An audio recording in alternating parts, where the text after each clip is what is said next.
Hi ಕರ್ನಾಟಕದ ಎಲ್ಲಾ ಸ್ಪರ್ಧಾರ್ಥಿಗಳಿಗೆ welcome to Ashwamedha IAS. ನಾನು ನಿಮ್ಮ ಸುದರ್ಶನ್. ಈ ವಿಡಿಯೋದಲ್ಲಿ ನಾವು ಜನವರಿಯಿಂದ ಏನು ಜೂನ್ ವರೆಗೂ ಕರೆಂಟ್ ಅಫೇರ್ಸ್ ಮಾಡ್ತಾ ಇದೀವಿ. ಅದರ ಫೋರ್ತ್ ಪಾರ್ಟ್ ಇದಾಗಿರುತ್ತೆ. MCQ ಫಾರ್ಮೆಟ್ ಅಲ್ಲಿ ವಿಡಿಯೋ ಇರುತ್ತೆ. ನಿಮ್ಮ ಜನವರಿ ಮತ್ತು ಫೆಬ್ರವರಿ ಮಂತ್ದು ಇದನ್ನ ಬಿಟ್ಟು ಬಿಹಾಂಡ್ ಯಾವುದೇ ಪ್ರಶ್ನೆಯನ್ನ ಕೇಳಕ್ ಆಗಲ್ಲ ಅಂತ ಹೇಳಿ ನನ್ನ ಒಂದು ಅಭಿಪ್ರಾಯ. ಬಿಕಾಸ್ ಆಲ್ಮೋಸ್ಟ್ ನಿಮ್ಮ ಎಲ್ಲ magazines, news paper, press information bureau ಎಲ್ಲ ಕವರ್ ಮಾಡಿದೆ. ಸೊ ಜನವರಿಯಿಂದ ಫೆಬ್ರವರಿ ಮಂತ್ ಅಲ್ಲಿ ನಡೆದಿರುವಂತಹ ಯಾವ್ದಾದ್ರು ಕರೆಂಟ್ ಅಫೇರ್ಸ್ ಇತ್ತು ಅಂತ ಹೇಳಿದ್ರೆ ನೀವು ಈ ವಿಡಿಯೋ ಜೊತೆಗೆ ನೀವು ಯಾವ್ದಾದ್ರು ಮ್ಯಾಗಝಿನ್ಸ್ ನ ಓದ್ಕೋತಾ ಇದ್ರಿ ಅಂತ ಹೇಳಿದ್ರೆ ಅದು ಕನೆಕ್ಟ್ ಮಾಡಿ ರಿವಿಷನ್ ಮಾಡ್ತಾ ಹೋಗಿ. ಲಾಸ್ಟ್ ಮೂಮೆಂಟ್ ಪ್ರಿಪರೇಷನ್ ಟಿಪ್ಸ್ ಏನು ಇಲ್ಲ. ಈಗ ಇಲ್ಲಿವರೆಗೂ ಏನು ಓದಿದ್ರ ಅದನ್ನ ಬಿಡದೆ ಮಿನಿಮಮ್ 10 to 20 ಟೈಮ್ಸ್ ರಿವಿಷನ್ ಮಾಡಬೇಕು. ಎಕ್ಸಾಮ್ ಹಾಲ್ ಅಲ್ಲಿ ಕುತ್ಕೊಂಡು ಹೋಗಿ ನನಗೆ ಯಾವ್ದಾದ್ರು ಪ್ರಶ್ನೆ ಗೊತ್ತು ಅಂತ ಬಂತು ಅಂತ ಹೇಳಿದ್ರೆ ಅದನ್ನ ಮಿಸ್ಟೇಕ್ ಮಾಡಬಾರದು. ನಿಮಗೆ ಗೊತ್ತಿರುವಂತಹ ಪ್ರಶ್ನೆಗಳನ್ನ ಮಿಸ್ಟೇಕ್ ಮಾಡಿಲ್ಲ ಅಂತ ಹೇಳಿದ್ರೆ ಎಕ್ಸಾಮ್ ಕ್ಲಿಯರ್ ಆಗುತ್ತೆ. ಸೊ ಹಾಗಾಗಿ ಮೊದಲನೇ ಟಾಪಿಕ್ ಹೋಗ್ತಾ ಇದೀನಿ. ಮೊದಲನೇ ಟಾಪಿಕ್ ಬಂದ್ಬಿಟ್ಟು West Asia conflict. West Asia conflict ಮೇಲೆ ಫಸ್ಟ್ ಯಾವ ರೀತಿ ಪ್ರಶ್ನೆನ ಕೇಳಬಹುದು ಅಂತ ನೋಡೋಣ. ಏನಿಲ್ಲ, ಸಿಂಪಲ್ 3 ಟೈಪ್ಸ್ ಕೇಳಿದ್ರೆ ವೆಸ್ಟ್ ಏಷ್ಯಾ ಕಾನ್ಫ್ಲಿಕ್ಟ್ ಬೇಸಿಸ್ ಮೇಲೆ ಒಂದು ಇಂಟರ್ನ್ಯಾಷನಲ್ ಅಗ್ರಿಮೆಂಟ್ಸ್ ಬಗ್ಗೆ ಕ್ವೆಶ್ಚನ್ಸ್ ಅನ್ನ ಕೇಳಬಹುದು. Abraham accords, camp David accords ಅಥವಾ ಡಿಫರೆಂಟ್ ಅಕಾರ್ಡ್ಸ್ ಎಲ್ಲಿ ವೆಸ್ಟ್ ಏಷ್ಯಾ ಸಂಬಂಧಪಟ್ಟಿದ್ದಾಗಿರೋದು. ಅದ್ರ ಜೊತೆಗೆ ಒಂದು ಮ್ಯಾಪಿಂಗ್ ಗೆ ರಿಲೇಟೆಡ್ ಕ್ವೆಶ್ಚನ್ ಅನ್ನ ಕೇಳಬಹುದು. ಒಂದು ಮ್ಯಾಪಿಂಗ್ ಗೆ ರಿಲೇಟೆಡ್ ಕ್ವೆಶ್ಚನ್ ಆಯ್ತು ಅಂತ ಹೇಳಿದ್ರೆ ಯಾವ್ದಾದ್ರು ಒಂದು ನ್ಯೂಕ್ಲಿಯರ್ ಸೈಟ್ಸ್ ಗೆ ರಿಲೇಟೆಡ್ ಕ್ವೆಶ್ಚನ್ ಅನ್ನ ಕೇಳಬಹುದು. ನ್ಯೂಕ್ಲಿಯರ್ ಸೈಟ್ಸ್ ಗೆ ರಿಲೇಟೆಡ್ ಕ್ವೆಶ್ಚನ್ಸ್ ಅನ್ನ ಕೇಳಬಹುದು. ಅದ್ರ ಜೊತೆಗೆ ಆಪರೇಷನ್ಸ್ ಅನ್ನ ಕೇಳಬಹುದು. ಅಂದ್ರೆ ಕಾರ್ಯಾಚರಣೆಗಳು, ಈ ದೇಶಗಳು ಒಬ್ಬೊಬ್ಬರ ಮೇಲೆ ಅಟ್ಯಾಕ್ ಮಾಡಿದಾಗ ಒಂದೊಂದು ಕಾರ್ಯಾಚರಣೆ ಹೆಸರಿಟ್ಟು ಆ ಕಾರ್ಯಾಚರಣೆಗಳ ಹೆಸರುಗಳನ್ನ ಕೇಳಬಹುದು. ಸೊ ನಾವು ಫಸ್ಟ್ ನಿಮಗೆ ಇಂಟರ್ನ್ಯಾಷನಲ್ ಅಗ್ರಿಮೆಂಟ್ ಮತ್ತೆ ನಿಮಗೆ ನ್ಯೂಕ್ಲಿಯರ್ ಸೈಟ್ಸ್ ರಿಲೇಟೆಡ್ ಇಲ್ಲಿ ಕವರ್ ಮಾಡ್ಲಿಕ್ಕೆ ಟ್ರೈ ಮಾಡ್ತೀನಿ. ಇಂಟರ್ನ್ಯಾಷನಲ್ ಅಗ್ರಿಮೆಂಟ್ಸ್ ನ ಸಪರೇಟ್ ಅಬ್ರಾಮ್ ಅಕಾರ್ಡ್ಸ್ ಅಂತ ಒಂದು ವಿಡಿಯೋ ಮಾಡಿದ್ದೀನಿ. ಆ ವಿಡಿಯೋದಲ್ಲಿ ಒಂದ್ಸತಿ ಗ್ಲಾನ್ಸ್ ಔಟ್ ಮಾಡಿ. ಸೊ ಇಲ್ಲಿ ಫಸ್ಟ್ ಆಪರೇಷನ್ಸ್ ಹೋಗೋಣ. ಅಂದ್ರೆ ಆಪರೇಷನ್ಸ್ ನ ಏನೇನಂತ ಕರೀತು, ಯಾವ ದೇಶಗಳು. First back ground of the topic ನ ಅರ್ಥ ಮಾಡ್ಕೊಂಡು ಅದಾದ್ಮೇಲೆ ಕನೆಕ್ಟ್ ಮಾಡ್ಕೊಳ್ಳೋದಕ್ಕೆ ಟ್ರೈ ಮಾಡಿ. ನೆಗೆಟಿವ್ ಆಲೋಚನೆಗಳನ್ನ ಬಿಟ್ಬಿಟ್ಟು ಲಾಸ್ಟ್ 15-20 ಡೇಸ್ ಸುಮಾರು ಜನ you had texted and comment last moment tips nothing tips.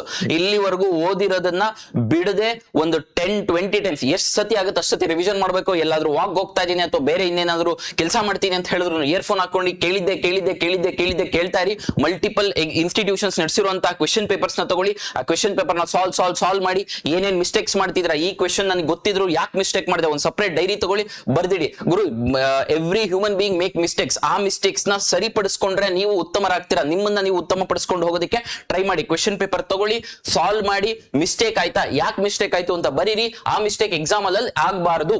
Mistake exam ಅಲ್ಲಿ ಆಗಿಲ್ಲ ಅಂದ್ರೆ, ಸಿಲ್ಲಿ ಮಿಸ್ಟೇಕ್ಸ್ ಆಗಿಲ್ಲ, ಗೊತ್ತಿರುವಂತ ಪ್ರಶ್ನೆಗಳು ಮಿಸ್ಟೇಕ್ ಮಾಡ್ಲಿಲ್ಲ ಅಂತ ಹೇಳಿದ್ರೆ most of the exams clear ಆಗ್ತವೆ. ಸೊ ಇಲ್ಲಿ ನಾವು ಫಸ್ಟ್ ಆಪರೇಷನ್ ಹೋಗ್ತಾ ಇದ್ದೀನಿ. ಬ್ಯಾಕ್ ಗ್ರೌಂಡ್ ಹೇಳ್ತಾನೆ, ಅರ್ಥ ಮಾಡ್ಕೊಳ್ಳಿ. ಫಸ್ಟ್ ಯಾವುದು ಬ್ಯಾಕ್ ಗ್ರೌಂಡ್? ಅಕ್ಟೋಬರ್ 7, 2023 ಅಕ್ಟೋಬರ್ 7, 2023 ಇದು 9 ಅಲ್ಲ, October 7, 2023 Hamas militant group Israel ಮೇಲೆ ದಾಳಿಯನ್ನ ಮಾಡುತ್ತೆ. ಹಮಾಸ್ ಮಿಲಿಟೆಂಟ್ ಗ್ರೂಪ್ ಇಸ್ರೇಲ್ ಮೇಲೆ ದಾಳಿ ಮಾಡಿದ್ರಿಂದ ಯಾಕೆ ದಾಳಿ ಮಾಡ್ತು ಅಂತ ಹೇಳಿದ್ರೆ ಜೆರೂಸಲೇಮ್ ಇಶ್ಯೂ ಇತ್ತು, ಕಾನ್ಫ್ಲಿಕ್ಟ್ ನಡೀತಾ ಇತ್ತು ಇಸ್ರೇಲ್ ಮತ್ತೆ ಹಮಾಸ್ ನಡುವೆ. ಸೊ ಆ ಕಾನ್ಫ್ಲಿಕ್ಟ್ ಹೋಗಲ್ಲ, ನಾವು ಪ್ಯೂರ್ಲಿ ಎಕ್ಸಾಮ್ ಪರ್ಸ್ಪೆಕ್ಟಿವ್ ಹೋಗ್ತಿವೆ. ಹಾಗಿದ್ರೆ ಈ ಹಮಾಸ್ ಇಸ್ರೇಲ್ ಮೇಲೆ ದಾಳಿ ಮಾಡಿದ್ದಕ್ಕೆ ಅದನ್ನ ಏನಂತ ಆಪರೇಷನ್ ಕರೆದ್ರು ಅಂದ್ರೆ ಆಪರೇಷನ್ ಅಲ್ ಅಕ್ಫಾ ಫ್ಲಡ್ ಅಂತ ಹೇಳಿ ಕರೆದ್ರು. ಆಪರೇಷನ್ ಅಲ್ ಅಕ್ಫಾ ಫ್ಲಡ್ ಇಂಪಾರ್ಟೆಂಟ್ ಅಲ್ಲ, ಬಿಕಾಸ್ 2023 ಅಲ್ಲಿ ಆಗಿರುವಂತಹ ಘಟನೆ ಇದು. ಹಾಗಿದ್ರೆ date important sir? 2023 7 October date important ಇಲ್ಲ ಸರ್. ಮತ್ತೆ ಪ್ರೀವಿಯಸ್ ಎಕ್ಸಾಮ್ ಅಲ್ಲಿ ನಾನು ಸತಿ ನೋಡಿದ್ದೆ, ಕ್ವೆಶ್ಚನ್ ಪೇಪರ್ ಅಲ್ಲಿ ಕೇಳಿದ್ರು. ಹೌದು, ಈ ಡೇಟ್ ಇಂಪಾರ್ಟೆಂಟ್ ಅಲ್ಲ. ನೆಕ್ಸ್ಟ್ ಹೇಳುವಂತಹ 2026 ಹೇಳುವಂತಹ ಡೇಟ್ ಇಂಪಾರ್ಟೆಂಟ್. ನಿಮ್ ಪೊಲೀಸ್ ಕಾನ್ಸ್ಟೇಬಲ್ ಆ ಡೇಟ್ ನ ಕೇಳಬಹುದು. ಹಾಗಿದ್ರೆ ಯಾವ ಡೇಟ್ ಅಂತ ನೋಡೋಣ. ಆ ಡೇಟ್ ಹೋಗೋದಕ್ಕಿಂತ ಮುಂಚೆ ಫ್ಯೂ ಫ್ಯಾಕ್ಟ್ಸ್ ನ ಅದರ್ ಫ್ಯಾಕ್ಟ್ಸ್ ನ ತಿಳ್ಕೊಳ್ಳೋಣ. So Hamas militant group Israel ನ ದಾಳಿ ಮಾಡ್ತು. Israel back by US advanced 3 military equipments ಇದಾವೆ. ಸೊ ರಿಟಾಲಿಯೇಟ್ ಮಾಡಿದಾಗ ಹಮಾಸ್ ನ ಹೊಡೆದಾಕುವಂತ ಚಾನ್ಸಸ್ ಇತ್ತು. ಹಾಗಾಗಿ ಯೆಮೆನ್, ಹೌತಿ ರೆಬೆಲಿಯನ್ಸ್, ಇರಾನ್ ಇವೆಲ್ಲ ಹಮಾಸ್ಗೆ ಸಪೋರ್ಟ್ ಮಾಡ್ಲಿಕ್ಕೋಸ್ಕರ ಆಪರೇಷನ್ ಟ್ರೂ ಪ್ರಾಮಿಸ್ ಅಂತ ಹೇಳಿ ಇರಾನು ಇಸ್ರೇಲ್ ಮೇಲೆ ಅಟ್ಯಾಕ್ ಮಾಡುತ್ತೆ. ಯಾವ್ದು ಅಟ್ಯಾಕ್ ಮಾಡುತ್ತೆ? ಇರಾನು ಇಸ್ರೇಲ್ ಮೇಲೆ ಅಟ್ಯಾಕ್ ಮಾಡುತ್ತೆ. ಸೊ ಅದನ್ನ ಆಪರೇಷನ್ ಟ್ರೂ ಪ್ರಾಮಿಸ್ 1 ಅಂತ ಹೇಳಿ ಕರೆದ್ರು. ಸೊ ಹಾಗಿದ್ರೆ ಇರಾನು ಇಸ್ರೇಲ್ ಮೇಲೆ ಅಟ್ಯಾಕ್ ಮಾಡಿದಂತಹ ಎಲ್ಲಾ ಆಪರೇಷನ್ ಗಳನ್ನು ಇರಾನು ಆಪರೇಷನ್ ಟ್ರೂ ಪ್ರಾಮಿಸ್ 1, 2, 3, 4 ಅಂತ ಮಾಡಿದೆ. ಹಾಗಾಗಿ ನಿಮ್ಗೆ ಏನಾದ್ರು ಮ್ಯಾಚ್ ದ ಫಾಲೋಯಿಂಗ್ ಅಲ್ಲಿ ಬರುತ್ತೆ ಈ ಆಪರೇಷನ್ಸ್. ಆಪರೇಷನ್ ಟ್ರೂ ಪ್ರಾಮಿಸ್ ಅಂತ ಬಂತು ಅಂತ ಹೇಳಿದ್ರೆ ಇರಾನ್ ಇಸ್ರೇಲ್ ಮೇಲೆ ದಾಳಿ ಮಾಡಿದ್ದನ್ನ operation true promise 1 multiple numbers ಕೊಟ್ಟಿದೆ ಅಷ್ಟೇ. 1, 2, 3, 4 26 ಮಾಡಿರೋದು 4. ಆಪರೇಷನ್ ಟ್ರೂ ಪ್ರಾಮಿಸ್ 4 ಯಾವುದು? ಇರಾನ್ ಇಸ್ರೇಲ್ ಮೇಲೆ ದಾಳಿ ಮಾಡಿದ್ದು. ಈಗ ಇರಾನ್ ಇಸ್ರೇಲ್ ಮೇಲೆ ದಾಳಿದಕ್ಕೆ ಮತ್ತೆ ಇರಾನ್ ಮೇಲೆ ದಾಳಿ ಮಾಡ್ತು. ಇದು ರಿಟಾಲಿಯೇಷನ್ ಅಂದ್ರೆ ತನ್ನನ್ನ ಪ್ರೊಟೆಕ್ಟ್ ಅದಕ್ಕೋಸ್ಕರ ಆಪರೇಷನ್ ಐರನ್ ಶೀಲ್ಡ್ ಅಂತ ಹೇಳಿ ಕರೆದ್ರು. ಯಾವುದು? Operation iron shield. ಯಾರು? ಇಸ್ರೇಲ್ ಇರಾನ್ ಮೇಲೆ ದಾಳಿ ಮಾಡಿದ್ದು, ರಿಟಾಲಿಯೇಷನ್. ಹಮಾಜು ಇಸ್ರೇಲ್ ಮೇಲೆ ದಾಳಿ ಮಾಡಿತು. ಇಸ್ರೇಲ್ ಸ್ವಲ್ಪ back by advance military equipments ಎಲ್ಲ. ಸೊ ಹಾಗಾಗಿ ಇಸ್ರೇಲ್ಗೆ ಸಪೋರ್ಟ್ ಮಾಡ್ಲಿಕ್ಕೆ ಇರಾನ್ ಆಪರೇಷನ್ ಟ್ರೂ ಪ್ರಾಮಿಸ್ 1 ಅನ್ನ ಕಂಡಕ್ಟ್ ಮಾಡ್ತು. ಆಪರೇಷನ್ ಟ್ರೂ ಪ್ರಾಮಿಸ್ 1 ಗೆ ರಿಟರ್ನ್ ಆಗಿ ಇಸ್ರೇಲ್ ಆಪರೇಷನ್ ಐರನ್ ಶೀಲ್ಡ್ ಅನ್ನ ಮಾಡ್ತು. ಇಷ್ಟು ನಮಗೆ ಪ್ರೀವಿಯಸ್ಲಿ ನಡೆದಿದ್ದಂತಹ ವಿಚಾರಗಳು. ಬಟ್ ಇಲ್ಲಿ ಮೇಜರ್ ಇಂಪಾರ್ಟೆಂಟ್ ಯಾವ ಆಪರೇಷನ್ಸ್ ಇಂಪಾರ್ಟೆಂಟ್ ನಿಮ್ ಎಕ್ಸಾಮ್ ಅಲ್ಲಿ ಕೇಳುವಂತ ಆಪರೇಷನ್ಸ್ ಯಾವ್ಯಾವ್ದು ಅಂತ ಹೇಳಿದ್ರೆ, ಈಗ ಆಪರೇಷನ್ ಐರನ್ ಶೀಲ್ಡ್ ಏನ್ ಇಸ್ರೇಲ್ ಮಾಡ್ತಲ್ಲ, ಸೊ ಇರಾನ್ ಅವರು ಸ್ವಲ್ಪ ಅಡ್ವಾನ್ಸ್ ಮಾಡಿದ್ರು, ಅಂದ್ರೆ ಇನ್ನ ಜಾಸ್ತಿ ಮಿಸೈಲ್ ದಾಳಿಗಳನ್ನ ಮಾಡ್ಲಿಕ್ಕೆ ಸ್ಟಾರ್ಟ್ ಮಾಡಿದ್ರು. ಇಸ್ರೇಲಿಗೆ ಭಯ ಆಯ್ತು. ಯಾಕೆ ಅಂತ ಹೇಳಿದ್ರೆ ಇರಾನ್ ಹತ್ರ ಏನಾರ ನ್ಯೂಕ್ಲಿಯರ್ ಬಾಂಬ್ ಏನಾದ್ರು ಬಂತು ಅಂತ ಹೇಳಿದ್ರೆ ಆ ನ್ಯೂಕ್ಲಿಯರ್ ಬಾಂಬ್ ನ ನಮ್ಮ ಮೇಲೆ ಹಾಕ್ಬಿಡ್ತಾರೆ. ಟ್ರೂ ಪ್ರಾಮಿಸ್ 1, 2 ಅಂತ ಹೇಳ್ಬಿಟ್ಟು ನ್ಯೂಕ್ಲಿಯರ್ ಬಾಂಬ್ ಹಾಕಿದ್ರು ಅಂತ ಹೇಳಿದ್ರೆ ಪ್ರಾಬ್ಲಮ್ ಆಗುತ್ತೆ ಅಂತ ಹೇಳ್ಬಿಟ್ಟು ಇಲ್ಲಿ ಮೇಜರ್ ಆಗಿ ಇಂಪಾರ್ಟೆಂಟ್ ಆಪರೇಷನ್ ಯಾವುದು ಅಂತ ಹೇಳಿದ್ರೆ ಆಪರೇಷನ್ ರೈಸಿಂಗ್ ಲಯನ್ ಅಂತ ಹೇಳಿ ಕರೆದ್ರು. ಯಾವುದು? Operation rising lion. 2024ರಲ್ಲಿ ಮಾಡಿದಂಥದ್ದು ಆಪರೇಷನ್ ರೈಸಿಂಗ್ ಲಯನ್. ಇಂಪಾರ್ಟೆಂಟ್ ಏನಿದು ಆಪರೇಷನ್ ರೈಸಿಂಗ್ ಲಯನ್? ಇಸ್ರೇಲು ಇರಾನಿನ ನ್ಯೂಕ್ಲಿಯರ್ ಸೈಟ್ಸ್ ಮೇಲೆ ದಾಳಿ ಮಾಡುತ್ತೆ. ಇಸ್ರೇಲು ಇರಾನಿನ ನ್ಯೂಕ್ಲಿಯರ್ ಸೈಟ್ಸ್ ಮೇಲೆ ದಾಳಿ ಮಾಡುತ್ತೆ. ಸೊ ಅದೇ ರೀತಿ 2025ರಲ್ಲಿ ಈಗ ಇಸ್ರೇಲಿಗೆ ಹೊಡೆದಾಕಕ್ಕಾಗ್ಲಿಲ್ಲ. ಫಸ್ಟ್ ಲಯನ್ ರೈಸ್ ಆಯ್ತು. ಲಯನ್ ಏನಾಯ್ತು? ರೈಸ್ ಆಯ್ತು. ಹೊಡೆದಾಕಕ್ಕಾಗ್ಲಿಲ್ಲ. ಹಾಗಾಗಿ 2025ರಲ್ಲಿ ಟ್ರಂಪ್ ಬ್ಯಾಕ್ಡ್ US ಅಟ್ಯಾಕ್ ಮಾಡಿದ್ರು. ಯಾರ ಮೇಲೆ? ಇರಾನ್ ಮೇಲೆ. ಅದನ್ನ ಆಪರೇಷನ್ ಮಿಡ್ ನೈಟ್ ಹ್ಯಾಮರ್ ಅಂತ ಕರೆದ್ರು. ಯಾವ ಹ್ಯಾಮರ್? Mid night hammer. ಗೊತ್ತಿರಬೇಕು ಆಪರೇಷನ್ ಮಿಡ್ ನೈಟ್ ಹ್ಯಾಮರ್ ಯಾವುದು ಅಂತ ಹೇಳಿದ್ರೆ 2025ರಲ್ಲಿ USA ಇರಾನಿನ ನ್ಯೂಕ್ಲಿಯರ್ ಸೈಟ್ಸ್ ಮೇಲೆ ಮಾಡಿದಂತಹ ದಾಳಿ. ಹಾಗಿದ್ರೆ ನ್ಯೂಕ್ಲಿಯರ್ ಸೈಟ್ಸ್ ಅಂತ ಹೇಳ್ತಾ ಇದೀವಿ. ಹಾಗಿದ್ರೆ ಯಾವ ನ್ಯೂಕ್ಲಿಯರ್ ಸೈಟ್ಸ್? ಎಕ್ಸಾಮ್ ಅಲ್ಲಿ ಕೇಳ್ತಾನೆ. ಈ ಕೆಳಗಿನವುಗಳಲ್ಲಿ ಇತ್ತೀಚೆಗೆ ಸುದ್ದಿಯಲ್ಲಿ ಕಂಡು ಬಂದ ಈ ಕೆಳಗಿನ ಸ್ಥಳಗಳು ಯಾವುದಕ್ಕೆ ಸಂಬಂಧಪಟ್ಟಿದೆ? ಯಾವ್ಯಾವುದು ಅಂತ ಹೇಳಿದ್ರೆ ಫಸ್ಟ್ ಹೇಳ್ಬೇಕು ನ್ಯೂಕ್ಲಿಯರ್ ಸೈಟ್ಸ್ ಯಾವುದು ನಿಮಗೆ ಗೊತ್ತಿರಬೇಕು. ಇಷ್ಟೊತ್ತಿಗೆ ಓದಿರ್ತೀರಾ. ನಟಾನ್ಸ್, ಫರ್ಡೋ ಮತ್ತೆ ಇಸ್ಫಹಾನ್. ಕನ್ನಡ ಮತ್ತೆ ಇಂಗ್ಲಿಷ್ ಎರಡರಲ್ಲೂ ಗೊತ್ತಾಗುತ್ತೆ ಅನ್ಕೊಂಡಿದ್ದೀನಿ. ನಟಾನ್ಸು, ಫರ್ಡೋವು, ಇಸ್ಫಹಾನ್ ಯಾವ ನ್ಯೂಕ್ಲಿಯರ್ ಸೈಟ್ಸ್ ಎಲ್ಲಿರೋದು? ಇರಾನ್ ಮೇಲೆ ಇರೋದು, ಇರಾನ್ ಇರೋದು. ಇರಾನ್ಗೆ ಅಟ್ಯಾಕ್ ಮಾಡಿದ್ರು USA ದವರು. ಏನಂತ ಕರೆದ್ರು? Operation midnight hammer. 2025 ಆಯ್ತು. ಇನ್ನೇನ್ ನ್ಯೂಕ್ಲಿಯರ್ ಎನ್ರಿಚ್ಮೆಂಟ್ ಆಯ್ತು, ಅದರ ಸೈಟ್ಸ್ ಅಟ್ಯಾಕ್ ಮಾಡಬೇಕು ಅನ್ನೋ ಅಷ್ಟೊತ್ತಿಗೆ ದೇ ಗಾಟ್ ಅದರ್ ಇನ್ಫಾರ್ಮೇಶನ್ಸ್ ಏನೋ ಗೊತ್ತಿಲ್ಲ. ಫೆಬ್ರವರಿ 28, 2020 ಅಲ್ಲಿವರೆಗೂ ಟಸಲ್ ನಡೀತಾನೆ ಇತ್ತು. ಫೆಬ್ರವರಿ 28, 2026ರಂದು ಬೃಹತ್ ದಾಳಿ ನಡೀತು. So this was the major, ಅಂದ್ರೆ this is the major date where the Iran war start ಆಗಿದ್ದು. ಇರಾನ್ ಮತ್ತೆ US ವಾರ್ ಸ್ಟಾರ್ಟ್ ಆಗಿದ್ದು ಈ ಡೇಟ್ ಇಂದ. ಹಾಗಾಗಿ ಈ date important. USA operation midnight hammer ಅಲ್ಲ. ಸೊ ಪ್ರಸ್ತುತವಾಗಿ ಫೆಬ್ರವರಿ 28, 2026ರಂದು ಮಾಡಿದಕ್ಕೆ ಎಪಿಕ್ ಫ್ಯೂರಿ ಅಂತ ಕರೆದ್ರು. ಹಾಗಿರೋ ಆಪರೇಷನ್ ಎಪಿಕ್ ಫ್ಯೂರಿ ಯಾವ ಡೇಟಿಗೆ ಮಾಡಿದ್ರು ಅಂದ್ರೆ ಫೆಬ್ರವರಿ 28, 2026. ಯಾರು ಮಾಡಿದ್ದು? USA ಮಾಡಿದ್ದು. ಏನು? USA ಇರಾನ್ ಮೇಲೆ ದಾಳಿ ಮಾಡಿದ್ದಕ್ಕೆ ಆಪರೇಷನ್ ಎಪಿಕ್ ಫ್ಯೂರಿ ಅಂತ ಕರೆದ್ರು. ಹಾಗಿದ್ರೆ ಇಸ್ರೇಲ್ ಅವರು ಇದನ್ನ ಏನಂತ ಕರೆದ್ರು? ಇಸ್ರೇಲ್ ದಾಳಿ ಮಾಡಿದ್ದಕ್ಕೆ ರೋರಿಂಗ್ ಲಯನ್ ಅಂತ ಕರೆದ್ರು. ಫಸ್ಟ್ ಲಯನ್ ಏನಾಗಿತ್ತು? ರೈಸ್ ಆಗಿತ್ತು. ಇವಾಗ ಏನಾಯ್ತು? ರೋರ್ ಆಯ್ತು ಅಂತ ಹೇಳಿ ನೆನ್ಪಿಟ್ಕೋಬಹುದು. So these are the major important operations. Long story short, simple. Operations related questions ಅನ್ನ ಕೇಳುವಂತ ಚಾನ್ಸಸ್ ಜಾಸ್ತಿ ಇದೆ. ಹಾಗಾಗಿ ಗೊತ್ತಿರಬೇಕಾದಂತ operations. Operation true promise. Iran Israel ಮೇಲೆ ಮಾಡುವಂತಹ ಪ್ರತಿಯೊಂದು ದಾಳಿಗೂ ಆಪರೇಷನ್ ಟ್ರೂ ಪ್ರಾಮಿಸ್ 1, 2, 3, 4 ಅಂತ ನೇಮ್ ಮಾಡ್ಕೊಂಡಿದೆ. ಅದು 1 ಯಾವುದಕ್ಕೆ 2 ಯಾವುದಕ್ಕೆ ಅಂತ ಕೇಳೋ ಚಾನ್ಸಸ್ ಜಾಸ್ತಿ. ಅದನ್ನೊಂದ್ಸತಿ ನೀವು ಕಮೆಂಟ್ ಸೆಕ್ಷನ್ ಅಲ್ಲಿ ಕಮೆಂಟ್ ಹಾಕಿ ಯಾವ ವರ್ಷ ಮಾಡ್ತು ಅಂತ ಹೇಳ್ಬಿಟ್ಟು. ಜಸ್ಟ್ ಐಡಿಯಾ ಇದ್ರೆ ಸಾಕು, ಬೈ ಹಾರ್ಟ್ ಮಾಡುವ ಅವಶ್ಯಕತೆ ಇಲ್ಲ. ಹಾಗಿರೋ ಆಪರೇಷನ್ ಮಿಡ್ ನೈಟ್ ಹ್ಯಾಮರ್ 2025ರಲ್ಲಿ USA ಇರಾನ್ ಮೇಲೆ ದಾಳಿ ಮಾಡಿದಕ್ಕೆ ಆಪರೇಷನ್ ಮಿಡ್ ನೈಟ್ ಹ್ಯಾಮರ್. ಅದನ್ನ ಇಸ್ರೇಲ್ ಏನಂತ ಕರೀತು ಅಂದ್ರೆ operation rising line. First rising line. Confusion ಆಗಬಾರ್ದು, ಇಲ್ಲಿ ಕನ್ಫ್ಯೂಷನ್ ಮಾಡುವಂತ ಚಾನ್ಸಸ್ ಜಾಸ್ತಿ ಇರುತ್ತೆ. 2024ರಲ್ಲಿ ಆಗಿರೋದು ರೈಸಿಂಗ್ ಲೈನ್, 2026ರಲ್ಲಿ ಆಗಿದ್ದು roaring line. First line rise ಆಗಿ ಆಮೇಲೆ ರೋರ್ ಮಾಡುತ್ತೆ. ಫಸ್ಟ್ ಎದ್ ನಿಂತು ಆಮೇಲೆ ಗರ್ಜಿಸುತ್ತೆ ಅನ್ನುವಂತ ಯಾವ್ದಾದ್ರು ನಿಮಾನಿಕ್ ನ ನೀವು ನೆನ್ಪಿಟ್ಕೋಬಹುದು. ಇದನ್ನ USA ಏನಂತ ಕರೆದ್ರು? ಫೆಬ್ರವರಿ 28, 2026ರಂದು ಮಾಡಿದಂತಹ ದಾಳಿಗೆ USA ಆಪರೇಷನ್ ಎಪಿಕ್ ಫ್ಯೂರಿ ಅಂತ ಹೇಳಿ ಕರೆದ್ರು. ಇದು ಆಪರೇಷನ್ಗಳ ಕುರಿತಾಗಿ ಕೇಳಬಹುದಾದಂತಹ ಒಂದು ಫ್ಯೂ ಇಂಪಾರ್ಟೆಂಟ್ ಫ್ಯಾಕ್ಟ್ಸ್. ಎಲ್ಲಿ? ಇರಾನ್ ಮತ್ತೆ ವೆಸ್ಟ್ ಏಷ್ಯಾ ಕಾನ್ಫ್ಲಿಕ್ಟ್ ರಿಲೇಟೆಡ್. ಹಾಗಿದ್ರೆ ನೆಕ್ಸ್ಟ್ ಇನ್ಯಾವ ತರ ಕ್ವೆಶನ್ಸ್ ಕೇಳಬಹುದು ಅಂತ ಹೇಳಿದ್ರೆ ಮ್ಯಾಪಿಂಗ್ ಗೆ ಸಂಬಂಧಪಟ್ಟಂತೆ ಕ್ವೆಶನ್ಸ್ 99% ಬಂದೇ ಬರುತ್ತೆ. ಮ್ಯಾಪಿಂಗ್ ಗೆ KSL ಕೇಳಿದಾನೆ multiple times. Iran multiple times news ಅಲ್ಲಿ ಇದೆ. ಹಾಗಾಗಿ ಇರಾನ್ ಬಾರ್ಡರಿಂಗ್ ಕಂಟ್ರೀಸ್ ಗೊತ್ತಿರಬೇಕು. ಅದ್ರ ಜೊತೆಗೆ ಇನ್ಯಾವ್ದು ಗೊತ್ತಿರಬೇಕು ಸರ್? ಇಸ್ರೇಲ್ ಬಾರ್ಡರಿಂಗ್ ಕಂಟ್ರೀಸ್ ಗೊತ್ತಿರಬೇಕು. ಮ್ಯಾಪ್ ನ ಕರೆಕ್ಟ್ ಆಗಿ ನೋಡೋಣ ಈಗ ಯಾವ ರೀತಿ ಕ್ವೆಶನ್ ಅನ್ನ ಕೇಳಬಹುದು ಅಂತ ಹೇಳಿ. ಕ್ವೆಶನ್ ಹೋಗೋಣ. ಅದಕ್ಕೂ ಮುಂಚೆ ಫ್ಯೂ ಫ್ಯಾಕ್ಟ್ಸ್ ನ ಎತ್ಕೊಂಡು ಆಮೇಲೆ ಕ್ವೆಶನ್ಸ್ ಹೋಗೋಣ. ಈಸಿ ಆಗುತ್ತೆ, ನಿಮಗೆ ರಿವಿಷನ್ ಆದಂಗ ಆಗುತ್ತೆ, ಅದಕ್ಕೋಸ್ಕರ. ಹಾಗಿದ್ರೆ ಫಸ್ಟ್ ಟಾಪಿಕ್ ನಾವ್ ಯಾವ್ದು ಮಾಡ್ಬೇಕು ಅಂದ್ರೆ ಇರಾನ್ ಬಾರ್ಡರಿಂಗ್ ಕಂಟ್ರೀಸ್ ನ ಮಾಡ್ಬೇಕು. ಯಾವ್ದು? ಇರಾನ್ ಬಾರ್ಡರಿಂಗ್ ಕಂಟ್ರೀಸ್ ಹೇಳ್ಬೇಕು. ಸರ್ ಹೆಂಗ್ ಸರ್ ನೆನ್ಪಿಟ್ಕೊಳ್ಳೋದು? ಅಲ್ಲೋಗಿ ಕನ್ಫ್ಯೂಷನ್ ಆಗುತ್ತೆ. ತುರ್ಕ್ಮೆನಿಸ್ತಾನ, ಟರ್ಕಿನ, XYZ ಥಿಂಗ್ಸ್. ಒಂದು ನಿಮಾನಿಕ್ ಹೇಳ್ತೀನಿ, ಬರ್ಕೊಳ್ಳಿ. ಆಟ ಆಡೋದಕ್ಕೆ ಟಿಪ್ ಕೊಡು. ಏನು? ಆಟ ಆಡೋದಿಕ್ಕೆ ಟಿಪ್ ಕೊಡು. ಅಡ್ಡಾದಿಡಿ ಮಾಡ್ತಿರೋ ಏನ್ ಮಾಡ್ತಿರೋ ಗೊತ್ತಿಲ್ಲ. ಎಕ್ಸಾಮ್ ಅಲ್ಲಿ ಈ ಕ್ವೆಶನ್ ಬಂತಂದ್ರೆ ಸರಿ ಮಾಡ್ಬೇಕು. ಆಟ ಆಡೋದಕ್ಕೆ ಟಿಪ್ ಕೊಡಿ ಅಂತ ಹೇಳಿದ್ರೆ ಏನು ಸರ್ ಇದು? ಆಟ ಆಡ್ಲಿಕ್ಕೆ ಟಿಪ್ ಕೊಡಿ. A for Afghanistan. ಮೊದಲನೇ ಏನು? ಆಟ. AATA ಅಟ್ಟ ಅಂತ ಬರ್ಕೊಂಡ್ಬಿಟ್ರೆ AATTA ಅಂತ ಆಟ. AATA. A for Afghanistan. ಇನ್ನೊಂದು A ಯಾವ್ದಾಗುತ್ತೆ? Azerbaijan. ET for Turkmenistan. A for Armenia. ಅದ್ರ ಜೊತೆಗೆ ET ಟರ್ಕಿ ಕಾಣಿಸುತ್ತಲ್ಲ, ಟರ್ಕಿ. ಅದ್ರ ಜೊತೆಗೆ EI Iraq, EP, Pakistan. Tip ಆಟ. ಇಷ್ಟು ಬಾರ್ಡರಿಂಗ್ ಕಂಟ್ರೀಸ್. ಎಷ್ಟಿದೆ ಕಂಟ್ರೀಸ್? 4, 3, 7 ಬಾರ್ಡರಿಂಗ್ ಕಂಟ್ರೀಸ್ ಇರುತ್ತೆ. ನೆನ್ಪಿಟ್ಕೋಬೇಕು. ಯಾವ ಬಾರ್ಡರಿಂಗ್ ಕಂಟ್ರೀಸು? ಇರಾನಿನ ಬಾರ್ಡರಿಂಗ್ ಕಂಟ್ರೀಸ್. ಓಕೆ, ನಾವು ಅದ್ರ ಜೊತೆಗೆ ನೀವು ಹೇಳಿ ಇಸ್ರೇಲ್ ಬಾರ್ಡರಿಂಗ್ ಕಂಟ್ರೀಸ್ ಯಾವ್ಯಾವ್ದನ್ನ ನೆನ್ಪಿಟ್ಕೊಳ್ಳೋಣ. ಇಸ್ರೇಲ್ ಬಾರ್ಡರಿಂಗ್ ಕಂಟ್ರೀಸ್ ನ ನೆನ್ಪಿಟ್ಕೊಳ್ಳೋದಕ್ಕೋಸ್ಕರ ನಾನು ಹೇಳ್ತಾ ಇರುವಂತಹ ಒಂದಿದು ಜಲ್ ಎಸ್. ಯಾವುದು? ಜಲ್ ಎಸ್. ಜಲ್ for Jordan, Egypt, Lebanon, Syria. Jordan, Egypt, Lebanon, Syria. ಏನಿದು?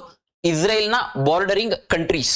ಇರಾನ್ ಬಾರ್ಡರಿಂಗ್ ಕಂಟ್ರೀಸ್ ಆಯ್ತು, ಇಸ್ರೇಲ್ ಬಾರ್ಡರಿಂಗ್ ಕಂಟ್ರೀಸ್ ಆಯ್ತು, ಆಪರೇಷನ್ಸ್ ಗೊತ್ತಾಯ್ತು, ಇರಾನ್ ಅಲ್ಲಿ ಇರುವಂತಹ ನ್ಯೂಕ್ಲಿಯರ್ ಸೈಟ್ಸ್ ಗೊತ್ತಾಯ್ತು. ಈಗ ನೆಕ್ಸ್ಟ್ ಇನ್ನೊಂಥರ ಯಾವ ತರ ಕ್ವೆಶನ್ ಕೇಳ್ಬೋದು ಸರ್ ಅಂತ ಹೇಳಿದ್ರೆ, ಈ ಮ್ಯಾಪಿಂಗ್ ರಿಲೇಟೆಡ್ ಇಲ್ಲಿ ಸುತ್ತಮುತ್ತ ಇರುವಂತಹ ಪ್ರತಿಯೊಂದು ಪ್ಲೇಸಸ್ ಕೂಡ ವೆರಿ ವೆರಿ ವೆರಿ ಇಂಪಾರ್ಟೆಂಟ್ ಆಗುತ್ತೆ. ಹಾಗಾಗಿ Caspian sea is very very important. ಯಾವುದು? Caspian sea. ಹಾಗಿದ್ರೆ ವರ್ಡ್ಸ್ ಲಾರ್ಜೆಸ್ಟ್ ಲೇಕ್ ಯಾವುದು ಅಂತ ನೀವು ಕಮೆಂಟ್ ಮಾಡ್ಬೇಕು. ವರ್ಡ್ಸ್ ಲಾರ್ಜೆಸ್ಟ್ ಲೇಕ್ ಯಾವುದು? ವರ್ಡ್ಸ್ ಲಾರ್ಜೆಸ್ಟ್ ಲೇಕ್ ಯಾವುದು ಅಂತ ಕಮೆಂಟ್ ಮಾಡಿ. ಸೊ ಈ ಕ್ಯಾಸ್ಪಿಯನ್ ಸಿ ಹೆಂಗ್ ಕ್ವೆಶನ್ ಕೇಳ್ತಾರೆ ಅಂತ ಹೇಳಿದ್ರೆ, ಇರಾನ್ ನೊಂದಿಗೆ ಕ್ಯಾಸ್ಪಿಯನ್ ಸಿ ಗಡಿಯನ್ನ ಹಂಚಿಕೊಳ್ಳುತ್ತೆ, ಅಥವಾ ಇರಾನ್ ಕ್ಯಾಸ್ಪಿಯನ್ ಸಿ ಒಂದಿಗೆ ಗಡಿ ಹಂಚಿಕೊಳ್ಳುತ್ತೆ ಅಂತ ಹೇಳಿ ಕೇಳಬಹುದು. Okay, so that is Caspian C touches the border of Iran. ಹೌದಾ? ಹೌದು. ಆಗಲ್ಲ ಅಂತ ಕೊಡ್ಬೋದು, ಆಗುತ್ತೆ ಅಂತ ಕೊಡ್ಬೋದು. ಹಾಗಿದ್ರೆ ಕ್ಯಾಸ್ಪಿಯನ್ ಸಿ ಮತ್ತೆ ಇರಾನ್ ಏನಾಗುತ್ತೆ? ಬಾರ್ಡರ್ ಶೇರ್ ಮಾಡುತ್ತೆ. ಓಕೆ, ಇಷ್ಟ ಆಯ್ತಲ್ವಾ? ಸೊ ನೆಕ್ಸ್ಟ್ ಅನದರ್ ಇಂಪಾರ್ಟೆಂಟ್ ಯಾವುದು ಅಂತ ಹೇಳಿದ್ರೆ, ಸೊ ಇದಕ್ಕೆ ಹೋಗೋಣ. Mental ability crash course start ಮಾಡಿದೀನಿ. ಇದಕ್ಕೆ ನಿಮ್ಗೆ ಏನಾದ್ರು ಕಾಂಬಿನೇಷನ್ಸ್ ಟಾಪಿಕ್ ಬೇಕಂತ ಹೇಳಿದ್ರೆ ಪ್ರೀವಿಯಸ್ ವಿಡಿಯೋದಲ್ಲಿ ಅಪ್ಲೋಡ್ ಮಾಡಿದ್ದೀನಿ. ಬೇಕಂದ್ರೆ ಅಶ್ವಮೇಧ IAS ಅಂತ ಆಂಡ್ರಾಯ್ಡ್ ಅಪ್ಲಿಕೇಶನ್ ಇದೆ, ಡೌನ್ಲೋಡ್ ಮಾಡ್ಕೊಳ್ಳಿ. Very minimal. ಇದಕ್ಕೆ ದಿ ಬೆಸ್ಟ್ ಕಂಟೆಂಟ್ ಅಂದ್ರೆ ನಿಮ್ಮ UPSC SSC ಮಾಡಿರುವಂತಹ ಎಲ್ಲ ಪ್ರಶ್ನೆ ಪತ್ರಿಕೆಗಳನ್ನ ಕನ್ನಡಗೆ ಟ್ರಾನ್ಸ್ಲೇಟ್ ಮಾಡಿ ಕಂಪ್ಲೀಟ್ಲಿ ಡಿಫ್ರೆಂಟ್ ಟೈಪ್ಸ್ ಆಗಿ ಚಿಕ್ಕ ಪ್ರಾಬ್ಲಮ್ಸ್ ಇಂದ ದೊಡ್ಡ ಪ್ರಾಬ್ಲಮ್ಸ್ ವರ್ಗೂ ಸಾಲ್ವ್ ಮಾಡಿದ್ದೀನಿ. ಈ ಮೆಂಟಲ್ ಎಬಿಲಿಟಿಲಿ ಬರುವಂತಹ 14 ರಿಂದ 15 ಕ್ವೆಶನ್ಸ್ ಬಾರಿ ಈಸಿ ಇರ್ತವೆ. ಈ ಕ್ವೆಶನ್ಸ್ ಮಿಸ್ ಆಗಬಾರ್ದು. ಸ್ಟ್ರಾಟಜಿ ಇಷ್ಟೇ, 15 ಮೆಂಟಲ್ ಎಬಿಲಿಟಿ ಕ್ವೆಶನ್ಸ್, ಒಂದು 18 ರಿಂದ 20 ಸೈನ್ಸ್ ಕ್ವೆಶನ್ಸ್ ಈಸಿ ಇರುತ್ತೆ. 9, 10ನೇ ಕ್ಲಾಸ್ ಬುಕ್ ಓದಿದ್ರೆ ಅಂದ್ರೆ ಈಸಿಯಾಗಿ ಸೈನ್ಸ್ ಆನ್ಸರ್ ಮಾಡಬಹುದು, ಅಥವಾ ಬೇರೆ ಯಾವ್ದಾದ್ರು ನೀವು ಕ್ಲಾಸಸ್ ನೋಡಿದ್ರು ದಟ್ ಇಸ್ ಫೈನ್. ಅದ್ರ ಜೊತೆಗೆ ಪಾಲಿಟಿಯಲ್ಲಿ ಬರುವಂತ ಬೇಸಿಕ್ ಪಾಲಿಟಿಯಲ್ಲಿ ಕೇಳ್ತಾನೆ, ಡಿಫರೆಂಟ್ ಅಮೆಂಡ್ಮೆಂಟ್ಸ್ ಕೇಳ್ತಾನೆ, ಪಾರ್ಟ್ಸ್ ಆಫ್ ದಿ ಕಾನ್ಸ್ಟಿಟ್ಯೂಷನ್ ಕೇಳ್ತಾನೆ, ಶೆಡ್ಯೂಲ್ಸ್ ಆಫ್ ದಿ ಕಾನ್ಸ್ಟಿಟ್ಯೂಷನ್ ಕೇಳ್ತಾನೆ, ಯಾವ್ದಾದ್ರು ಮೇಜರ್ ಇಂಪಾರ್ಟೆಂಟ್ ಮನಿ ಬಿಲ್ಲು, ಅಮೆಂಡ್ಮೆಂಟ್, ಈ ಆರ್ಟಿಕಲ್ಸ್ ಮಾತ್ರ ಕೇಳ್ತಾನೆ. ಆಯ್ತಾ? ಕರೆಕ್ಟ್ ಆಗಿ ನೀವು 10 ರಿಂದ 15 ದಿನಕ್ಕೆ ಪಾಲಿಟಿನ ರಿವಿಷನ್ ಮಾಡ್ಕೋಬಹುದು. ಓಕೆ, ಸೊ ಅದನ್ನ ಸಪರೇಟ್ ಸ್ಟ್ರಾಟಜಿ ವಿಡಿಯೋ ಬೇಕಿದ್ರೆ ಮಾಡೋಣ. ಸೊ ಮೆಂಟಲ್ ಎಬಿಲಿಟಿ ಏನಾಗಬಾರ್ದು, ಮಿಸ್ ಆಗಬಾರ್ದು. ಯಾಕೆಂದ್ರೆ ಈಸಿ ಆನ್ಸರ್ ಬರುತ್ತೆ, ಇಲ್ಲ ಹೋಗುತ್ತೆ ಅಷ್ಟೇ. ಅದ್ರ ಜೊತೆಗೆ VAOಗೆ ನಿಮಗೆ ಕಮ್ಯುನಿಕೇಶನ್ ಪೇಪರ್ ಬೇಕಂತ ಹೇಳಿದ್ರು ಕಮ್ಯುನಿಕೇಶನ್ ಪೇಪರ್ ಕೂಡ 15ನೇ ತಾರೀಕು ಲಾಂಚ್ ಆಗ್ತಿದೆ. ಸೊ ಇಲ್ಲಿ ದಿ ಬೆಸ್ಟ್ ಕಂಟೆಂಟ್ ಕೊಡುವಂತಹ ಟೀಚರ್ಸ್ ಎಲ್ಲ UPSC ಫ್ಯಾಕಲ್ಟೀಸು, ಸುಭಾಷ್ ಅವರಿರ್ಲಿ ಅಥವಾ ಭರತ್ ಗೌಡ ಸರ್ ಇರ್ಲಿ, ಇವರು ಸಹ UPSC CAPF ಎಕ್ಸಾಮ್ ನ ಕ್ಲಿಯರ್ ಮಾಡಿ, ನಂತರ ಮಲ್ಟಿಪಲ್ ಎಕ್ಸಾಮ್ಸ್ ಕ್ಲಿಯರ್ ಮಾಡಿ, ಆ ಒಂದು ಗ್ರಿಪ್ ಮತ್ತೆ ಬೇಸಿಕ್ಸ್ ತುಂಬಾ ಕ್ಲಿಯರ್ ಇರೋದ್ರಿಂದ ಇದೆ. ಸೊ ಅಶ್ವಮೇಧ IAS ಅಂತ ಆಂಡ್ರಾಯ್ಡ್ ಅಪ್ಲಿಕೇಶನ್ ನ ಡೌನ್ಲೋಡ್ ಮಾಡ್ಕೋಬಹುದು. ಈಗ ಕ್ವೆಶನ್ಸ್ ಹೋಗೋದಕ್ಕಿಂತ ಮುಂಚೆ ಓಕೆ, ಸೊ ಫಸ್ಟ್ ಕ್ವೆಶನ್ಸ್ ನೋಡೋಣ. ಕ್ವೆಶನ್ಸ್ ನೋಡಿ ಅದಾದ್ಮೇಲೆ ನಾವು ಇನ್ನ ಇಂಪಾರ್ಟೆಂಟ್ ಮ್ಯಾಪಿಂಗ್ ಯಾವುದು ಅಂತ ನೋಡೋಣ. ಓಕೆ, ಮೊದಲನೇ ಕ್ವೆಶನ್ ಅಂದ್ರೆ ಇದು 61ನೇ ಕ್ವೆಶನ್. ಇಲ್ಲಿವರೆಗೂ 60 ಕ್ವೆಶನ್ ಆಗಿದಾವೆ. ಆಯ್ತಾ? ಪ್ರೀವಿಯಸ್ ವಿಡಿಯೋಸ್ ಅಲ್ಲಿ ಆದಷ್ಟು ಜನವರಿ ಮತ್ತೆ ಫೆಬ್ರವರಿ ಮಂತ್ ಈ ವಿಡಿಯೋ ಮುಗಿಯುತ್ತೆ. ಮಾರ್ಚ್ ಒಂದು ಸ್ವಲ್ಪ ಹಾಕೊಂಡಿದ್ದೆ. ಇನ್ನೊಂದು 4 ಮಂತ್ ಏನಾಗುತ್ತೆ ಅಂತ ಹೇಳಿದ್ರೆ ಒಂದು 10 ವಿಡಿಯೋಸ್ ಅಲ್ಲಿ ಕಂಪ್ಲೀಟ್ ಮಾಡ್ಕೊಡ್ತೀನಿ. ಪೊಲೀಸ್ ಕಾನ್ಸ್ಟೇಬಲ್ ಎಕ್ಸಾಮ್ ಅಷ್ಟೊತ್ತಿಗೆ 99% ಕರೆಂಟ್ ಅಫೇರ್ಸ್ ನ ಮುಗಿಸ್ಕೊಡ್ಲಿಕ್ಕೆ ಪ್ರಾಮಾಣಿಕ ಪ್ರಯತ್ನ ಆಗ್ತೀನಿ. ನೀವೊಂದ್ ಸ್ವಲ್ಪ ಕಮೆಂಟ್ ಲೈಕ್ಸ್ ಸ್ವಲ್ಪ ಜಾಸ್ತಿ ಹಾಕಿದಾಗ ಏನಾಗುತ್ತೆ, ನಮ್ಗೆ ಒಂದ್ ಸ್ವಲ್ಪ ಮೋಟಿವೇಶನ್ ಬರುತ್ತೆ. ಸೊ ನೋಡಿ ಏನ್ ಮಾಡ್ತೀರಾ ಅಂತ. ಇಷ್ಟ ಆಗಿದ್ರೆ ಇರಾನ್ ಮತ್ತು ಅದರ ಗಡಿ ರಾಷ್ಟ್ರಗಳ ಭೂಪಟಕ್ಕೆ ಸಂಬಂಧಿಸಿದಂತೆ ಈ ಕೆಳಗಿನ ದೇಶಗಳನ್ನು ಗಮನಿಸಿ. Iraq, Syria, Turkmenistan, Pakistan, Jordan. ಮೇಲಿನ ದೇಶಗಳಲ್ಲಿ ಯಾವುವು ಇರಾನ್ ದೇಶದೊಂದಿಗೆ ಭೂಗಡಿಯನ್ನು ಹಂಚಿಕೊಳ್ಳುತ್ತವೆ? ಎಕ್ಸಾಮ್ ಅಲ್ಲಿ ಇಲ್ಲಿ ಕನ್ಫ್ಯೂಷನ್ ಆಗ್ಬಿಟ್ಟು ಸಮ್ಟೈಮ್ಸ್ ಈ ಕ್ವೆಶನ್ಸ್ ನ ಮಿಸ್ ಆಗ್ತಾರೆ. ಏನ್ ಮಿಸ್ ಆಗ್ತಾರೆ? ನಾನಿಲ್ಲಿ ಭೂಗಡಿಯನ್ನು ಹಂಚಿಕೊಳ್ಳುತ್ತವೆ ಅಂತಾನೆ ಹಾಕಿದ್ದೀನಿ, ಬಟ್ ಎಕ್ಸಾಮ್ ಅಲ್ಲಿ ಏನಾದ್ರು ಹಂಚಿಕೊಳ್ಳುವುದಿಲ್ಲ ಅಂತ ಕೊಟ್ಬಿಟ್ಟ ಅಂತ ತಿಳ್ಕೊಳ್ಳಿ. ಏನಂತ? ಹಂಚಿಕೊಳ್ಳುವುದಿಲ್ಲ ಅಂತ ಕೊಟ್ರೆ ಏನ್ ಮಾಡೋದು? ಅಲ್ಲಿ ಆಗ್ಬಿಟ್ಟು ಹಂಚಿಕೊಳ್ಳೋದನ್ನ ಹಾಕ್ತು, ಅಲ್ಲಿ ಹೋಗಿದ ತಕ್ಷಣ ತಪ್ಪಾಯ್ತು, ಎಕ್ಸಾಮ್ ಹೋಯ್ತು. ಸೊ ಹಾಗಾಗಿ ಕ್ವೆಶನ್ ಅನ್ನ ಕರೆಕ್ಟ್ ಆಗಿ ಓದ್ಬೇಕು, ಪೇಷನ್ಸ್ ಇಂದ ನೋಡ್ಬೇಕು. ಸೊ ಹಾಗಿದ್ರೆ ಹಂಚಿಕೊಳ್ಳುತ್ತವೆ ಅಂತ ಕೇಳೋದ್ರಿಂದ ಟಿಪ್ ಆಟ ನೆನ್ಪಿಟ್ಕೊಂಡಿದ್ರ ಅನ್ಕೊಂಡಿನೇ. ಇರಾಕ್ ಶೇರ್ ಮಾಡುತ್ತಾ? ಶೇರ್ ಮಾಡುತ್ತೆ. ಸಿರಿಯಾ ಶೇರ್ ಮಾಡುತ್ತಾ? ಶೇರ್ ಮಾಡಲ್ಲ. ಹಾಗಾಗಿ ಸಿರಿಯಾನ ತೆಗ್ದಾಕ್ಬಿಡಿ. ಅಂದ್ರೆ C2 ತೆಗ್ದಾಕ್ಬೇಕು. 2 ತೆಗ್ದೆ ಅಂದ್ರೆ 4 ಹೋಯ್ತು, 3 ಹೋಯ್ತು, 1 ಸಹ ಹೋಯ್ತು. ಉಳ್ಕೊಂಡಿದ್ದು ಆಪ್ಷನ್ ಬಿ, ದಟ್ ಇಸ್ 1, 3 ಮತ್ತು 4 ಮಾತ್ರ. ಈ ರೀತಿ ಆದಷ್ಟು ಆಪ್ಷನ್ಸ್ ನ ಎಲಿಮಿನೇಷನ್ ಮಾಡ್ಲಿಕ್ಕೆ ಟ್ರೈ ಮಾಡಿ. ಎಕ್ಸಾಮ್ ಅಲ್ಲಿ ಈಸಿ ಆಗುತ್ತೆ, ಮಿಸ್ಟೇಕ್ಸ್ ಮಾಡುವಂತ ಚಾನ್ಸಸ್ ಕಮ್ಮಿ ಇರುತ್ತೆ. ಇದು ಮ್ಯಾಪಿಂಗ್ ಗೆ ಸಂಬಂಧಪಟ್ಟಂತೆ. ಅದೇ ರೀತಿ ಇಸ್ರೇಲ್ ಬಾರ್ಡರಿಂಗ್ ಕಂಟ್ರೀಸ್ ಹೇಳ್ಬೇಕು. ಇಸ್ರೇಲ್ ಬಾರ್ಡರಿಂಗ್ ಕಂಟ್ರೀಸ್ ಯಾವುದು? ಜಲ್ ಎಸ್. ಇಸ್ರೇಲ್ ಬಾರ್ಡರಿಂಗ್ ಕಂಟ್ರೀಸ್ ಹೇಳ್ಬೇಕು. ಯಾವುದು? ಜಲ್ ಎಸ್. ಜೆ ಫಾರ್ ಯಾವುದು? ಜಾರ್ಡನ್. J for Jordan. ನಾನು UN ರೆಕಗ್ನೈಸ್ ಮಾಡಿರುವಂತಹ ಕಂಟ್ರೀಸ್ ಮಾತ್ರ ಹೇಳ್ತಾ ಇರೋದು. E for what? Egypt. L for what? Lebanon. ಯಾವುದು? ಲೆಬನನ್. ಕನ್ನಡದಲ್ಲಿ ಬರ್ಕೋಬೇಕು. S for what? Syria. 4 bordering countries ಯಾವ್ದ್ರದ್ದು? Israel bordering countries. Okay, next ಹೋಗ್ತಾ ಇದೆ ಡಿಫರೆಂಟ್ ಆಪರೇಷನ್ಸ್ ಗೆ ಕುರಿತಾಗಿ ಕೇಳಿರುವಂತಹ ಪ್ರಶ್ನೆಗಳು. ಡಿಫರೆಂಟ್ ಆಪರೇಷನ್ಸ್, ಇಲ್ಲಿ ಗೊತ್ತಿಲ್ಲದೆ ಇರುವಂತಹ ಆಪರೇಷನ್ಸ್ ನ ಆದಷ್ಟು ಸೈಡ್ ಗೆ ಇಟ್ಬಿಟ್ಟು ಗೊತ್ತಿರುವಂತಹ ಆಪರೇಷನ್ ಗೆ ನೀವು ಮ್ಯಾಚ್ ದ ಫಾಲೋಯಿಂಗ್ ಮಾಡೋದಕ್ಕೆ ಹೋಗಿ. ಮೊದಲನೇದು ಆಪರೇಷನ್ ರೈಸಿಂಗ್ ಲಯನ್. ಸರ್ ನನಗೆ ಗೊತ್ತಿಲ್ಲ ಅಂತಾನೆ ತಿಳ್ಕೊಳ್ಳಿ. ಆಪರೇಷನ್ ಎಪಿಕ್ ಫ್ಯೂರಿ ಗೊತ್ತಿರಬೇಕು. Operation EPIC fury February 28, 2026 date ಸಹ ಟಿಪ್ ಆಫ್ ದಿ ಟಂಗ್ ಅಲ್ಲಿ ಇರಬೇಕು. ಕ್ವಶನ್ ಬಂದ್ರೆ ಮಿಸ್ಟೇಕ್ ಮಾಡಬಾರದು. ಆಪರೇಷನ್ ಎಪಿಕ್ ಫ್ಯೂರಿ ಏನು? US operation against Iran launched on 28 February 2026. ಬರ್ದಿಟ್ಕೋಬೇಕು. ಇದನ್ನ ಇಂಗ್ಲಿಷ್ ಅಲ್ಲಿ ಹೇಳ್ತೀನಿ ಸರ್, ಕನ್ನಡದಲ್ಲಿ ಬೇಕು ನಮಗೆ, ಕನ್ನಡದಲ್ಲಿ ಟ್ರಾನ್ಸ್ಲೇಷನ್ ಮಾಡಿ ಬರ್ಕೋಬೇಕು. ಏನ್ ಕಷ್ಟ ಇಲ್ಲ, ಇದೊಂದು ಕ್ವಶನ್ ಅಷ್ಟೇ. ಮ್ಯಾಚ್ ದ ಫಾಲೋಯಿಂಗ್ ಇತ್ತಲ್ಲ, ಸ್ವಲ್ಪ ನನ್ಗೂ ಕಂಪ್ಯೂಟರ್ PPT ಮಾಡೋದಕ್ಕೆ ಸ್ವಲ್ಪ ಕಷ್ಟ ಆಗಿದೆ, ಅದಕ್ಕೆ. ಆಪರೇಷನ್ ಎಪಿಕ್ ಫ್ಯೂರಿ ಅದು US operation against Iran launched on February 28, 2026. ಹಾಗಿದ್ರೆ ಯಾವ್ದಾಗುತ್ತೆ? B1 ಇರುತ್ತೆ. B1 ಇರೋದನ್ನ ಬಿಟ್ಬಿಟ್ಟು ಬೇರೆದೆಲ್ಲ ತೆಗ್ದಾಕ್ಬಿಡಿ. B ಹೋಯ್ತು, C ಹೋಯ್ತು, ಉಳ್ಕೊಂಡಿದ್ದು ಎ ಮತ್ತೆ ಡಿ. ಹಾಗಿದ್ರೆ ಇಲ್ಲೂ C4 ಇದೆ, ಇಲ್ಲೂ C4 ಇದೆ. ಸಿ ನೋಡಕ್ ಹೋಗ್ಬೇಡಿ, each and every second exam ಅಲ್ಲಿ ಇಂಪಾರ್ಟೆಂಟ್. ಹಾಗಿದ್ರೆ ಡಿ ನೋಡಿ. ಡಿ ಏನಿದೆ? Operation true promise. 1 ನಾನ ಇರ್ಲಿ, 2 ನಾನ ಇರ್ಲಿ, 3, 4 ಏನಾದ್ರೂ ಇರ್ಲಿ, ಯಾರು ಅಟ್ಯಾಕ್ ಮಾಡೋದು? ಇರಾನ್ ಇಸ್ರೇಲ್ ಮೇಲೆ ಅಟ್ಯಾಕ್ ಮಾಡೋದು. ಆಪರೇಷನ್ ಟ್ರೂ ಪ್ರಾಮಿಸ್ ಎಲ್ಲಿದೆ ನೋಡಿ? ಇರಾನ್ ಇಸ್ರೇಲ್ ಮೇಲೆ ಅಟ್ಯಾಕ್ ಮಾಡೋದನ್ನ ಇಲ್ಲಿ ನೋಡಿ.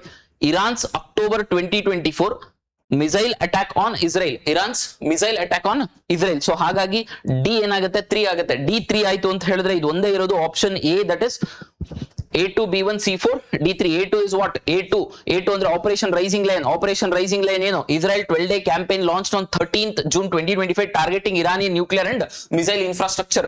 I hope it's clear. Rising line ಗೊತ್ತಾಯ್ತು ಅಂತ ಅನ್ಕೊಂಡಿನಿ. ಯಾವಾಗ? 2025ರಲ್ಲಿ ಇಸ್ರೇಲ್ ಅಟ್ಯಾಕ್ ಮಾಡೋದು ಯಾರ ಮೇಲೆ? ನ್ಯೂಕ್ಲಿಯರ್ ಸೈಟ್ಸ್ ಮತ್ತೆ ಅವರ ಒಂದು ಕಟ್ಟಡಗಳು, ಇನ್ಫ್ರಾಸ್ಟ್ರಕ್ಚರ್ಸ್ ಮೇಲೆ ಮಾಡೋದು. ಓಕೆ, ಸೊ ಅದಾದ್ಮೇಲೆ operation midnight hammer USA ಮಾಡಿದ್ದು ಯಾವಾಗ? 2025ರಲ್ಲಿ. ಎಲ್ಲಿದೆ? ಇಲ್ಲಿದೆ ನೋಡಿ. US strike on Iranian nuclear sites. ಗೊತ್ತಿರ್ಬೇಕಿದು ಯಾವ್ದು? ಫರ್ಡೋ, ನಟಾಸ್ ಮತ್ತೆ Isfahan. ಏನಿವು?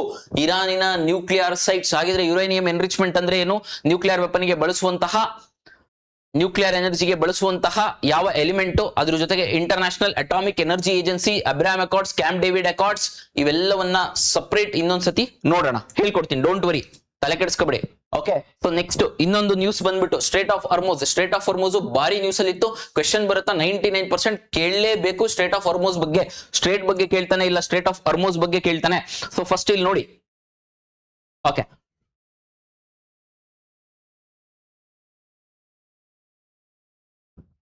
So first strait of Hormuz ಎಲ್ಲಿದೆ? ಸ್ಟ್ರೇಟ್ ಆಫ್ ಹಾರ್ಮುಜ್ ಫಸ್ಟ್ ಎಲ್ಲಿದೆ? ಮ್ಯಾಪ್ ಅಲ್ಲಿ ಬರ್ಕೋಬೇಕು. Strait of Hormuz Persian gulf ಮತ್ತೆ ಗಲ್ಫ್ ಆಫ್ ಓಮನ್ ಇವೆರಡನ್ನು ಕನೆಕ್ಟ್ ಮಾಡುತ್ತೆ. ಹಾಗಿದ್ರೆ ಸರ್ ಸ್ಟ್ರೇಟ್ ಅಂದ್ರೆ ಏನು ಹೇಳ್ಬೇಕು ನೀವು? ಏನು ಸ್ಟ್ರೇಟ್ ಅಂದ್ರೆ ಏನು?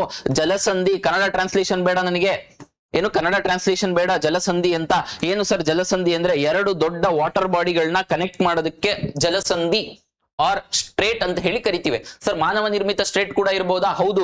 ಸ್ಟ್ರೇಟ್ ಗೆ ನಾವು ಏನಾದ್ರೂ ನ್ಯಾಚುರಲಿ ಅಕ್ಕರಿಂಗ್ ಇತ್ತು ಅಂತ ಹೇಳಿದ್ರೆ ಅದು ಸ್ಟ್ರೇಟ್ ಆರ್ ಜಲಸಂಧಿ. ಅದೇನಾದ್ರು ಮಾನವ ನಿರ್ಮಿತ ಆಗಿತ್ತು ಅಂತ ಹೇಳಿದ್ರೆ ಕೆನಲ್ ಅಂತ ಹೇಳಿ ಕರಿತೀವಿ.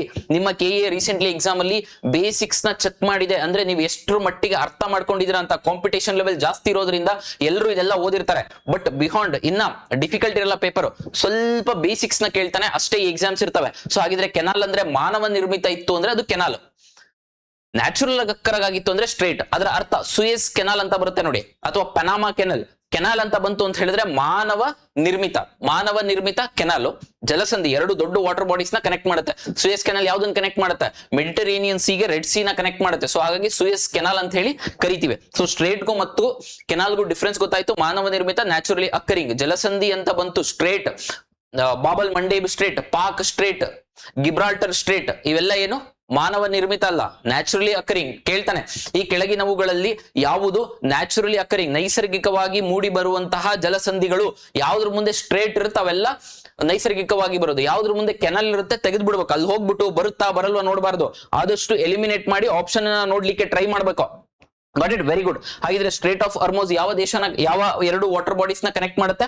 ಪರ್ಷಿಯನ್ ಗಲ್ಫ್ ಜೊತೆಗೆ ಗಲ್ಫ್ ಆಫ್ ಓಮನ್ ನ ಕನೆಕ್ಟ್ ಮಾಡೋದು ಸ್ಟ್ರೇಟ್ ಆಫ್ ಹಾರ್ಮುಜ್. ಅದ್ರ ಜೊತೆಗೆ ಬಾಬಲ್ ಮಂಡೇಬ್ ಸ್ಟ್ರೇಟ್. ಸರ್ ಇದ್ಯಾಕೆ ಇಂಪಾರ್ಟೆಂಟ್ ಬಾಬಲ್ ಮಂಡೇಬ್ ಸ್ಟ್ರೇಟ್ ಅಂತ ಹೇಳಿದ್ರೆ? ಇಲ್ಲಿ ಏಮನ್ ಇದೆ, ಇದು ಆರ್ನ್ ಆಫ್ ಆಫ್ರಿಕಾ. ಮ್ಯಾಪ್ ನೋಡಿದ್ರೆ ಗೊತ್ತಾಗುತ್ತೆ, ಇದು ಆರ್ನ್ ಆಫ್ ಆಫ್ರಿಕಾ, ಇದು ಯಾವುದು ಏಮನ್. ಏಮನ್ ನಲ್ಲಿ ಹೌತಿ ರೆಬೇಲಿಯನ್ ಗ್ರೂಪ್ ಅಂತ ಇದ್ದಾರೆ. Houthi rebellion group. ಈ ಹೌತಿ ರೆಬೇಲಿಯನ್ ಗ್ರೂಪ್ ಈ ಬಾಬಲ್ ಮಂಡೇಬ್ ಸ್ಟ್ರೇಟ್ ಕೂಡ ಬ್ಲಾಕ್ ಮಾಡಿಬಿಟ್ಟಿದ್ರು. ಯಾಕೆ? ಇರಾನಿಗೆ ಸಪೋರ್ಟ್ ಮಾಡ್ಬೇಕು. ಹೌತಿ ರೆಬೇಲಿಯನ್ಸ್ ಇರಾನಿಗೆ ಸಪೋರ್ಟ್ ಮಾಡ್ತಿದ್ರು, ಇಲ್ಲಿ ಬ್ಲಾಕ್ ಮಾಡಿದ್ರಿಂದ ಅಲ್ಲಿ ಅಟ್ಯಾಕ್ ಮಾಡ್ತಾ ಇದ್ರು. ಸೊ ಹಾಗಾಗಿ ಅವ್ರು ಇದನ್ನು ಬ್ಲಾಕ್ ಮಾಡ್ಬಿಟ್ಟಿದ್ರು. ಸೊ ಹಾಗಾಗಿ ಬಾಬಲ್ ಮಂಡೇಬ್ ಸ್ಟ್ರೇಟ್ ಕೂಡ ಇಂಪಾರ್ಟೆಂಟ್ ಆಗುತ್ತೆ. ಬಾಬಲ್ ಮಂಡೇಬ್ ಸ್ಟ್ರೇಟ್ ಏನ್ ಮಾಡುತ್ತೆ ಅಂತ ಹೇಳಿದ್ರೆ ರೆಡ್ ಸಿ ನ ಗಲ್ಫ್ ಆಫ್ ಏಡೆನ್ ಜೊತೆಗೆ ಕನೆಕ್ಟ್ ಮಾಡುತ್ತೆ. ಬಾಬಲ್ ಮಂಡೇಬ್ ಸ್ಟ್ರೇಟ್ ರೆಡ್ ಸೀನ ಗಲ್ಫ್ ಆಫ್ ಏಡನ್ ಕನೆಕ್ಟ್ ಮಾಡಿದ್ರೆ, strait of Hormuz Persian gulf ನ ಗಲ್ಫ್ ಆಫ್ ಓಮನ್ ಗೆ ಕನೆಕ್ಟ್ ಮಾಡುತ್ತೆ. ಇಷ್ಟು ಕೊಲ್ಲಿ ಕನ್ನಡದಲ್ಲಿ ಕ್ವಶನ್ ಅನ್ನ ನೋಡೋಣ. ಅದ್ರ ಜೊತೆಗೆ ಇಲ್ಲಿ ನಮಗೆ ಗಲ್ಫ್ ಆಫ್ ಸ್ಟ್ರೇಟ್ ಆಫ್ ಅರ್ಮೋಸ್, ಇಲ್ಲಿ ಯಾವ್ದಿದೆ, ಇರಾನ್ ಇದೆ, ಇಲ್ಲಿ ಯಾವ್ದಿದೆ, ಓಮನ್ ಇದೆ. ಇರಾನ್ ಮತ್ತೆ ಓಮನ್ ನಡುವೆ ಇರೋದು ಸ್ಟ್ರೇಟ್ ಆಫ್ ಅರ್ಮೋಸ್. ಇರಾನ್ ಮತ್ತೆ ಓಮನ್ ನಡುವೆ ಇರುವುದು ಸ್ಟ್ರೇಟ್ ಆಫ್ ಅರ್ಮೋಸ್. ಅದೇ ರೀತಿ ಬಾಬಲ್ ಮಂಡೇಬ್ ಸ್ಟ್ರೇಟ್ ಎಲ್ಲಿದೆ ಅಂದ್ರೆ ಏಮೆನ್ ಜೊತೆಗೆ ಆರ್ನ್ ಆಫ್ ಆಫ್ರಿಕಾದಲ್ಲಿದೆ. ಆ ಆರ್ನ್ ಆಫ್ ಆಫ್ರಿಕಾ ಮತ್ತೆ ಏಮೆನ್ ಮಧ್ಯದಲ್ಲಿ ಇರೋದು ಬಾಬಲ್ ಮಂಡೇಬ್ ಸ್ಟ್ರೇಟ್. ಹಾಗಿದ್ರೆ ಆರ್ನ್ ಆಫ್ ಆಫ್ರಿಕಾದಲ್ಲಿ ಯಾವ ಯಾವ ಕಂಟ್ರೀಸ್ ಬರ್ತವೆ ಅಂತ ನನ್ಗೆ ಹೇಳ್ಬೇಕು. ನೀವು ಕಮೆಂಟ್ ಹಾಕ್ಬೇಕು ಯಾವ್ಯಾವ ಕಂಟ್ರಿ. ಮ್ಯಾಪ್ ನೋಡಿ, ಮ್ಯಾಪ್ ತೆಗೆದು ನೋಡಿ ಆನ್ಸರ್ ಹೇಳ್ಬೇಕು. ಓಕೆ, ಸೊ ಈಗ ಇಲ್ಲಿ ಕ್ವೆಶನ್ ಇದೆ. ಓಕೆ, ಕನ್ನಡದಲ್ಲಿ ಕ್ವೆಶನ್. ಇಂಗ್ಲಿಷ್ ಮೀಡಿಯಂ ಅವರು ಟೆಲಿಗ್ರಾಮ್ ಚಾನಲ್ ಜಾಯಿನ್ ಆದ್ರಿ ಅಂತ ಹೇಳಿದ್ರೆ ಅಲ್ಲಿ ಈ ಕ್ವೆಶನ್ ನ ಹಾಕ್ತೀನಿ. ಓಕೆ, ಕನ್ನಡದಲ್ಲಿ ನೋಡೋಣ. ಕೆಳಗಿನ ಹೇಳಿಕೆಗಳನ್ನು ಗಮನಿಸಿ. ಅರ್ಮೋಸ್ ಜಲಸಂಧಿಯು ಪರ್ಷಿಯನ್ ಕೊಲ್ಲಿಯನ್ನು ಓಮನ್ ಕೊಲ್ಲಿಯೊಂದಿಗೆ ಸಂಪರ್ಕಿಸುತ್ತದೆ. ಇಲ್ಲಿ ನೋಡ್ಬೇಕು, ಪರ್ಷಿಯನ್ ಗಲ್ಫ್ ಜೊತೆಗೆ ಗಲ್ಫ್ ಆಫ್ ಓಮನ್ ಅನ್ನ ಕನೆಕ್ಟ್ ಮಾಡುತ್ತೆ. ಯಾವುದು, strait of Hormuz. Yes, correct. ಯಾವ್ದ್ರ ನಡುವೆ ಇದೆ, ಯಾವ್ದ್ರ ನಡುವೆ ಇದೆ, ಓಮನ್ ಮತ್ತೆ ಇರಾನ್ ನಡುವೆ ಇರೋದು ಸ್ಟ್ರೇಟ್ ಆಫ್ ಅರ್ಮೋಸ್. ಹಾಗಿದ್ರೆ ಎರಡನೇದು, ಬಾಬಲ್ ಮಂಡೇಬ್ ಜಲಸಂಧಿಯು ಕೆಂಪು ಸಮುದ್ರವನ್ನು ಏಡನ್ ಕೊಲ್ಲಿಯೊಂದಿಗೆ ಅಂದ್ರೆ ಗಲ್ಫ್ ಆಫ್ ಏಡನ್ ಕೊಲ್ಲಿಯೊಂದಿಗೆ ಸಂಪರ್ಕಿಸುತ್ತದೆ. ಎರಡೂ ಸಹ ಸ್ಟೇಟ್ಮೆಂಟ್ ಕರೆಕ್ಟ್. ನಿಮ್ಮ ಪೊಲೀಸ್ ಕಾನ್ಸ್ಟೇಬಲ್ ಎಕ್ಸಾಮ್ಸ್ಗೆ ಫ್ಯಾಕ್ಟ್ ಬರ್ಕೋಬೇಕು. ಅಲ್ಲಿ ಹೋಗ್ಬಿಟ್ಟು sir gulf of Oman gulf of Aden Oman confusion ಮಾಡ್ಕೊಂಡು ಅದ್ರದ್ದು ಇದಕ್ಕೆ ಇದ್ರದ್ದು ಹಾಕಿರಿ ಅಂದ್ರೆ ಹೋಯ್ತು. ಇದನ್ನ ಏನ್ ಮಾಡಬಾರ್ದು, ಮಿಸ್ಟೇಕ್ ಮಾಡಬಾರ್ದು. Strait of Hormuz Persian gulf ಜೊತೆಗೆ gulf of Oman, Bab el Mandeb strait red sea ಜೊತೆಗೆ ಗಲ್ಫ್ ಆಫ್ ಏಡನ್. ನಿದ್ದೆಗಣ್ಣಲ್ಲಿ ಕೇಳಿದ್ರು ಬರ್ಬೇಕು. ಅರ್ಮೋಸ್ ಜಲಸಂಧಿಯು ಇರಾನ್ ಮತ್ತು ಓಮನ್ ನಡುವೆ ಇದೆ. ಇರಾನ್ ಮತ್ತೆ ಓಮನ್ ನಡುವೆ ಯಾವ್ದಿದೆ, ಅರ್ಮೋಸ್ ಜಲಸಂಧಿ ಇದೆ. ಸೊ ಹಾಗಾಗಿ ಮೂರನೇ ಹೇಳಿಕೆ ಕೂಡ ಏನಾಗುತ್ತೆ, ಕರೆಕ್ಟ್ ಆಗುತ್ತೆ. ಅದ್ರ ಜೊತೆಗೆ ಬಾಬಲ್ ಮಂಡೇಬ್ ಏಮನ್ ಮತ್ತು ಆರ್ನ್ ಆಫ್ ಆಫ್ರಿಕಾ ನಡುವೆ ಇದೆ. ಸೊ ಹಾಗಾಗಿ ನಾಲ್ಕನೇ ಹೇಳಿಕೆ ಕೂಡ ಏನಾಗುತ್ತೆ, ಸರಿ ಹೋಗುತ್ತೆ. ಸೊ ಹಾಗಿದ್ರೆ 1, 2, 3 ಮತ್ತೆ 4 ಏನಾಗುತ್ತೆ, ಕರೆಕ್ಟ್ ಆಗುತ್ತೆ. ಸರ್ ಇದೇ ರೀತಿ ಸ್ಟ್ರೈಟ್ ಫಾರ್ವರ್ಡ್ ಕ್ವೆಶನ್ ಕೇಳ್ತಾರ, ಫ್ಯಾಕ್ಟ್ ಇಲ್ಲ ಕೇಳೋದೇ ಇರಬಹುದು. ಮತ್ತೆ ಯಾವ ರೀತಿ ಕ್ವೆಶನ್ ಅನ್ನು ಕೇಳ್ತಾರೆ, ಎಲ್ಲರೂ ಓದ್ಬಿಟ್ಟಿರ್ತಾರೆ. ಈಗ ಸ್ಟ್ರೇಟ್ ಆಫ್ ಅರ್ಮೋಸ್ ಬಂತು ಅಂದಿದ ತಕ್ಷಣ ಎಲ್ಲರೂ ಓದಿರ್ತಾರೆ. ಬಟ್ ಇನ್ನೊಂದು ಸ್ವಲ್ಪ ನೀವು ಮ್ಯಾಪ್ ನ ಎಷ್ಟರ ಮಟ್ಟಿಗೆ ನೋಡಿದಿರಾ ಅನ್ನುವ ಆಧಾರದ ಮೇಲೆ ಕ್ವೆಶನ್ ಆಗುವಂತಹ ಚಾನ್ಸಸ್ ಜಾಸ್ತಿ ಇರುತ್ತೆ. ಹಾಗೆ ಹೆಂಗ್ ಕೇಳ್ತಾರೆ ಸರ್ ಕ್ವೆಶನ್ ಅಂತ ಹೇಳಿದ್ರೆ, ಇಲ್ಲಿ ನೋಡ್ಬೇಕು, ಈ ಮ್ಯಾಪ್ ನ ತೆಗೆದು ನೋಡ್ಬೇಕು. ಇಲ್ಲಿ ಬೆಹ್ರೇನ್ ಇದೆ, ಕತಾರ್ ಇದೆ, ಇಲ್ಲೇ ನಮಗೆ ಕುವೈತ್ ಕೂಡ ಬರುತ್ತೆ. Kuwait, Bahrain, Qatar, United Arab Emirates, Oman, ಮತ್ತೆ ಇಲ್ಲಿ ಇರಾನು. ಸೊ ಇದರ ಅರ್ಥ ಇಲ್ಲಿ ಇರುವಂತಹ ಯಾವುದಾದ್ರೂ ದೇಶಗಳು, ಇಲ್ಲಿರುವಂತಹ ಯಾವುದಾದ್ರೂ ಬೆಹರನ್ನು, ಕತಾರು, ಇರಾನು, UAE, ಕುವೈತು, ಇವೆಲ್ಲವೂ ಸ್ಟ್ರೇಟ್ ಆಫ್ ಅರ್ಮೋಸ್ ಅನ್ನ ದಾಟಿ ಅರೇಬಿಯನ್ ಸೀಗೆ ಬರಬೇಕು ಅಥವಾ ಹಿಂದೂ ಮಹಾಸಾಗರಕ್ಕೆ ಬರಬೇಕು. ಸ್ಟ್ರೇಟ್ ಆಫ್ ಅರ್ಮೋಸ್ ಅನ್ನ ದಾಟಿ ಹಿಂದೂ ಮಹಾಸಾಗರ ಅಥವಾ ಅರೇಬಿಯನ್ ಸೀಗೆ ಬರಬೇಕು. ಮ್ಯಾಪಿಂಗ್ ನ ಕರೆಕ್ಟ್ ಆಗಿ ನೋಡ್ಕೋಬೇಕು. ಕ್ವೆಶನ್ ಅನ್ನು ಹಾಕ್ತೀನಿ ನಾನು, ಆ ಕ್ವೆಶನ್ ನೋಡೋಣ. ಕ್ವೆಶನ್ ನೋಡೋದಕ್ಕಿಂತ ಮುಂಚೆ ಮ್ಯಾಪ್ ನ ನೋಡಿ. ಹಾಗಿದ್ರೆ ಇಲ್ಲಿ ಈಜಿಪ್ಟ್ ಇದೆ, ಸಿರಿಯಾ ಇದೆ, ಅಥವಾ ಇಸ್ರೇಲ್ ಇದೆ ಅಂತ ತಿಳ್ಕೊಳ್ಳಿ. ಯಾವುದು, ಇಸ್ರೇಲ್. ಇಸ್ರೇಲ್ ನಮಗೆ ಈ ಸ್ಟ್ರೇಟ್ ಆಫ್ ಅರ್ಮೋಸ್ ನ ದಾಟಿ ಅರೇಬಿಯನ್ ಸೀಗ್ ಬರುವ ಅವಶ್ಯಕತೆ ಇಲ್ಲ. ಡೈರೆಕ್ಟ್ ಆಗಿ Suez canal or different canals to red ಸೀಗ್ ಬಂದ್ಬಿಟ್ಟು ಇಲ್ಲಿಂದ ಏನಾಗ್ಬೋದು, ಅರೇಬಿಯನ್ ಸೀಗ್ ಬರ್ಬೋದು ಅಥವಾ ಇಂಡಿಯನ್ ಓಷನ್ ಬರ್ಬೋದು. ಯಾವುದು, ಇಸ್ರೇಲ್. ಹಾಗಿದ್ರೆ ಕ್ವೆಶನ್ ಯಾವ ರೀತಿ ಕೇಳ್ತಾನೆ ಸರ್ ಅಂತ ಹೇಳಿದ್ರೆ, ಮ್ಯಾಪಿಂಗ್ ನ ಯಾವ್ಯಾವ ಕಂಟ್ರಿ ಎಲ್ಲೆಲ್ಲಿದೆ ಅಂತ ಗೊತ್ತಿತ್ತು ಅಂದ್ರೆ ಇಲ್ಲಿ ಕ್ವೆಶನ್ ಅನ್ನ ಆನ್ಸರ್ ಮಾಡ್ಲಿಕ್ಕೆ ಟ್ರೈ ಮಾಡಿ. ಇದು ಇಂಗ್ಲಿಷ್ ಮೀಡಿಯಂ ಅಲ್ಲಿ ಇದೆ ಕ್ವೆಶನ್. UPSC ಆಲ್ರೆಡಿ ಇದ್ರ ಮೇಲೆ ಈ ತರ ಪ್ರಶ್ನೆನ ಕೇಳಿದೆ. ಇದು ಕನ್ನಡ ಮೀಡಿಯಂ ಕ್ವೆಶನ್. ಹಿಂದೂ ಮಹಾಸಾಗರವನ್ನು ತಲುಪಲು ಈ ಕೆಳಗಿನ ಯಾವ ದೇಶಗಳ ಹಡಗುಗಳು ಅರ್ಮೋಜ್ ಜಲಸಂಧಿಯನ್ನು ದಾಟಬೇಕು? ಇದೇ ರೀತಿ ಕ್ವೆಶನ್ ರಿಫ್ಲೆಕ್ಟ್ ಆಗುವಂತ ಚಾನ್ಸಸ್ ಜಾಸ್ತಿ ಇರುತ್ತೆ. ನಿಮ್ಮ ಸ್ಟೇಟ್ ಸರ್ವಿಸ್ ಅವರು ಸಮಟೈಮ್ಸ್ ಕಟ್ ಕಾಪಿ ಪೇಸ್ಟ್ ಮಾಡ್ತಾರೆ. ಬೆಹ್ರನ್, ಸಿರಿಯಾ, ಕತಾರ್, ಈಜಿಪ್ಟ್. ಅದರ ಅರ್ಥ ಇಲ್ಲಿ ಕೊಟ್ಟಿರುವಂತಹ ದೇಶಗಳ ಬೋಟ್ಸು ಅರ್ಮೋಜ್ ಜಲಸಂಧಿಯನ್ನ ದಾಟಿ ಇಂಡಿಯನ್ ಓಷನ್ ಬರೋದು ಯಾವ ದೇಶದಿಂದ ಬಂದ್ರೆ ಅಂತ. ಆಯ್ತಾ? ಸೊ ಹಾಗಿದ್ರೆ ಬೆಹ್ರನ್ ಗೊತ್ತಿಲ್ಲ ಅಂತ ತಿಳ್ಕೊಳ್ಳಿ, ಬಟ್ ಸಿರಿಯಾ ಗೊತ್ತು ನಿಮ್ಗೆ. ಸಿರಿಯಾ ಮೆಡಿಟರೇನಿಯನ್ ಸೀಗೆ ಟಚ್ ಆಗುತ್ತೆ.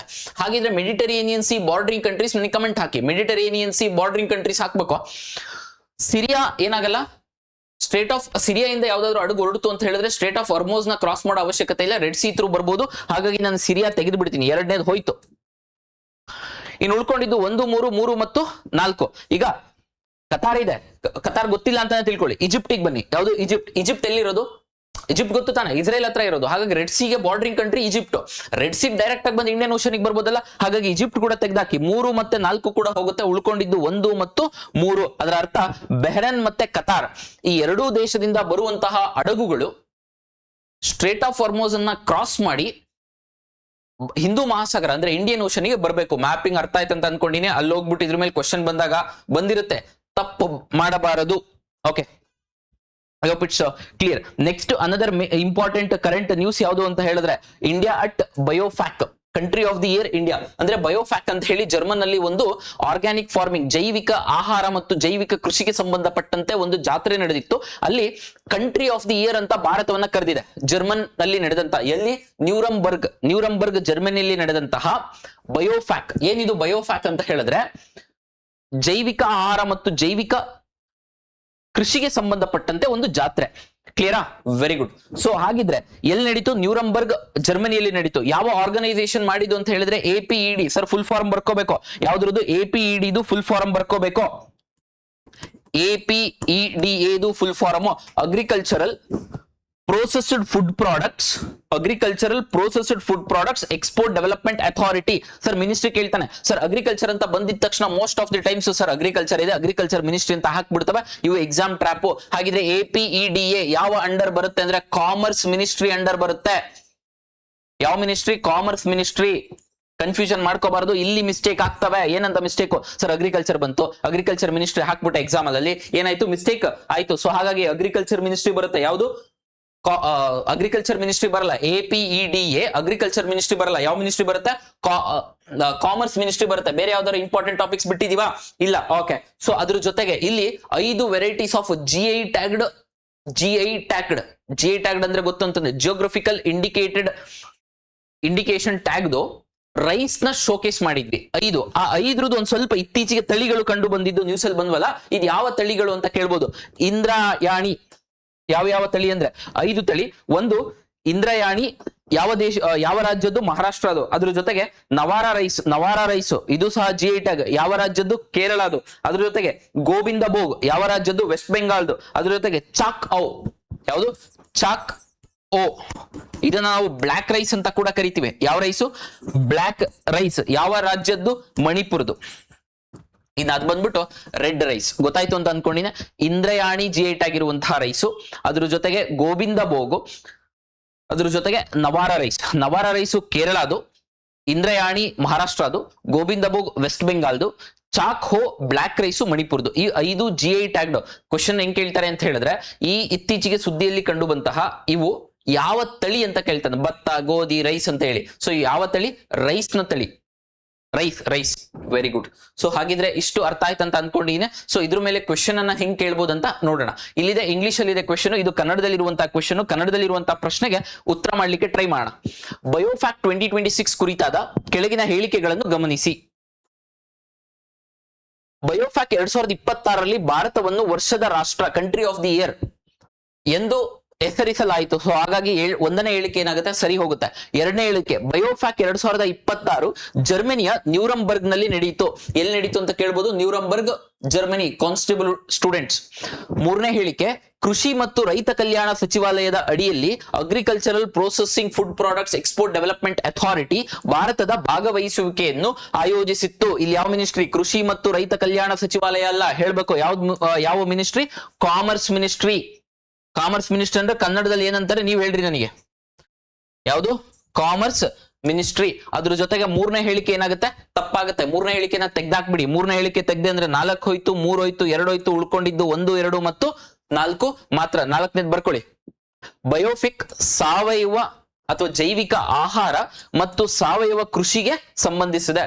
I hope it's clear. Organic food and organic agriculture. So ಇಷ್ಟು ಬಯೋಫ್ಯಾಕಿಗೆ ಸಂಬಂಧಪಟ್ಟಂತೆ ಫ್ಯೂ ಫ್ಯಾಕ್ಟ್ಸ್. ಇದ್ರ ಕರೆಕ್ಟ್ ಆಗಿ ಏನ್ ಮಾಡ್ಕೊಳ್ಳಿ, ರಿವಿಷನ್ ಮಾಡ್ಕೊಳ್ಳಿ. ಅನದರ್ ಮೋಸ್ಟ್ ಇಂಪಾರ್ಟೆಂಟ್ ಟಾಪಿಕ್ ಯಾವುದು ಅಂತ ಹೇಳಿದ್ರೆ CPI, that is consumer price index ಅಥವಾ ಗ್ರಾಹಕ ಬೆಲೆ ಸೂಚ್ಯಾಂಕ. ಏನಾಯ್ತು ಸರ್? ಯಾಕೆ ನ್ಯೂಸ್ ಅಲ್ಲಿ ಇದೆ ಗ್ರಾಹಕ ಬೆಲೆ ಸೂಚ್ಯಾಂಕ ಅಂತ ಹೇಳಿದ್ರೆ, ಗ್ರಾಹಕ ಬೆಲೆ ಸೂಚ್ಯಾಂಕವನ್ನ 2012 ಇದ್ದಂತಹ ಬೇಸ್ ಇಯರ್ ನ 2024ಕ್ಕೆ ಚೇಂಜ್ ಮಾಡಿದೀವಿ. ಹಾಗಾಗಿ ನ್ಯೂಸ್ ಅಲ್ಲಿ ಇದೆ 2012 ಇರುವಂತಹ ಗ್ರಾಹಕ ಬೆಲೆ ಸೂಚ್ಯಾಂಕದ ಬೇಸ್ ಇಯರ್ ನ 2024ಕ್ಕೆ ಚೇಂಜ್ ಮಾಡಿದೀವಿ. ಹಾಗಿದ್ರೆ ಸರ್ ಗ್ರಾಹಕ ಬೆಲೆ ಸೂಚ್ಯಾಂಕ ಅಂತ ಹೇಳಿದ್ರೆ ಏನು? ಗ್ರಾಹಕ ಬೆಲೆ ಸೂಚ್ಯಾಂಕ ಅಂತ ಹೇಳಿದ್ರೆ ಕೆಲವೊಂದು ಕಮಾಡಿಟೀಸ್ ಅಲ್ಲಿ ಎಷ್ಟು ಪ್ರೈಸು ಆ ಒಂದು ವರ್ಷದ ಮಂತ್ಲಿಗೆ ಕಂಪೇರ್ ಮಾಡಿದ್ರೆ ಜಾಸ್ತಿ ಆಗಿದೆ ಅಂತ ಹೇಳುವುದು ಕನ್ಸ್ಯೂಮರ್ ಪ್ರೈಸ್ ಇಂಡೆಕ್ಸ್ ಅಥವಾ ಗ್ರಾಹಕ ಬೆಲೆ ಸೂಚ್ಯಾಂಕ. ಸರ್ ಏನಕ್ಕೋಸ್ಕರ ಇಂಪಾರ್ಟೆಂಟ್ ಕರೆಕ್ಟ್ ಆಗಿ ನೋಡ್ಕೋಬೇಕು. ಇಲ್ಲಿ ಯಾವ್ದಾದ್ರು ರೂಪದಲ್ಲಿ ಸ್ಟೇಟ್ಮೆಂಟ್ ಹಾಕ್ಬೋದು. UPSC ಅಲ್ಲಿ ಕೇಳಿರುವಂತಹ ಕ್ವೆಶನ್ಸ್ ನ ಕನ್ನಡ ಟ್ರಾನ್ಸ್ಲೇಷನ್ ಮಾಡಿ ಹೇಳಿದೀನಿ, ಹೆಂಗ್ ಸಾಲ್ವ್ ಮಾಡೋದಂತ ಕೂಡ ಹೇಳ್ಕೊಡ್ತೀನಿ. ಫ್ಯೂ ಫ್ಯಾಕ್ಟ್ಸ್ ನ ಕರೆಕ್ಟ್ ಆಗಿ ನೋಟ್ ಮಾಡಿ ಇಟ್ಕೋಬೇಕು.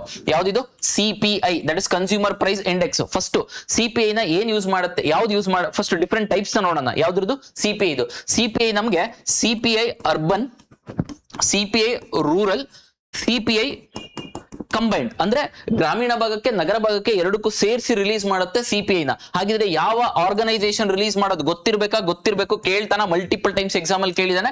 Ministry of statistical and programme implementation MOSPI release ಮಾಡೋದು ಯಾವ್ದನ್ನ, CPI urban, CPI rural, CPI combined ಅನ್ನ. ಹಾಗಿದ್ರೆ ಇಲ್ಲಿ CPI ಕಂಬೈನ್ಡ್ ಅಂತ ಏನ್ ಬರುತ್ತಲ್ಲ, ಈ ಒಂದು CPI ನ RBI ಬಳಕೆ ಮಾಡುತ್ತೆ. ಏನಕ್ಕೋಸ್ಕರ RBI ಬಳಕೆ ಮಾಡುತ್ತೆ ಅಂದ್ರೆ ಇನ್ಫ್ಲೇಷನ್ ಅಥವಾ ಹಣದುಬ್ಬರವನ್ನ ಮೆಜರ್ ಮಾಡ್ಲಿಕ್ಕೆ, ಅಂದ್ರೆ ಕನ್ಸಿಡರ್ ಮಾಡಿ, ಹಣದುಬ್ಬರ ಅಂದ್ರೆ ಗೊತ್ತಂತ ಅನ್ಕೊಂಡಿನಿ, ಇನ್ಫ್ಲೇಷನ್ ಎಷ್ಟಾಗಿದೆ ಅನ್ನೋದಕ್ಕೆ ಕನ್ಸಿಡರ್ ಮಾಡೋದು CPI ಕಂಬೈನ್ಡ್. ಯಾರು RBI, WPI ಎಲ್ಲ ಎಕ್ಸಾಮ್ ಅಲ್ಲಿ ಕೇಳ್ತಾನೆ.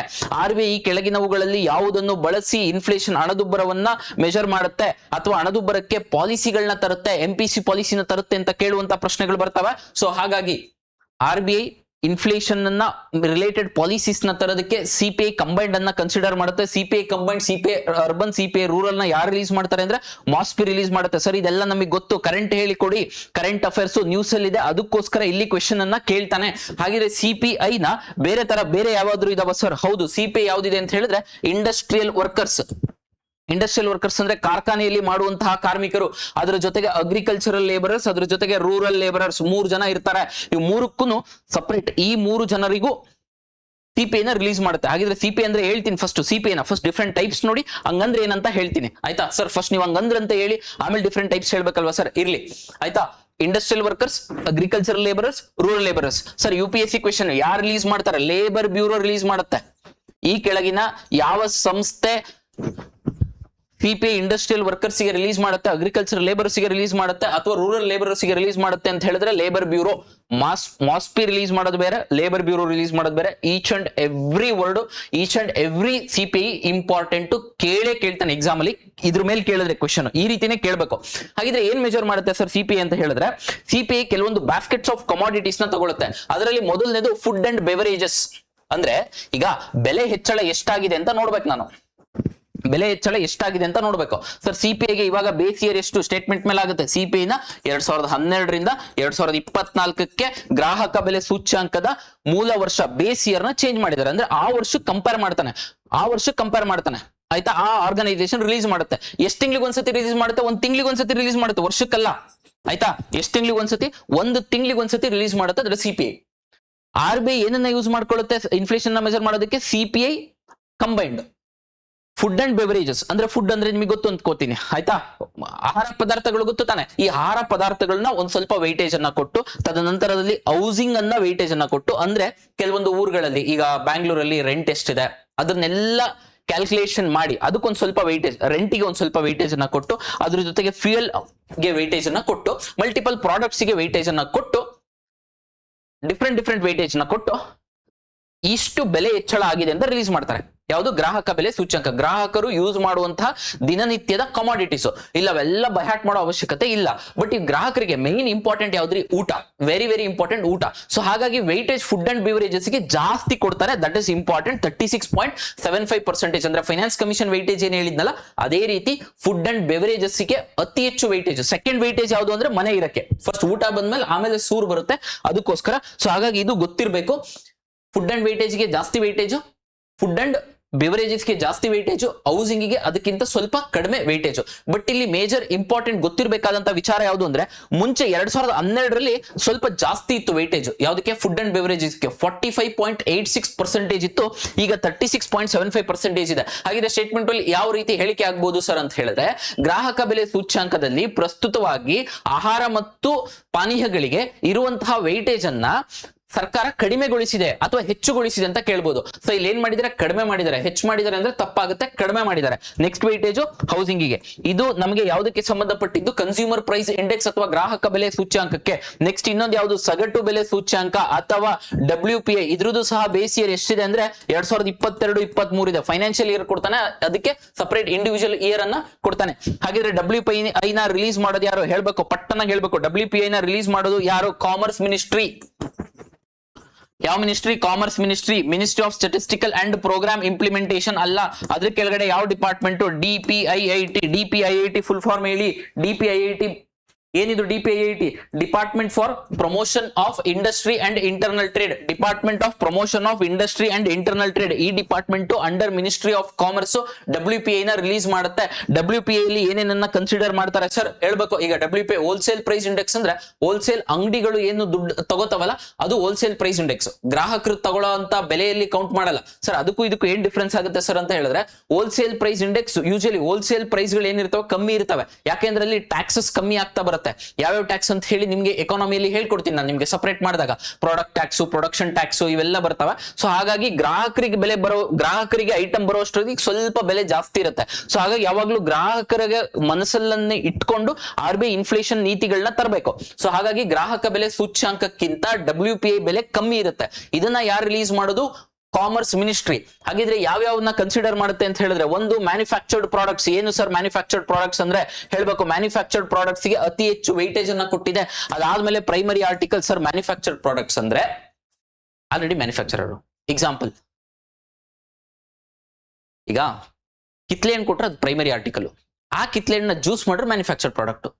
ಕ್ಲಿಯರ್ ಅಲ್ಲ? ಮ್ಯಾನುಫ್ಯಾಕ್ಚರ್ಡ್ ಪ್ರಾಡಕ್ಟ್ಸ್ ಗೆ ಜಾಸ್ತಿ ವೈಟೇಜ್, ಆಮೇಲೆ ಪ್ರೈಮರಿ ಆರ್ಟಿಕಲ್ಸ್ ಗೆ ಅದಕ್ಕಿಂತ next weightage. Increasing order, decreasing order ಗೊತ್ತಿರಬೇಕು. ಯಾಕೆಂದ್ರೆ UPSC ಮಲ್ಟಿಪಲ್ ಎಕ್ಸಾಮ್ಸ್ ಅಲ್ಲಿ ಆಲ್ರೆಡಿ ಕೇಳಿದಾನೆ. ಅದ್ರ ನೆಕ್ಸ್ಟ್ ಅಲ್ಲ fuel and power.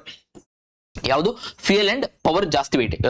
Next weightage WPI base year ಯಾವುದು, 2022-23. WPI ಅಲ್ಲಿ ಜಾಸ್ತಿ ವೈಟೇಜ್ ಯಾವುದಕ್ಕೆ, ಮ್ಯಾನುಫ್ಯಾಕ್ಚರ್ ಪ್ರಾಡಕ್ಟ್ಸ್ ಗೆ, ಅದಾದ್ಮೇಲೆ ಫ್ಯೂಯಲ್ ಅಂಡ್ ಪ್ರೈಮರಿ ಆರ್ಟಿಕಲ್ಸ್ ಗೆ, ಅದಾದ್ಮೇಲೆ ಫ್ಯೂಯಲ್ ಅಂಡ್ ಪವರ್. ಬಟ್ ಇಲ್ಲಿ ನಿಮಗೆ ಗೊತ್ತಿರಬೇಕಾದಂತ ಇನ್ನೊಂದು ಇಂಪಾರ್ಟೆಂಟ್ ಥಿಂಗ್ ಯಾವುದು ಅಂದ್ರೆ, CPI ಮತ್ತೆ WPI ಗೆ ಕಂಪೇರ್ ಮಾಡಿದ್ರೆ,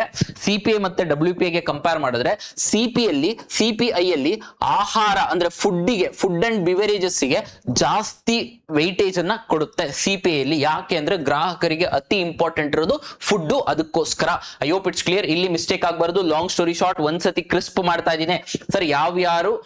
ಯಾವ ಸಂಸ್ಥೆ ಈ ಒಂದು ಸೂಚ್ಯಂಕಗಳನ್ನ ರಿಲೀಸ್ ಮಾಡ್ತವೆ ಅಂತ ಗೊತ್ತಿರಬೇಕು. ಫಸ್ಟ್ CPI ನ ಈ ಕಡೆ ಕಾಲಮ್ ಮಾಡಿ ಬರ್ಕೊಳ್ಳಿ, ನೀವು ನೋಟ್ಸ್ ಮಾಡಿ ಬರ್ಕೋಬೇಕು ಆಯ್ತಾ.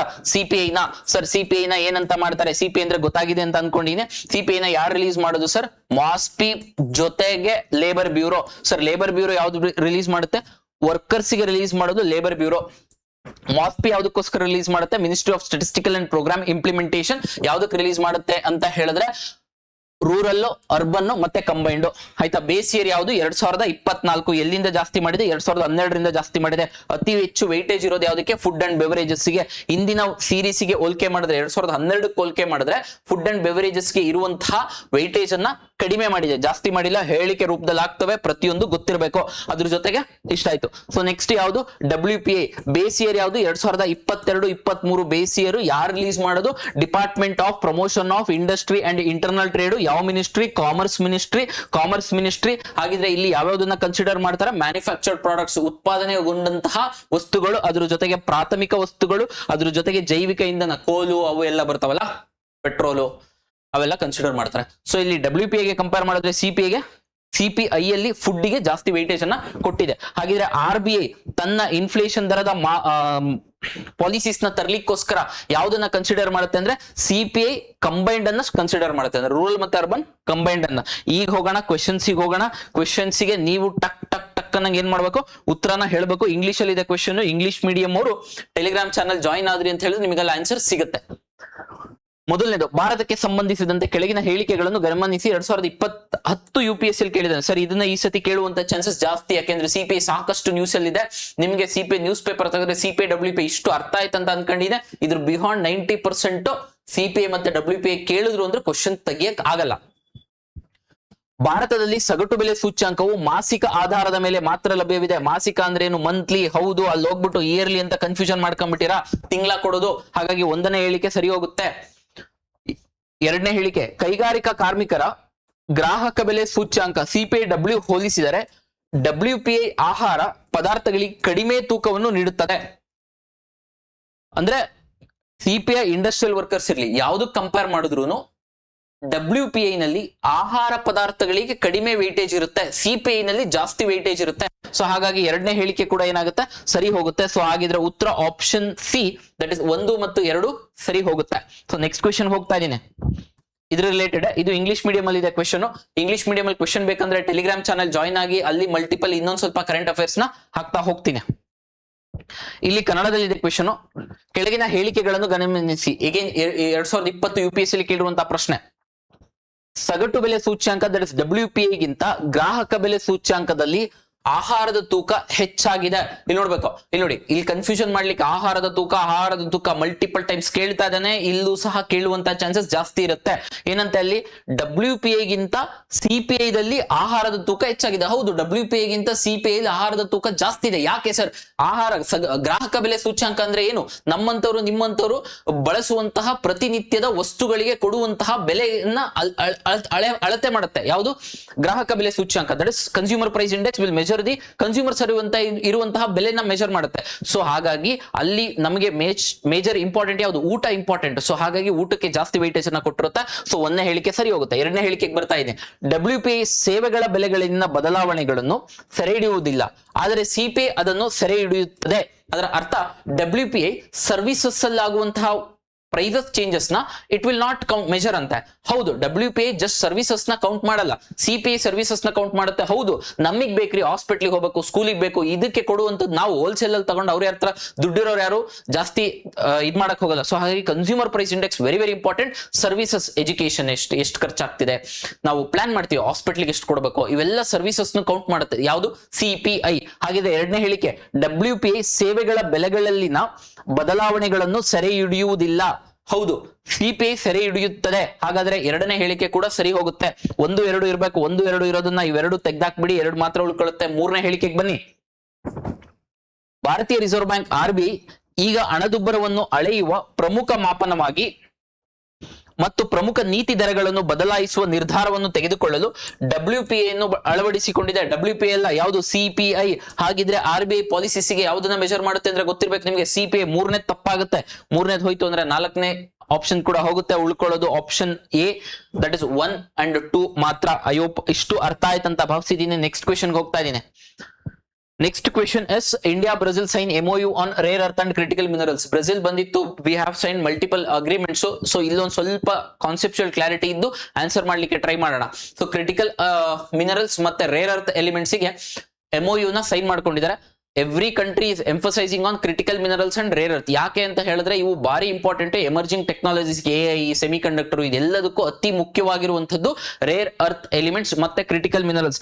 ಹಾಗಿದ್ರೆ ಕ್ವೆಶನ್ ಯಾವ ರೀತಿ ಕೇಳ್ತಾರೆ ಅನ್ನೋದಕ್ಕಿಂತ ಬಿಫೋರ್ ಫ್ಯೂ ಬೇಸಿಕ್ ಫ್ಯಾಕ್ಟ್ಸ್ ನ ಅರ್ಥ ಮಾಡ್ಕೊಳ್ಳಿ. ಬೇಸಿಕ್ ಗುರು, ಬಹಳ ಬೇಸಿಕ್ ಅಂದ್ರೆ 6ನೇ ಕ್ಲಾಸ್ 7ನೇ ಕ್ಲಾಸ್ ಹುಡುಗಂಗ್ ಗೊತ್ತಿರ್ಬೇಕು ಇವೆಲ್ಲ. ಅವನೇ ಎಕ್ಸಾಮ್ ಅಲ್ಲಿ ಕೇಳೋದು. ರೇರ್ ಅರ್ತ್ ಎಲಿಮೆಂಟ್ಸ್ ಏನು? ಎಲಿಮೆಂಟ್ಸ್ ಅಂದ್ರೆ ಏನು? ಎಲಿಮೆಂಟ್ ಅಂದ್ರೆ ಏನಿಲ್ಲ, Fe2O3 ಇತ್ತು ಅಂತ ತಿಳ್ಕೊಳ್ಳಿ. ಇದೇನಿದು? ಹೆಮಟೈಟ್. ಯಾವುದರ ಅದಿರು? ಐರನ್ನಿನ ಅದಿರು.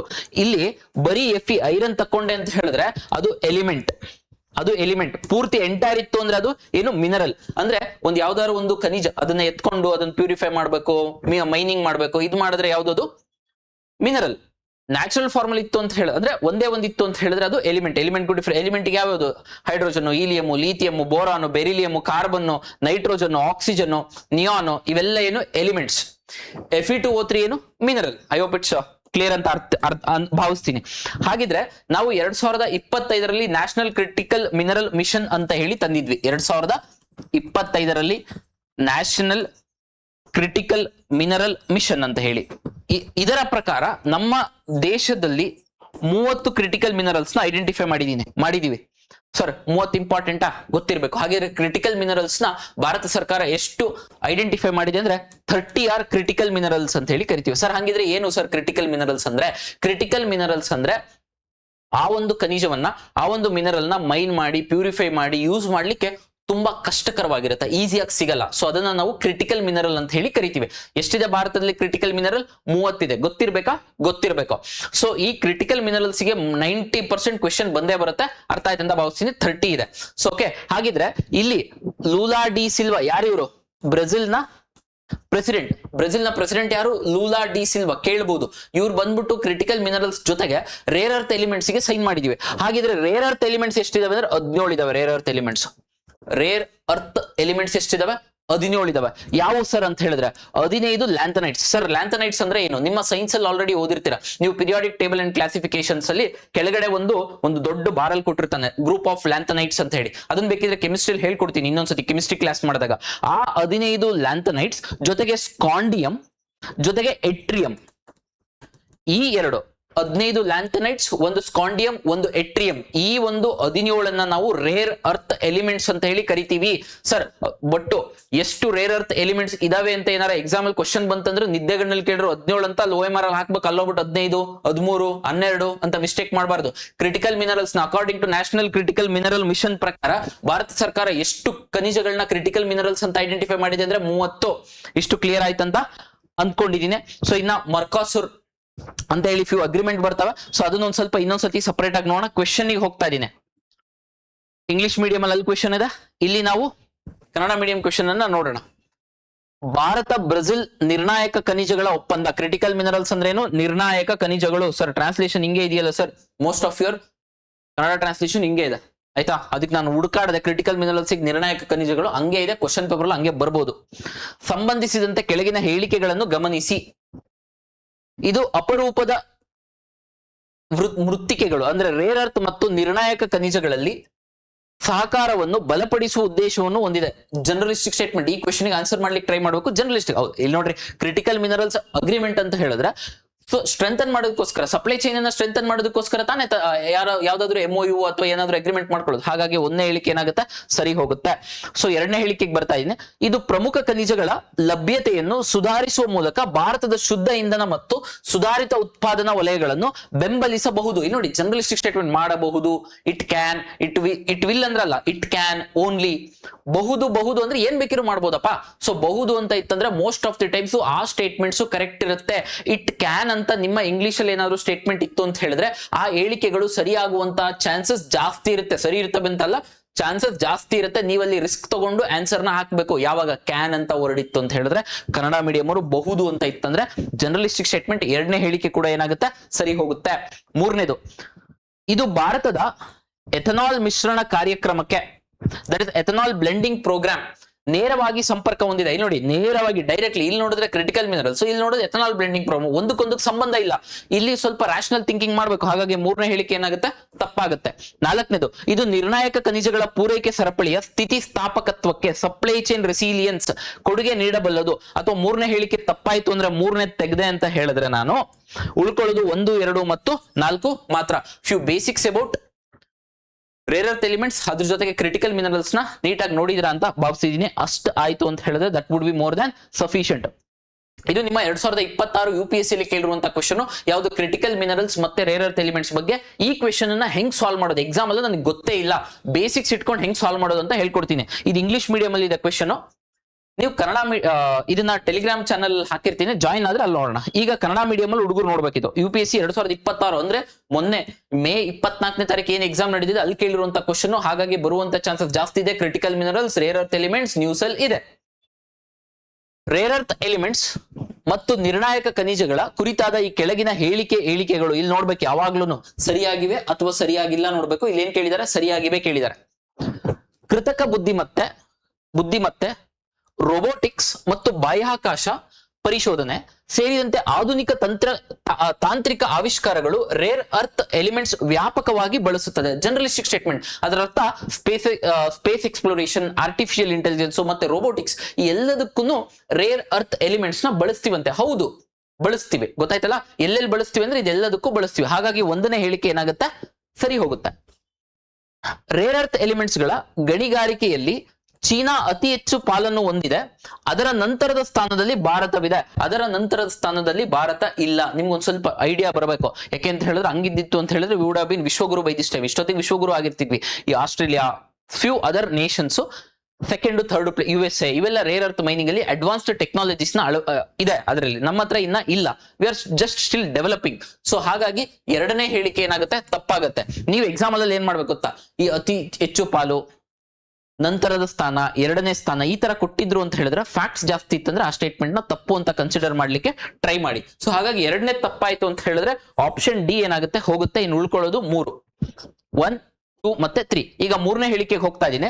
ನಿರ್ಣಾಯಕ ಖನಿಜ ವಲಯದಲ್ಲಿ ಸ್ವಾವಲಂಬನೆಗಾಗಿ ಸದೃಢವಾದ ಚೌಕಟ್ಟನ್ನು ಸ್ಥಾಪಿಸಲು ಭಾರತ ಸರ್ಕಾರವು 2025ರಲ್ಲಿ ನ್ಯಾಷನಲ್ ಕ್ರಿಟಿಕಲ್ ಮಿನರಲ್ ಮಿಷನ್ ಅನ್ನು ಪ್ರಾರಂಭಿಸಿತು. ಗೊತ್ತಿರಬೇಕು, ನ್ಯಾಷನಲ್ ಕ್ರಿಟಿಕಲ್ ಮಿನರಲ್ ಮಿಷನ್ ಯಾವ ವರ್ಷ ಸ್ಟಾರ್ಟ್ ಮಾಡಿದ್ದು, 2025ರಲ್ಲಿ. ಇಲ್ಲಿ ಏನ್ ಹಬ್ಬ ಅಂದ್ರೆ ಇಯರ್ ನ ಚೇಂಜ್ ಮಾಡಿರ್ಬೋದು, ಯೂಶಲಿ ಇಯರ್ ನ ಚೇಂಜ್ ಮಾಡಿರಲ್ಲ, ಇಯರ್ ನ ಕರೆಕ್ಟ್ ಆಗಿ ಕೊಟ್ಟಿರ್ತಾನೆ. ನಿಮಗೆ ಒನ್ ವರ್ಡ್ ಫ್ಯಾಕ್ಟ್ ಬರ್ಕೋಬೇಕು. ಸೊ ಮೂರನೇ ಹೇಳಿಕೆ ಸರಿ ಹೋಗುತ್ತೆ. ಈಗ ಇಲ್ಲಿ ರೇರ್ ಅರ್ತ್ ಎಲಿಮೆಂಟ್ಸ್ ಗಳು 13 ಲೋಹಿಯ ಮೂಲ ವಸ್ತುಗಳು ಒಂದು ಗುಂಪಾಗಿವೆ. 13 ಮೂಲ ವಸ್ತುಗಳ ಲೋಹಿಯ ಒಂದು ಗುಂಪಾಗಿದೆ. ಅಲ್ಲ, ಎಷ್ಟಿದೆ? 13 ಅಲ್ಲ, ಎಷ್ಟು? 17. ಯಾವ್ದು ಇದರಲ್ಲಿ? 15 ಲ್ಯಾಂಥನೈಟ್ಸ್, ಅದ್ರ ಜೊತೆಗೆ ಒಂದು ಸ್ಕಾಂಡಿಯಮ್, ಅದ್ರ ಜೊತೆಗೆ ಒಂದು ಎಟ್ರಿಯಂ. ಟೋಟಲ್ ಎಷ್ಟಿದೆ? 17 ಇದೆ. ಅಂಡ್ ನಿಮ್ಮ ಎಕ್ಸಾಮ್ಸ್ ಅಲ್ಲಿ, KE ನಡೆಸುವಂತ ಎಕ್ಸಾಮ್ಸ್ ಅಲ್ಲಿ ಈ ತರ ಫ್ಯಾಕ್ಟ್ ಕೊಟ್ಟ ಅಂತ ಹೇಳಿದ್ರೆ ಫ್ಯಾಕ್ಟ್ ನ ಆದಷ್ಟು ನಿಮಗೆ ಗೊತ್ತಿಲ್ಲ ಅಂದ್ರೆ ತಪ್ಪು ಅಂತ ಕನ್ಸಿಡರ್ ಮಾಡ್ಲಿಕ್ಕೆ ಟ್ರೈ ಮಾಡಿ, ಯಾಕೆಂದ್ರೆ ಚಾನ್ಸ್ ತಗೋಬೇಕಾಗತ್ತೆ. ಸೊ ಹಾಗಾಗಿ 4ನೇ ಹೇಳಿಕೆ ತಪ್ಪಾಗುತ್ತೆ. 4ನೇ ತೆಗೆದ್ರೆ ಇದು ಹೋಗುತ್ತೆ. 1 ಮತ್ತು 3 ಏನಾಗುತ್ತೆ, ಸರಿ ಹೋಗುತ್ತೆ. ಬಿಕಾಸ್ 1ನೇ ಹೇಳಿಕೆ ಏನಿದೆ ಕರೆಕ್ಟ್ ಇದೆ. ಯಾಕೆಂದ್ರೆ ಕ್ರಿಟಿಕಲ್ ಮಿನರಲ್ಸ್ ನ ಎಲ್ಲೆಲ್ಲಿ, ರೇರ್ ಅರ್ತ್ ಎಲಿಮೆಂಟ್ಸ್ ನ ಎಲ್ಲೆಲ್ಲಿ ಯೂಸ್ ಮಾಡ್ತೀವಿ ಅಂತ ಹೇಳಿದ್ದಾರೆ. ಗೊತ್ತಿರ್ಬೇಕು ಎಲ್ಲೆಲ್ಲಿ ಯೂಸ್ ಮಾಡ್ತೀವಿ. ಸ್ಪೇಸ್ ಎಕ್ಸ್ಪ್ಲೋರೇಷನ್, ಕೃತಕ ಬುದ್ಧಿಮತ್ತೆ, ದಟ್ ಇಸ್ ಆರ್ಟಿಫಿಷಿಯಲ್ ಇಂಟೆಲಿಜೆನ್ಸ್, ಜೊತೆಗೆ ರೋಬೋಟಿಕ್ಸ್, ಬಾಹ್ಯಾಕಾಶ ಪರಿಶೋಧನೆ ಎಲ್ಲ ಬಳಸ್ತೀವಿ. ಓಕೆ, ನೆಕ್ಸ್ಟ್ ಕ್ವೆಶನ್ ಬಂದ್ಬಿಟ್ಟು ಫಿಮಿ. ಏನಿದು ಸರ್ ಫಿಮಿ ಅಂದ್ರೆ? ಜಸ್ಟ್ ಒನ್ ವರ್ಡ್ ಫ್ಯಾಕ್ಟ್, ನೀಟಾಗಿ ನೆನ್ಪಿಟ್ಕೊಂಡ್ಬಿಡಿ. ಏನಂತ ಹೇಳಿದ್ರೆ UPI ಹೆಲ್ಪ್ ಅಸಿಸ್ಟೆಂಟ್ ಅಂತ ಹೇಳಿದ್ರೆ UPI ಸಹಾಯ ಮಾಡುತ್ತೆ. ಏನಕ್ಕೋಸ್ಕರ ಸಹಾಯ ಮಾಡುತ್ತೆ?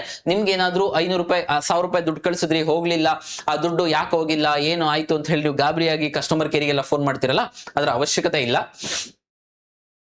ಇಮಿಡಿಯೇಟ್ AI ನಿಮಗೆ ರೆಸ್ಪಾಂಡ್ ಮಾಡ್ತಾ ಹೋಗುತ್ತೆ. ಅದು ಇಲ್ಲಿ ನೋಡಿ, ಪೇಮೆಂಟ್ ಡಿಸ್ಪ್ಯೂಟ್, ಫೇಲ್ ಟ್ರಾನ್ಸಾಕ್ಷನ್, ಇದಕ್ಕೋಸ್ಕರ. ಹಾಗಿದ್ರೆ ಫಿಮಿ ಫುಲ್ ಫಾರ್ಮ್ ಹೇಳ್ಬೇಕು, financial model for India. FIMI full form ಏನು? Financial model for India is the FIMI full form. ಏನಿದು? UPI system. ಹಾಗಿದ್ರೆ ಯಾವ ಆರ್ಗನೈಸೇಷನ್ ಡೆವಲಪ್ ಮಾಡಿದ್ರು? ಎಕ್ಸಾಂಪಲ್ ಕೇಳ್ತಾನೆ ಫಿಮಿಯನ್ನ ಯಾವ ಸಂಸ್ಥೆಯ ಸಹಯೋಗದೊಂದಿಗೆ ಇದ್ ಮಾಡುತ್ತೆ ಅಂತ. ದಟ್ ಇಸ್ NPCI ಏನು? National payment corporation of India. Financial model for India ಅನ್ನ ಸ್ಟಾರ್ಟ್ ಮಾಡಿದೆ. ಏನಿದು? UPI help assistant. ಹಾಗಿದ್ರೆ ಕನ್ನಡದಲ್ಲಿ ಕ್ವೆಶ್ಚನ್ ಇದೆ, ಆನ್ಸರ್ ಮಾಡ್ಲಿಕ್ಕೆ ಟ್ರೈ ಮಾಡಿ. ಫಿಮಿ ಕುರಿತಾದ ಈ ಕೆಳಗಿನ ಹೇಳಿಕೆಗಳನ್ನು ಗಮನಿಸಿ. ಫಿಮಿ ಎಂದರೆ finance model for India. So ಹಾಗಿದ್ರೆ 1ನೇ ಹೇಳಿಕೆ ಏನಾಗುತ್ತೆ, ಸರಿ ಹೋಗುತ್ತೆ. ಇದನ್ನು ಭಾರತದ ಡಿಜಿಟಲ್ ಪಾವತಿ ವ್ಯವಸ್ಥೆಗಾಗಿ NPCI ಅಭಿವೃದ್ಧಿಪಡಿಸಿದೆ. ಗೊತ್ತಿರಬೇಕು, NPCI ಸಮಟೈಮ್ಸ್ ಅಲ್ಲಿ RBI ಅಂತ ಕೊಟ್ಬಿಡ್ತಾನೆ, ತಪ್ಪಾಗುತ್ತೆ. ಇದು UPI ಫುಲ್ ಫಾರ್ಮ್ ಏನು? Unified payment interface. PC ಕೇಳ್ತಾನೆ. ಹಾಗಿದ್ರೆ UPI ನ ಎಷ್ಟು ಕಂಟ್ರಿಯಲ್ಲಿ ಯೂಸ್ ಮಾಡ್ಕೋಬಹುದು? ಫಸ್ಟ್ ಕಂಟ್ರಿ ಯಾವುದು? ಭೂತಾನ, ನೇಪಾಳ. ಹೇಳ್ಬೇಕು, ಭೂತಾನ್, ನೇಪಾಳ, ಶ್ರೀಲಂಕಾ, ಎಷ್ಟು ಕಂಟ್ರಿ UPI ನ ಯೂಸ್ ಮಾಡಬಹುದು, ಅದು ಸಹ ಇಂಪಾರ್ಟೆಂಟ್ ಆಗುತ್ತೆ. UPI ಫುಲ್ ಫಾರ್ಮ್ ಗೊತ್ತಿರಬೇಕು. ಸೊ ಹಾಗಿದ್ರೆ option D, that is 1, 2 and 3 ಮೂರು ಸಹ ಏನಾಗುತ್ತೆ, ಸರಿ ಹೋಗುತ್ತೆ. ಸೊ ನೆಕ್ಸ್ಟ್ 70ನೇ ಕ್ವೆಶ್ಚನ್. ನಮಗೆ ಫೆಬ್ರವರಿ ಮಂತ್ ಮಾಡ್ತಿರೋದ್ರಿಂದ ಫೆಬ್ರವರಿ ಮಂತ್ ಅಲ್ಲಿ ಸಾಕಷ್ಟು ಕಂಪನಿಗಳು India AI impact summit attend ಆಗಿದ್ವು. ಸೊ ಹಾಗಾಗಿ ಫ್ಯೂ ಕಂಪನೀಸ್ ಕೂಡ ಅಟೆಂಡ್ ಆಗಿದ್ರಲ್ಲ, ಅದರ CEOs ಗೊತ್ತಿರಬೇಕು. ಮಲ್ಟಿಪಲ್ ಟೈಮ್ಸ್ ನ್ಯೂಸ್ ಅಲ್ಲಿ ಬರ್ತಿರ್ತಾರೆ. ಇವೆಲ್ಲ ಗೊತ್ತಿದೆ ಅಂತ ಭಾವಿಸ್ತೀನಿ ನಿಮಗೆ. ಹಾಗೆ ಒಂದ್ಸತಿ ರಿವಿಷನ್ ಮಾಡ್ಕೊಳ್ಳೋಣ. ಸುಂದರ್ ಪಿಚೆ, ಗೂಗಲ್ ಅಂದಿದ ತಕ್ಷಣ ಸುಂದರ ಪಿಚೆ ಭಾರತದವರು ಗೊತ್ತಿರಬೇಕು. ಸೊ ಹಾಗಿದ್ರೆ CEO of Google is Sundar Pichai. Open A ಅಂತ ಹೇಳಿದ್ರೆ ಚಾಟ್ ಜಿಪಿಟಿ ಅನ್ನ ಅಭಿವೃದ್ಧಿಪಡಿಸಿರುವಂತಹ ಸಂಸ್ಥೆ ಯಾವುದು? ಓಪನ್ ಎಐ ನ CEO ಯಾರು? Sam Altman. ಅದ್ರ ಜೊತೆಗೆ ಗೂಗಲ್ ಡೀಪ್ ಮೈಂಡ್. ಏನಿದು? Artificial intelligence chat board. ನೀವು ಏನ್ ಕೊಡ್ತೀರಾ ಅದಕ್ಕೆ ರೆಸ್ಪಾಂಡ್ ಕೊಡುತ್ತೆ. ಡೆಮಿಸ್ ಎಸಾಬಿಸ್ ಯಾವುದು? Google DeepMind. Most important Anthropic ಗೆ ಡ್ಯಾರಿಯೋ ಅಮೋಡಿಯೆ. Okay, pronunciation. ಹಾಗಿದ್ರೆ ಮೈಕ್ರೋಸಾಫ್ಟ್ ನ CEO ಇವರು ಸಹ ಭಾರತದವರು. That is Satya Nadella is the Microsoft CEO. ಗೊತ್ತಾಯ್ತಂತ ಭಾವಿಸ್ತೀನಿ. ಇವನ್ನೆಲ್ಲ ಕರೆಕ್ಟ್ ಆಗಿ ನೋಟ್ ಮಾಡಿ ಇಟ್ಕೋಬೇಕು. OpenAI, Sam Altman, Google DeepMind, Demis Hassabis, Anthropic, Dario Amodei. ಏನಿದು? CEOಗಳು, ಈ ಕಂಪನಿಯ CEOಗಳು. ಸೊ ಇಲ್ಲಿ ನಮ್ಗೆ ಮ್ಯಾಚ್ ದ ಫಾಲೋಯಿಂಗ್ ಅಲ್ಲಿ ಕೇಳಿದಾನೆ. That is match the following. Correct matching yes. Google CEO ಯಾರು? ಗೂಗಲ್ CEO ಬಂದು Sundar Pichai. That is option B. 1ಗೆ B ಇರುವಂತಹ ಯಾವ್ದಾದ್ರು ಆಪ್ಷನ್ ಇತ್ತಂದ್ರೆ ದಟ್ ಇಸ್ ಆಪ್ಷನ್ ಎ. ಇನ್ ಮಿಕ್ಕಿದೆಲ್ಲ ನೀವೇ ನೋಡ್ಕೋಬೇಕು. ಓಕೆ, ಸೊ ಈಗ next one more question, ministry of petroleum and natural gas ಏನಕ್ಕೆ ನ್ಯೂಸ್ ಅಲ್ಲಿ ಇದೆ ಸರ್? ಏನಕ್ಕೆ ನ್ಯೂಸ್ ಅಲ್ಲಿ ಇದೆ ಅಂತ ಹೇಳಿದ್ರೆ ಎಥನಾಲ್ ನ್ಯೂಸಿಗೆ ಬಂತು, ವೆರಿ ವೆರಿ ಇಂಪಾರ್ಟೆಂಟ್. ಹಾಗಿದ್ರೆ ಸರ್ ಎಥನಾಲ್ ಅಂದ್ರೆ ಏನು? ಎಥನಾಲ್ ಅಂದ್ರೆ ಆಲ್ಕೋಹಾಲು. ಹೆಂಗಾಗುತ್ತೆ ಸರ್ ಆಲ್ಕೋಹಾಲು? ಈಥೇನ್ ಅಂತಕ್ಕಂತ ಒಂದು ಈಥೇನ್, ಏನಿದು ಈಥೇನ್? C2H6 hydrocarbon. ಈ ಈಥೇನಿಗೆ ಡಿಫ್ರೆಂಟ್ OH ಗ್ರೂಪ್ ಬರುತ್ತೆ, ಅಟ್ಯಾಚ್ ಆಗುತ್ತೆ, OH ಗ್ರೂಪ್ ಅಟ್ಯಾಚ್ ಆಗುತ್ತೆ. ಅದರ ಅರ್ಥ ಇದು ಯಾವ್ದು ಕೇಳಲ್ಲ, ಎಕ್ಸಾಮಿಗೆ ಬರುವಂತದ್ದು ಹೇಳ್ತೀನಿ, ಬಟ್ ಫ್ಯೂ ಬೇಸಿಕ್ ಫ್ಯಾಕ್ಟ್ಸ್ ನ ಅರ್ಥ ಮಾಡ್ಕೊಳ್ಳಿ. C2H5 ಅಂದ್ರೆ CC ಸಿಂಗಲ್ ಬಾಂಡ್ ಇರುತ್ತೆ, ಇದು ಸ್ಯಾಚುರೇಟೆಡ್ ಹೈಡ್ರೋಕಾರ್ಬನ್. ಹೆಚ್ಚು ಹೆಚ್ಚು ಹೆಚ್ಚು OH ಹೆಚ್ಚು ಹೆಚ್ಚು, ಇದು ಸ್ಟ್ರಕ್ಚರ್ ಯಾವ್ದ್ರದ್ದು? ಎಥನಾಲ್ದು. ಕೇಳ್ಬೋದು, ಬರ್ಕೋಬೇಕು ಒಂದ್ಸತಿ ನೀವು ಸ್ಯಾಚುರೇಟೆಡ್ ಹೈಡ್ರೋಕಾರ್ಬನ್ಸ್ ಅಲ್ಲಿ ಮಾಡಿರ್ತಿರಲ್ಲ. ಎಥನಾಲ್ ಅಲ್ಲಿ ಯಾವ ಗ್ರೂಪ್ ಇರುತ್ತೆ? OH ಗ್ರೂಪ್ ಇರುತ್ತೆ. ನ್ಯಾಷನಲ್ ಬಯೋಫ್ಯೂಯಲ್ ಪಾಲಿಸಿ ಆಫ್ 2018 ಅಲ್ಲಿ ನಾವು ಎಥನಾಲ್ ಬ್ಲೆಂಡಿಂಗ್ ಪ್ರೋಗ್ರಾಮ್ ಅನ್ನ ತಂದಿದ್ದೀವಿ. ಎಥನಾಲ್ ಬ್ಲೆಂಡಿಂಗು ಇವಾಗಿಂದ ಅಲ್ಲ, 1900ರಿಂದನೂ ಇದೆ. ಹೆನ್ರಿ ಫೋರ್ಡ್ ಅಂತ ಹೇಳಿ ಸ್ಟಾರ್ಟ್ ಮಾಡಿದ್ದು. ಏನಕ್ಕೋಸ್ಕರ ಬಳಕೆ ಮಾಡ್ತಾರೆ ಅಂದ್ರೆ ಫ್ಯೂಯಲ್ ಅಲ್ಲಿ ಬಳಕೆ ಮಾಡ್ತಾರೆ. ಅಂದ್ರೆ ನೀವು ಕಾರು ಮತ್ತೆ ಬೈಕ್ ಗಳನ್ನ ಈ ಎಥನಾಲ್ ನ ಯೂಸ್ ಮಾಡ್ಕೊಂಡು ಕುಡಿಯೋದಲ್ದೆ ಅದನ್ನ ಹಾಕೊಂಡು ಬಳಸಿ ನೀವು ಗಾಡಿಯನ್ನ ಓಡಿಸಬಹುದು. ಎಥನಾಲ್ ಬ್ಲೆಂಡಿಂಗ್ ಅಂತ ಹೇಳಿದ್ರೆ ಪೆಟ್ರೋಲ್ ಜೊತೆಗೆ ಎಥನಾಲ್ ನ ಮಿಕ್ಸ್ ಮಾಡಿದ್ರೆ ಅದು ಎಥನಾಲ್ ಬ್ಲೆಂಡಿಂಗ್. ನಾವು ಯಾಕೆ ನ್ಯೂಸ್ ಅಲ್ಲಿ ಇದೆ ಅಂತ ಹೇಳಿದ್ರೆ 2030 ಒಳಗಾಗಿ ನಾವು E20 ನ ಅಚೀವ್ ಮಾಡ್ಬೇಕಂತ ಅನ್ಕೊಂಡಿದ್ವಿ. ಸರ್ E20 ಅಂದ್ರೆ ಏನು? E20 ಅಂತ ಹೇಳಿದ್ರೆ 20% ಎಥನಾಲ್ ಇನ್ 80% ಪೆಟ್ರೋಲ್ ನ ಮಿಕ್ಸ್ ಮಾಡಿದೆ ಅಂತ ಹೇಳಿದ್ರೆ, ಅಯ್ಯೋ ಪಿಟ್ಸ್ ಕಾಣಿಸ್ತಿದೆ ಅಂತ ಭಾವಿಸ್ತೀನಿ. 20% ಏನಾಗಬೇಕು? ಎಥನಾಲ್ ಇರಬೇಕು. 20% ಎಥನಾಲ್, ಅದರ ಜೊತೆಗೆ 80% ಏನು ಪೆಟ್ರೋಲ್ ಹಾಕಿದ್ವಿ ಅಂತ ಹೇಳಿದ್ರೆ ಅದು E20. ಸರ್ E10 ಇದೆಯಾ? E10 ಕೂಡ ಇದೆ. ಇದನ್ನ ನಾವು ಎಥನಾಲ್ ಬ್ಲೆಂಡಿಂಗ್ ಅಂತ ಹೇಳಿ ಕರಿತೀವಿ. ಕ್ಲಿಯರ್ ಅಲ್ಲ? ಎಥನಾಲ್ ಬ್ಲೆಂಡಿಂಗ್ ಪ್ರೋಗ್ರಾಮ್ ಅರ್ಥ ಆಯ್ತು ಅಂತ ಅನ್ಕೊಂಡಿನಿ. E20 ಅಂದ್ರೆ 20% ಎಥನಾಲ್, 80% ಪೆಟ್ರೋಲ್. ಸರ್ ಎಲ್ಲಿಂದ ತೆಗಿತೀವಿ ಅಂತ ಹೇಳಿದ್ರೆ, ಬೇಸ್ಡ್ ಆನ್ ಹೇಗೆ ಈ ಎಥನಾಲ್ ನ ತೆಗಿತೀವಿ ಅಂತ ಭಾರತದಲ್ಲಿ ಅಥವಾ ಅಕ್ರಾಸ್ ವರ್ಲ್ಡ್ ಎಥನಾಲ್ ನ ಡಿಫರೆಂಟ್ ಟೈಪ್ಸ್ ಆಗಿ ಕ್ಲಾಸಿಫಿಕೇಶನ್ ಮಾಡಿದೀವಿ. ಅದು 1G ethanol, 2G ethanol, 3G ethanol, 4G ethanol. ಈಗ ನ್ಯೂಸ್ ಅಲ್ಲಿ ಯಾಕಿದೆ ಅಂತ ಗೊತ್ತಾಯ್ತಂತ ಭಾವಿಸ್ತೀನಿ. ನ್ಯೂಸ್ ಅಲ್ಲಿ ಯಾಕಿದೆ ಅಂತ ಹೇಳಿದ್ರೆ 2030ಕ್ಕೆ ಟಾರ್ಗೆಟ್ ಇಟ್ಕೊಂಡಿದ್ವಿ, ಬಟ್ 2025ಕ್ಕೆ ನಾವು ಅಚೀವ್ ಮಾಡಿದೀವಿ ಅಂತ ಹೇಳಿ ministry of natural and petroleum gas announce ಮಾಡಿದೆ. ಸೊ ಹಾಗಾಗಿ ನ್ಯೂಸ್ ಅಲ್ಲಿ PAB ಹಾಕಿದೀನಿ. ಹಾಗಾಗಿ few basic facts about ethanol ಗೊತ್ತಿರಬೇಕು. ಸರ್ ಎಲ್ಲಿಂದ ತೆಗಿತೀವಿ ಅದರ ಬೇಸಿಸ್ ಮೇಲೆ ನಾವು ಎಥನಾಲ್ ನ ಕ್ಲಾಸಿಫೈ ಮಾಡ್ತೀವಿ. ಸರ್ 1G ಎಥನಾಲ್ ಅಂತ ಹೇಳಿದ್ರೆ ಎಡಿಬಲ್ ಅಗ್ರಿಕಲ್ಚರಲ್ ಪ್ರಾಡಕ್ಟ್ಸ್ ಇಂದ ಮಾಡುವಂತದ್ದು 1G ಎಥನಾಲ್. ಅದರ ಅರ್ಥ ಶುಗರ್ ಕೇನು, ಕಬ್ಬಿನ ಮೊಲಾಸಸ್, ಮೇಜ್, ಮೆಕ್ಕೆಜೋಳ, ಇದರಿಂದ ನಾವೇನಾದ್ರೂ ಎಥನಾಲ್ ನ ತೆಗೆದ್ವಿ ಅಂತ ಹೇಳಿದ್ರೆ ಫರ್ಮೆಂಟೇಶನ್ ಮಾಡಿ ಅದು 1G ethanol. Sir 2G ethanol ಅಂದ್ರೆ ಅಗ್ರಿಕಲ್ಚರಲ್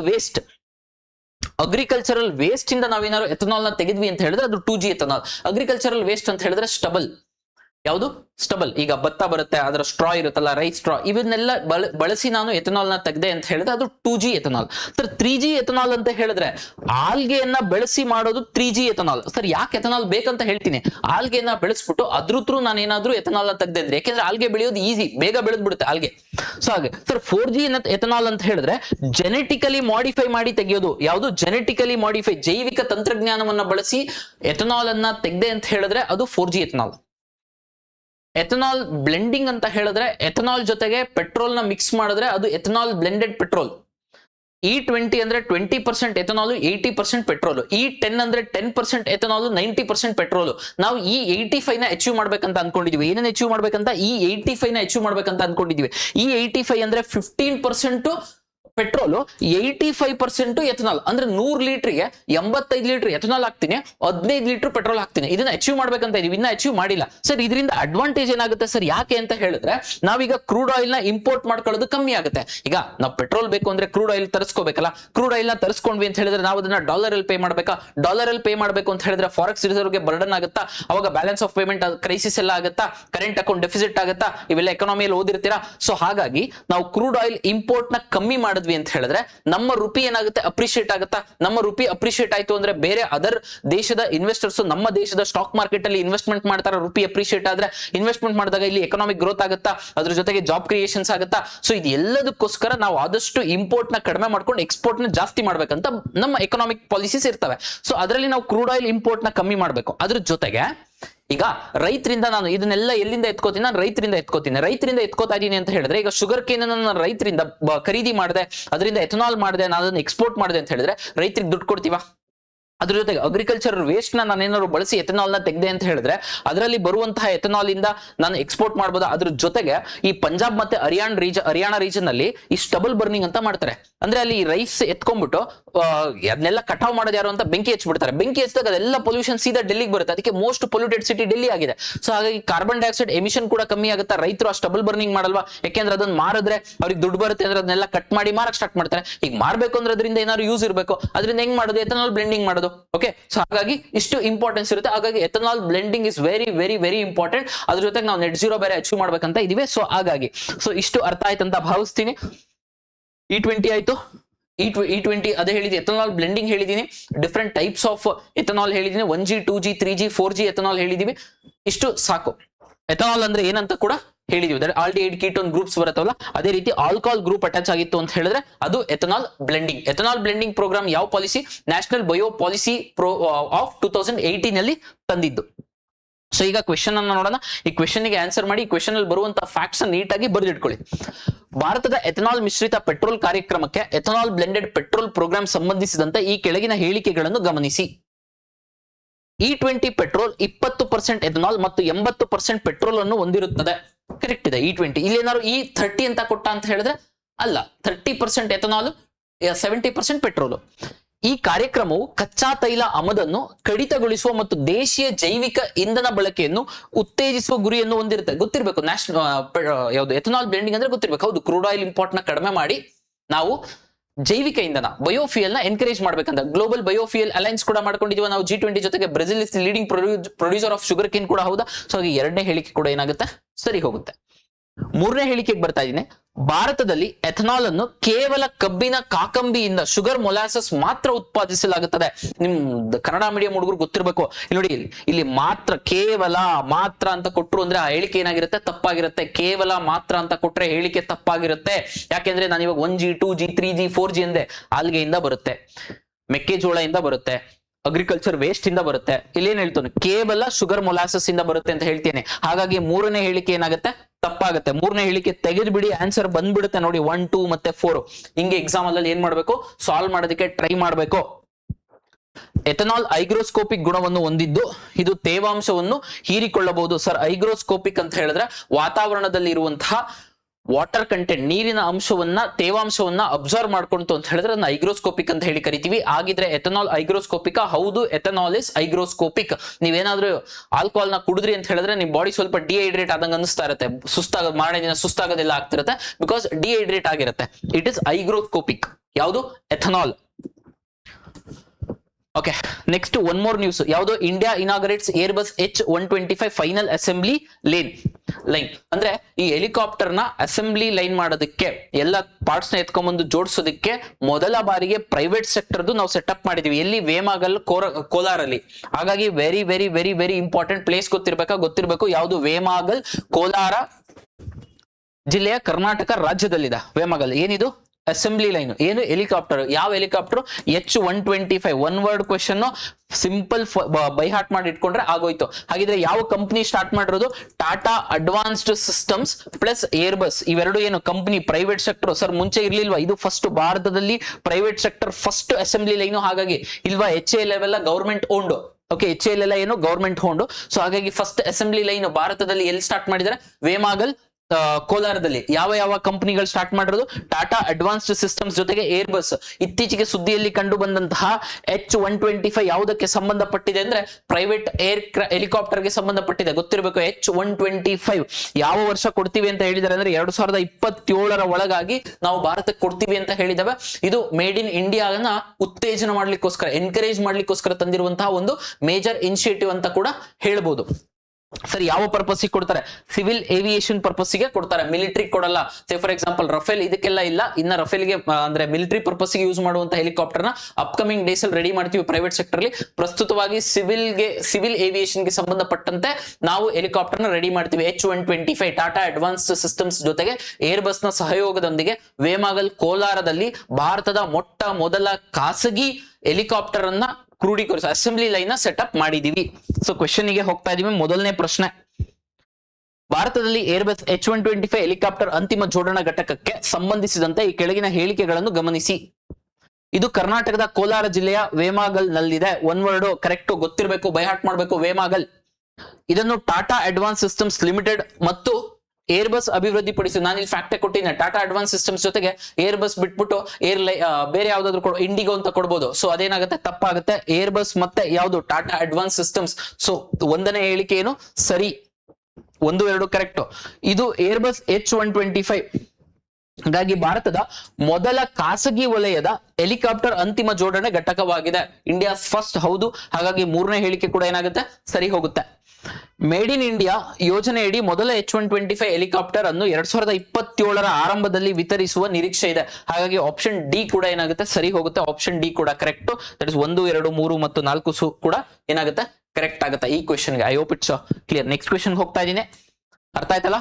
ಎಸ್, ವೆರಿ ಗುಡ್. ಇದು ಇಂಗ್ಲಿಷ್ ಅಲ್ಲಿ ಇದೆ ಕ್ವೆಶ್ಚನ್. ಇಂಗ್ಲಿಷ್ ಮೀಡಿಯಂ ಅವರಿಗೆ ಟೆಲಿಗ್ರಾಮ್ ಚಾನಲ್ ಹಾಕ್ತೀನಿ, ಇದು ಮಾಡ್ಕೋಬೇಕು. So next another major important news ಯಾವುದು ಅಂತ ಹೇಳಿದ್ರೆ S-400 ಸುದರ್ಶನ್ ಚಕ್ರ ಸಾಕಷ್ಟು ಸುದ್ದಿಯಲ್ಲಿ ಬರ್ತಾ ಇದೆ.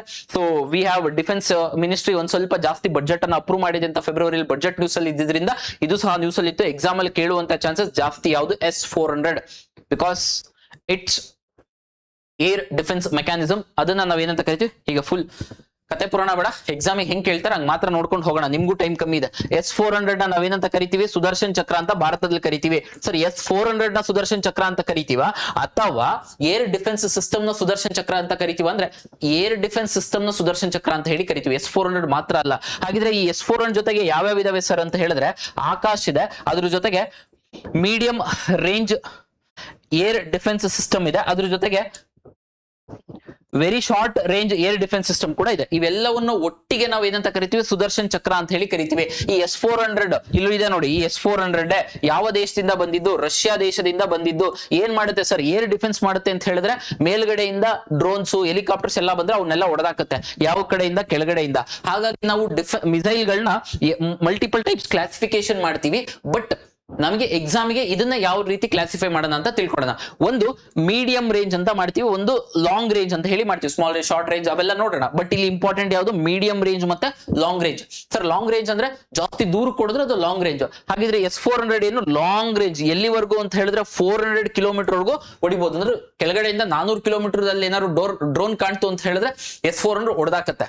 ಹಾಗಿದ್ರೆ ಕೆಳಗಡೆಯಿಂದ ಮೇಕ್ ಹೊಡಿತಾ ಇರೋದ್ರಿಂದ ಮಿಸೈಲ್ಸ್ ಅಲ್ಲಿ ಡಿಫ್ರೆಂಟ್ ಟೈಪ್ಸ್ ಬರ್ತವೆ. ಅಂದ್ರೆ ಏರ್ ಟು ಏರು, ಸರ್ಫೇಸ್ ಟು ಏರು, ಸರ್ಫೇಸ್ ಟು ಸರ್ಫೇಸ್.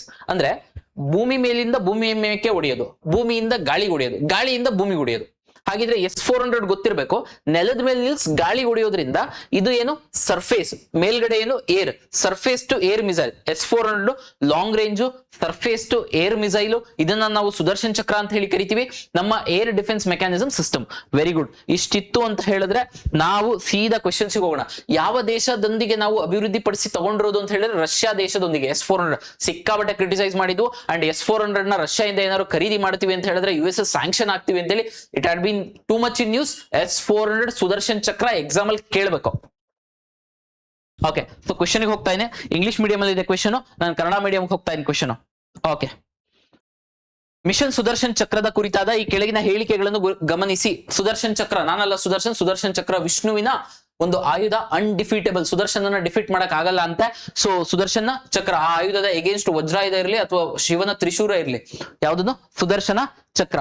ಸೊ ಯಾವುದಕ್ಕೆ ಸಂಬಂಧಪಟ್ಟಿದ್ದು, ಏರ್ ಡಿಫೆನ್ಸ್ ಸಿಸ್ಟಮ್. ಯಾವ್ದ್ರದ್ದು, ಭಾರತದ್ದು. ಇದು ಭಾರತದ ಬಹು ಹಂತದ ಮಲ್ಟಿಲೇಯರ್ಡ್ ಅಂದ್ರೆ ಮಲ್ಟಿಪಲ್ ಲೇಯರ್ಡ್ ಆಗಿ ಡಿಫೆನ್ಸ್ ಮೆಕ್ಯಾನಿಸಮ್ಸ್ ವರ್ಕ್ ಮಾಡ್ತವೆ. ಯಾವ್ಯಾವ ಇದಾವೆ ಅಂತ ನೋಡೋಣ. ಈಗ ವಾಯು ಮತ್ತು ಕ್ಷಿಪಣಿ ರಕ್ಷಣಾ ವ್ಯವಸ್ಥೆಗೆ ಸಂಬಂಧಿಸಿದೆ. ಹಾಗೆ ಆಪ್ಷನ್ ಏನಾಗುತ್ತೆ, ಕರೆಕ್ಟ್ ಆಗುತ್ತೆ. S-400 Triumph Akash.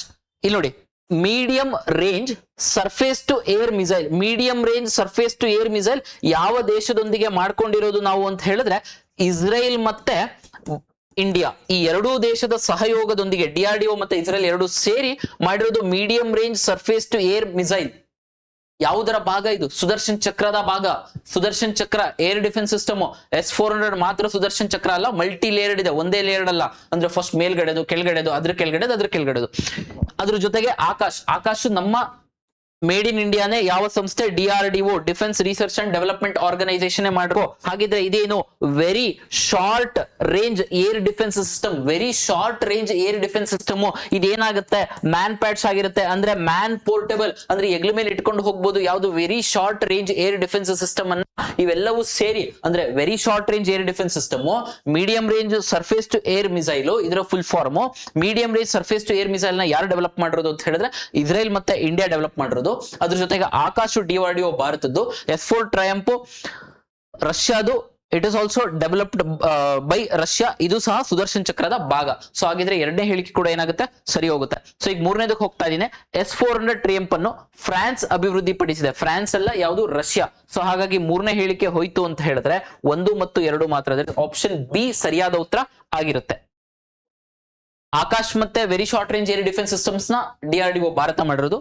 Medium range surface to air missile ನ ಇಸ್ರೇಲ್ ಮತ್ತೆ ಇಂಡಿಯಾ ಸಹಯೋಗದೊಂದಿಗೆ ಮಾಡಿರೋದು. S400. ಸೊ ಇಲ್ಲಿಗೆ 73 ಕ್ವೆಶನ್ ಆಯ್ತು. ಸೊ ಅಂದ್ರೆ ಇಲ್ಲಿ ಪ್ರೀವಿಯಸ್ ವಿಡಿಯೋಸ್ ಅಲ್ಲಿ ನಾವು 1 ಇಂದ 73 ವರೆಗೂ ಮಾಡಿದ್ವಿ.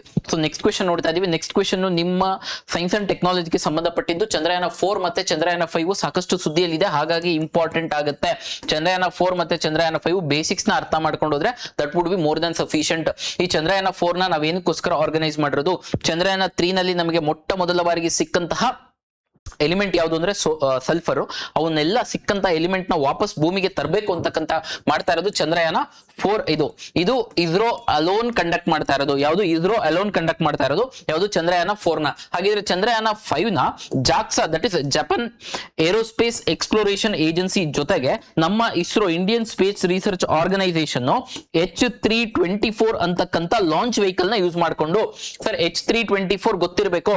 ಯಾವುದು? H324 ಜಪಾನಿನ ಲಾಂಚ್ ವೆಹಿಕಲ್. ಲಾಂಚ್ ವೆಹಿಕಲ್ ಅಂದ್ರೆ ಏನು ಕೇಳ್ತಾನೆ? ಎಲ್ಲಿ ಕೇಳ್ಬೇಕು? ಚಂದ್ರಯಾನ 4, ಚಂದ್ರಯಾನ 5. ಚಂದ್ರಯಾನ 4 ಏನ್ ಮಾಡುತ್ತೆ? ಚಂದ್ರಯಾನ 3 ನಲ್ಲಿ ಸಿಕ್ಕಿರುವಂತಹ ಎಲಿಮೆಂಟ್ಸ್ ನ ವಾಪಸ್ ಭೂಮಿಗೆ ತಗೊಂಡ್ಬರುತ್ತೆ. ಚಂದ್ರಯಾನ 5 ಏನ್ ಮಾಡುತ್ತೆ ಅಂತ ಹೇಳಿದ್ರೆ ಏನ್ ಮಾಡುತ್ತೆ ಅನ್ನೋದಕ್ಕಿಂತ ಬಿಫೋರ್ ಯಾವ್ದ್ರ ಪ್ರೋಗ್ರಾಮ್ ಅಂತ ಹೇಳಿದ್ರೆ ಜಾಕ್ಸಾ ಮತ್ತೆ ಇಸ್ರೋದು ಪ್ರೋಗ್ರಾಮ್. ಇದೇನ್ ಮಾಡುತ್ತೆ ಅಂದ್ರೆ ಪೋಲಾರ್ ಅಲ್ಲಿ ಐಸು ಅಥವಾ ವಾಟರ್ ಇದೆಯಾ ಇಲ್ವಾ ಅಂತ ಎಕ್ಸ್ಪ್ಲೋರ್ ಮಾಡ್ಲಿಕ್ಕೆ ಕಳಿಸ್ತಾ ಇದೀವಿ ಈ ಸತಿ. ಯಾವ್ದನ್ನ? ಚಂದ್ರಯಾನ 5ಗೆ. ಕ್ಲಿಯರ್ ಅಲ್ಲ? ಚಂದ್ರಯಾನ 5 ಅಲ್ಲಿ ನೀರಿದೆಯಾ, ನೀರಿನ ಅಂಶ ಅಥವಾ ವಾಟರ್ ಐಸು ಇದೇನಾದ್ರೂ ಇದೆಯಾ ಇಲ್ವಾ ಅಂತ ಚೆಕ್ ಮಾಡೋದಕ್ಕೆ ಐಸ್ ಎಕ್ಸ್ಪ್ಲೋರೇಷನ್ ಮಾಡ್ಲಿಕ್ಕೋಸ್ಕರ ಕಳಿಸ್ತಾ ಇರೋದು ಚಂದ್ರಯಾನ 5. ಯಾವ ಆರ್ಗನೈಸೇಷನ್? ಜಾಕ್ಸಾ ಮತ್ತೆ ಇಸ್ರೋ. ನಿಮ್ಮ ಕಾನ್ಸ್ಟೇಬಲ್ ಗೆ ಜಾಕ್ಸಾ ಫುಲ್ ಫಾರ್ಮ್ ಗೊತ್ತಿರಬೇಕು. Japan aerospace exploration agency, Indian space research organisation. ಇಸ್ರೋದ ಚೇರ್ಮನ್ ಯಾರು ಅಂತ ಹೇಳಿ ನನಗೆ ಕಮೆಂಟ್ ಹಾಕಿ, ಆಯ್ತಾ? ಇಷ್ಟ ಆಯ್ತು. ಅದ್ರ ಜೊತೆಗೆ ಲಾಂಚ್ ವೆಹಿಕಲ್ ಯಾವುದು? H324. ಯಾವುದಕ್ಕೆ? ಚಂದ್ರಯಾನ 5ಗೆ. ಈ ಚಂದ್ರಯಾನ 5 ಅಲ್ಲಿ ನಾವು MM1 ಅಂದ್ರೆ MM1 ಅಂದ್ರೆ MM1 ಏನಿದು ಸರ್? MM1 ಅಂತ ಹೇಳಿದ್ರೆ ಮಾನ್ಸ್ ಮೌಂಟನ್, ಅಂದ್ರೆ ಇಲ್ಲಿಗೆ ಲ್ಯಾಂಡ್ ಮಾಡ್ಬೇಕಂತ ಇದೆ. ಇತ್ತೀಚೆಗೆ ಸುದ್ದಿಯಲ್ಲಿ ಕಂಡು ಬಂತ MM1 ಮಾನ್ಸ್ ಮೌಂಟನ್ ಇದು ಯಾವುದಕ್ಕೆ ಸಂಬಂಧಪಟ್ಟಿದೆ ಅಂದ್ರೆ ಚಂದ್ರಯಾನ 5 ಲ್ಯಾಂಡ್ ಆಗೋದಕ್ಕೋಸ್ಕರ ಸಂಬಂಧಪಟ್ಟಿದೆ ಅಂತ ಗೊತ್ತಿದ್ರೆ ಸಾಕು. ಇದನ್ನ ನಾವು ಲುಪೆಕ್ಸ್ ಅಂತಾನು ಕರಿತೀವಿ. ಯಾವ ಪ್ರೋಗ್ರಾಮು? ಲುಪೆಕ್ಸ್. ಹಾಗಿದ್ರೆ ಫುಲ್ ಫಾರ್ಮ್ ಏನು ಸರ್ ಲುಪೆಕ್ಸ್ ಅಂತ ಹೇಳಿದ್ರೆ? Lunar polar exploration. Lunar polar exploration ನ ಲುಪೆಕ್ಸ್ ಅಂತ ಹೇಳಿ ಕರಿತೀವಿ. ಸೊ ಹಾಗಿದ್ರೆ ಲುಪೆಕ್ಸ್ ಫುಲ್ ಫಾರ್ಮ್ ಗೊತ್ತಾಯ್ತು, ಚಂದ್ರಯಾನ 5 ಗೊತ್ತಾಯ್ತು, ಚಂದ್ರಯಾನ 4 ಗೊತ್ತಾಯ್ತು, ಚಂದ್ರಯಾನ 5 ಲಾಂಚ್ ವೆಹಿಕಲ್ ಗೊತ್ತಾಯ್ತು. ಸೊ ಇಷ್ಟಿತ್ತು ಅಂತ ಹೇಳಿದ್ರೆ ಕ್ವೆಶನ್ ಗೆ ಆನ್ಸರ್ ಮಾಡ್ಲಿಕ್ಕೆ ಟ್ರೈ ಮಾಡೋಣ. Consider the following statements. ನಮಗೆ ಇಂಗ್ಲಿಷ್ ಅಲ್ಲಿ ಬೇಡ, ಕನ್ನಡದಲ್ಲಿ ನೋಡೋಣ. ಚಂದ್ರಯಾನ 4 ಭಾರತದ ಚಂದ್ರನ ಮಾದರಿಗಳನ್ನು ಹಿಂದಿರುಗಿಸುವ ಮಿಷನ್ ಆಗಿ ಆಯೋಜಿಸಲಾಗಿದೆ. ಹೌದು, ವಾಪಸ್ ಅಲ್ಲಿ ಸಿಕ್ಕಿರುವಂತಹ ಮಿನರಲ್ಸ್ ಅಥವಾ XYZ ಐಟಮ್ಸ್ ನ ವಾಪಸ್ ತರ್ಲಿಕ್ಕೋಸ್ಕರ. ಯಾವುದು? ಚಂದ್ರಯಾನ 4. ಹಾಗಾಗಿ ಚಂದ್ರಯಾನ 4 ಒಂದೇದು ಕರೆಕ್ಟ್ ಆಗಿರುತ್ತೆ. ಗೊತ್ತಿರಬೇಕು ಚಂದ್ರಯಾನ 4 ಅಂದ್ರೆ ಏನು ಅಂತ. ಅದು ಇಸ್ರೋ ಅಲೋನ್ ಮಾಡ್ತಾ ಇರೋದು. ಚಂದ್ರಯಾನ 5 ಅಥವಾ LUPEX, lunar polar exploration, ISRO ಮತ್ತು ಜಾಕ್ಸಾದ ಜಂಟಿ ಕಾರ್ಯಾಚರಣೆ ಆಗಿದೆ. ಅಂದ್ರೆ joint venture of ISRO and JAXA. JAXA full form ಗೊತ್ತಾಗಿದೆ. ಚಂದ್ರಯಾನ 4 ಸಂಭಾವ್ಯ ಲ್ಯಾಂಡಿಂಗ್ ಸ್ಥಳವನ್ನು ಚಂದ್ರನ ದಕ್ಷಿಣ ಧ್ರುವದ, ಗೊತ್ತಿರಬೇಕು ಎಲ್ಲಿಗೆ ಲ್ಯಾಂಡ್ ಮಾಡ್ತಿರೋದು ನಾವು? ದಕ್ಷಿಣ ಧ್ರುವ. ಇದು ಎಕ್ಸ್ಪ್ಲೋರೇ ಮಾಡಕ್ಕಾಗಿಲ್ಲ. ಸೊ ಹಾಗಾಗಿ ಸಮೀಪವಿರುವ ಮಾನ್ಸ್ ಮೌಂಟನ್ ಅಂತ ಹೇಳಿದ್ರೆ ದಕ್ಷಿಣ ಧ್ರುವದಲ್ಲಿರುವ ಲ್ಯಾಂಡಿಂಗ್ ಮಾಡ್ಲಿಕ್ಕೆ ಚಂದ್ರಯಾನ 5 ನ ಬಳಸುತ್ತಿರುವ ಒಂದು ಸ್ಥಳ ಅಂತ ಗೊತ್ತಿರಬೇಕು. ಪ್ರದೇಶದಲ್ಲಿ ಗುರುತಿಸಲಾಗಿದೆ. ಸೊ ಹಾಗಾಗಿ ಥರ್ಡ್ ಸ್ಟೇಟ್ಮೆಂಟ್ ಕೂಡ ಏನಾಗುತ್ತೆ? ಕರೆಕ್ಟ್ ಆಗುತ್ತೆ. 4ನೇದು, ಚಂದ್ರಯಾನ 5 ಲುಪೆಕ್ಸ್ ಅನ್ನು ಇಸ್ರೋದ ಲಾಂಚ್ ವೆಹಿಕಲ್ 3 ಉಡಾವಣಾ ವಾಹನದ ಮೂಲಕ ಉಡಾವಣೆ ಮಾಡಲಾಗುತ್ತದೆ. ಸೊ 4ನೇ ಹೇಳಿಕೆ ಏನು? ತಪ್ಪು. ಯಾವ್ದಿದು? H324. ಸೊ ಯಾವುದರ ಲಾಂಚ್ ವೆಹಿಕಲ್, ಇದು ಜಪಾನಿನ ಲಾಂಚ್ ವೆಹಿಕಲ್. ಹಾಗಾಗಿ 4ನೇ ಹೇಳಿಕೆ ತೆಗ್ದೆ ಅಂತ ಹೇಳಿದ್ರೆ ನನ್ಗೆ ಉಳ್ಕೊಳ್ಳೋದು 1, 2, 3 ಮಾತ್ರ ಸರಿ ಹೋಗುತ್ತೆ. I hope it's clear. Any doubts? No doubts. 75ನೇ ಪ್ರಶ್ನೆ, Indian navy to commission Anjadip ಅಂತ ಹೇಳಿ ಒಂದು anti submarine warfare shallow water craft ನ Bharat defence Indian navy ready ಮಾಡಿದೆ. ಅಂದ್ರೆ ಈಗ ನೇವಿಯಲ್ಲಿ ಎಲ್ಲ ಶಿಪ್ಸ್ ಎಲ್ಲ ಗೊತ್ತು ಅಂತ ಅನ್ಕೊಂಡಿನೇ, ಆ ಶಿಪ್ಸ್ ಅಲ್ಲಿ ಶಾಲೋ ವಾಟರ್ ಅಂದ್ರೆ ಕೋಸ್ಟಲ್ ಲೈನ್ ಅಲ್ಲಿ ಇರುವಂತಹ ವಾಟರ್ ಅಲ್ಲಿ ಈ ಒಂದು ಸಣ್ಣ ಸಣ್ಣ ಬೋಟ್ಗಳು ಏನಾದರೂ ಡಿಫೆನ್ಸ್ ನ ಮಾಡ್ತಾ ಇರ್ತವೆ, ಅಂದ್ರೆ ನೇವಿಗೆ ಸಂಬಂಧಪಟ್ಟಂತೆ ಡಿಫೆನ್ಸ್ ಇರುತ್ತೆ. ಸೊ ಹಾಗಾಗಿ ಅದ್ರ ಬೇಸಿಸ್ ಮೇಲೆ ರಚನೆಗೊಂಡಂತಹ ಕ್ವೆಶನ್ ನ್ಯೂಸ್ ಅಲ್ಲಿ ಇರೋದ್ರಿಂದ ಸ್ವಲ್ಪ ಜಸ್ಟ್ ಈ ಕ್ವೆಶನ್ ಮೂಲಕ ಆನ್ಸರ್ ಮಾಡಕ್ ಗೊತ್ತಾದ್ರೆ ನನಗೆ ಸಾಕು. INS ಅಂಜದೀಪ್ ಕುರಿತಾದ ಈ ಕೆಳಗಿನ ಹೇಳಿಕೆಗಳನ್ನು ಪರಿಗಣಿಸಿ. ಇದು ಭಾರತೀಯ ನೌಕಾಪಡೆಯ ಜಲಾಂತರ್ಗಾಮಿ ನಿರೋಧಕ shallow water craft. Shallow water craft ಅಂತ ಹೇಳಿದ್ರೆ ಹತ್ರದಲ್ಲಿ, ಕೋಸ್ಟಲ್ ಹತ್ರದಲ್ಲಿ ಇರುವಂತಹ ವಾಟರ್ ಸ್ಟೇಟ್ಮೆಂಟ್ ಮೇಲೆ ಆಗ್ತು ಕ್ವೆಶನ್. ಕೋಸ್ಟಲ್ ನಿಯರ್ ಇರುವಂತಹ ವಾಟರ್ ಅಲ್ಲಿ ಡಿಫೆನ್ಸ್ ಸಿಸ್ಟಮ್ ಯಾವ್ದಿದು? Anti submarine warfare shallow water craft. 1ನೇ ಹೇಳಿಕೆ ಸರಿ ಹೋಗುತ್ತೆ. ಇದನ್ನು garden research ship builders and engineers ನಿರ್ಮಿಸಿದೆ. ಗೊತ್ತಿರಬೇಕು, garden research and ship builders company ready ಮಾಡಿದೆ INS ಅಂಜದೀಪ್ ನ. ಗೊತ್ತಿರೋ ಮಸ್ಗಾನ್ ಡಾಕ್ ಎಲ್ಲ ಅಲ್ಲ. ಸೊ 2ನೇದು ಕೂಡ ಸರಿ ಹೋಗುತ್ತೆ. ಎತ್ತರದ ಪ್ರದೇಶಗಳಿಂದ ವಿಮಾನ ನಿರೋಧಕ ಯುದ್ಧವು ಆಂಟಿ ಏರ್ಕ್ರಾಫ್ಟ್ ವಾರ್ಫೇರ್ ಇದರ ಪ್ರಾಥಮಿಕ ಕಾರ್ಯವಾಗಿದೆ. ಇಲ್ಲಿ ನೋಡಿ, ಶಾಲೋ ವಾಟರ್ ಅಂದ್ರೆ ಕೋಸ್ಟ್ ಲೈನ್ ಇದೆ, ಬಟ್ ಇಲ್ಲಿ ಎತ್ತರ ಪ್ರಾಥಮಿಕ ಯಾವುದು? ವಿಮಾನ ನಿರೋಧಕ ಯುದ್ಧ ಎಲ್ಲಿ? ಎತ್ತರದ ಪ್ರದೇಶಗಳು. ಎತ್ತರದ ಪ್ರದೇಶ ಅಲ್ಲ, ಶಾಲೋ ವಾಟರ್ ಅಲ್ಲಿ. ಸೊ ಹಾಗಾಗಿ 3ನೇ ಹೇಳಿಕೆ ಏನಾಗುತ್ತೆ? ತಪ್ಪಾಗುತ್ತೆ. 3ನೇ ತೆಗೆದ್ವಿ ಅಂತ ಹೇಳಿದ್ರೆ 4ನೇದು ಇಲ್ಲೇ ಇಲ್ಲಪ್ಪ.